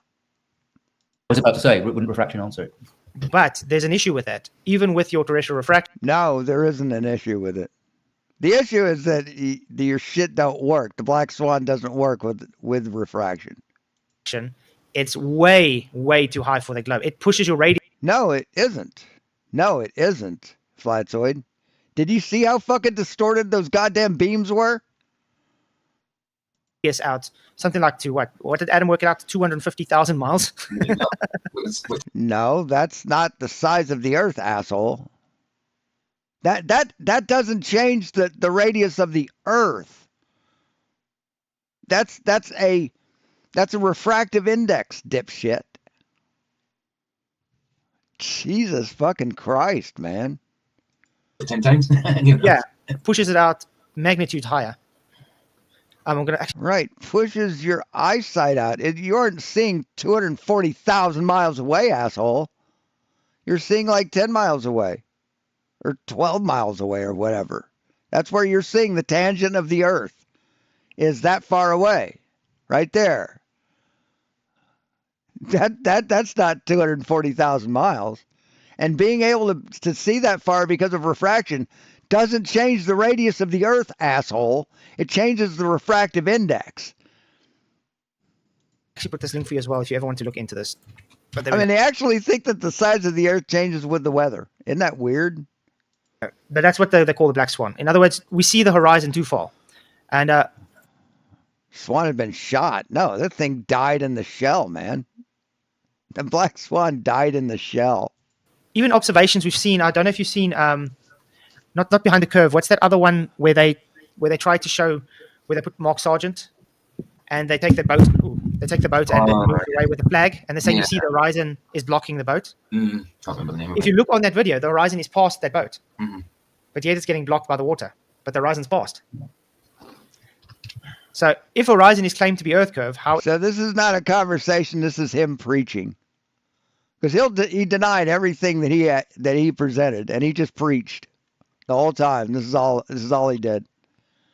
Is it being blocked? It's like some fucked up, twisted church. It's a cult. So Yeah. It's a good question. What to consider? I mean, I think these are they're not they don't prove a flat Earth. All they do is they question one aspect of the globe Earth theory, and it's another. yeah, absolutely. They don't prove a flat Earth. You just question the globe. Hey, Chris Clark. Well, how come this argument? And there could be an explanation for why on that particular photograph that's what's been observed. But you would see it everywhere, wouldn't you? Surely it would be massive news if you wouldn't just see it on one occasion. You'd see this on everything. Mm. And You see how, yeah. sorry. No, you see how I would see it is it shows our argument that it's just optical, not physical. No, it has to be physical, Flatzoid. You cannot have an optical horizon without it being physical. You can't. And it shows against the globe. So yeah, I wouldn't say it proves a flat Earth or anything, but it definitely shows the geometry is not working for the globe. But see, your job is not to prove that the geometry doesn't work, because we know it does. Your job is to prove you're flat Earth, and you fail. You know why? Because you're a failure. At all. But only on those examples, because there are other examples where you do see the ship disappear bottom first. Yeah, which and you can explain it purely by waves or tides and wind and stuff. I agree, yeah. But I still hold to it's optical. Oh yeah, this is the problem: is we can be this experiments. Well, you're dumb, and we've proven it today again. So no one gives a shit what you think it is. Can be deceived by variables, refraction and perspective, and all sorts of things. That's why we've got people who are flat earthers and we've got people who are globe believers, and it's difficult to resolve it because one person will come up with one thing and then another person will say, oh, but it's just this and it's just that, and sometimes it's okay, we haven't got an explanation for that, but that doesn't necessarily prove that the other side is right. Just because it might be a problem with this particular. There is another one argument, okay, we can take into consideration water and the waves and the air and so on, but people did as well experiments on the flat surface. It was on the desert, the biggest white desert in the world. I just can't remember the name. So there is no waves, and still supposedly items disappear bottom up. But later, when you zoom in, they're appearing again. So anyway, I think you have missed my question. Before I ask you, probably you can see that people are now moving from not a lot of, but some people are moving from the globe Earth model to flat Earth. You have observed it probably. This. So I think your point is that more people move from globe to flat Earth than move from flat Earth to globe. But there is no people moving from flat Earth to globe. Do you know any examples? Yeah, there are. Ragey50, Seek Truth, Speak Truth, Jose JG Gonzalez, Sean, can't remember his last name. Yeah, there's several. Question. There might be some, but I can't give any. But I think that might be because the flat earthers that you see are the ones that are staunch believers in it, that go onto YouTube and are interested in it. But there might be a lot of people that don't know. I mean, Trump won Trump won on the 5th. So it just goes to show that the stupid people are winning. Know the globe Earth model very well, and might have thought that the Earth was flat due to not being educated about it. And the internet fucking has raised a generation of idiots who think that anything that comes into their head is truth, and empowered them to the point where if you criticize them for stupidity, you're wrong. And they may then become. The internet even disciplines people who criticize stupid people. A globe Earth believer if they then take a physics course, for example. So you can get it that way. I think the answer to your point is that it's about the psychology of people that believe in flat Earth, because these are people who are naturally very curious and skeptical about you have to be skeptical about mainstream, right? Yes. Right. Now it's not skepticism, it's cynicism. There's a difference. They're cynical. You have to believe that you're being lied to. A skeptic will accept evidence. A cynic will not. By a large number of people. Well, not actually. So what could it be then if it isn't being lied to? Or maybe lied is the wrong word. Maybe it's being misinformed. Flat, are you there? Oh, he was frozen. Was he frozen? Yeah, he'll come back. That happens quite a lot. He'll come back. Oh, okay, right. Usually. I thought it was unusual for him not to have something to say on it. Sometimes he does have like it's a South African thing, so they've got what do you call it? Periods where the electricity goes off, load shedding. I think it's called load shedding. Oh, okay, yeah, sure. Yeah. I don't think he's having any of that at the minute. I just think his signal's dropped for a bit. Oh, sure, yeah. If he can't come back, you'll say it and he'll say, "Oh, it's dropped completely." I think what you just missed was what I was saying was that necessarily you'll probably get much more people moving from globe to flat Earth than flat Earth to globe, because you have to be somewhat of a skeptic to be a flat earther. And gotta be gullible as shit to become a flat earther, man. It's that kind of mindset, and if you've got that mindset, you're unlikely to go back to mainstream. You're very unlikely to say, "Oh yeah, I think it's I was wrong." So that's why you probably don't get much moving in that direction. I can agree to that. I put this. His red pill philosophy. Is he still hawking shipping containers, mini home shipping containers? Link as well. It's Rob Skiba's. I don't know if you know who Rob Skiba is. He's actually a flat earther that died recently a few years ago. Yeah. He has a very big channel. This is a demonstration he also did with using a Fresnel lens to explain the refraction, how it causes things. Right. He used the wrong half of the Fresnel lens, of the Fresnel lens. He used the wrong half of it.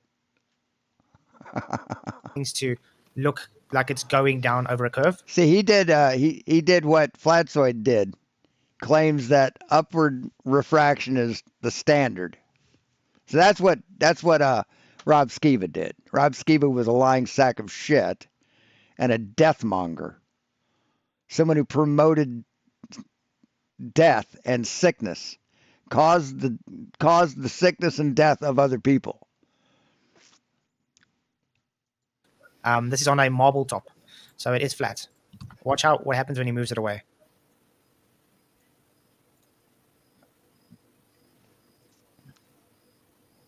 Yeah, because he's using the wrong half of the Fresnel lens. That's why. It's quite interesting. What's he doing? He's moving it. It looks like he's moving it down, but he's not. He's moving he's moving it away. He's got a Fresnel lens there. And they talk about the Cavendish experiment being a parlor trick. This is a parlor trick, dipshit. You were fooled by a parlor trick. There to show the effect of refraction. Oh, I see. It's the refraction. I see. So it gives the bottom-up obstruction. You see? Yeah, I see that. Yeah. But I put the link. I put the link in for you if you want to go through his channel as well and go and see. So where's the big fucking lens in the sky, man? Where is that? These things. Yeah. By the way, these things that you're putting in the project, is there anywhere where will I lose all that when I come out, or was there any way to get that? Must I email them to you? Oh, brilliant. Okay, thanks. What I usually do is, dude, just become a flat earther, become woke, and you'll automatically have that knowledge in your head. So I just click on them, then bookmark them. That's what I started. It's granted to you by Most High, by Yahushua. No. Oh, that's fine. I'll email it to you. Yep. No stress, man. And you can always ask me if you need anything. I'm more than happy to accommodate you.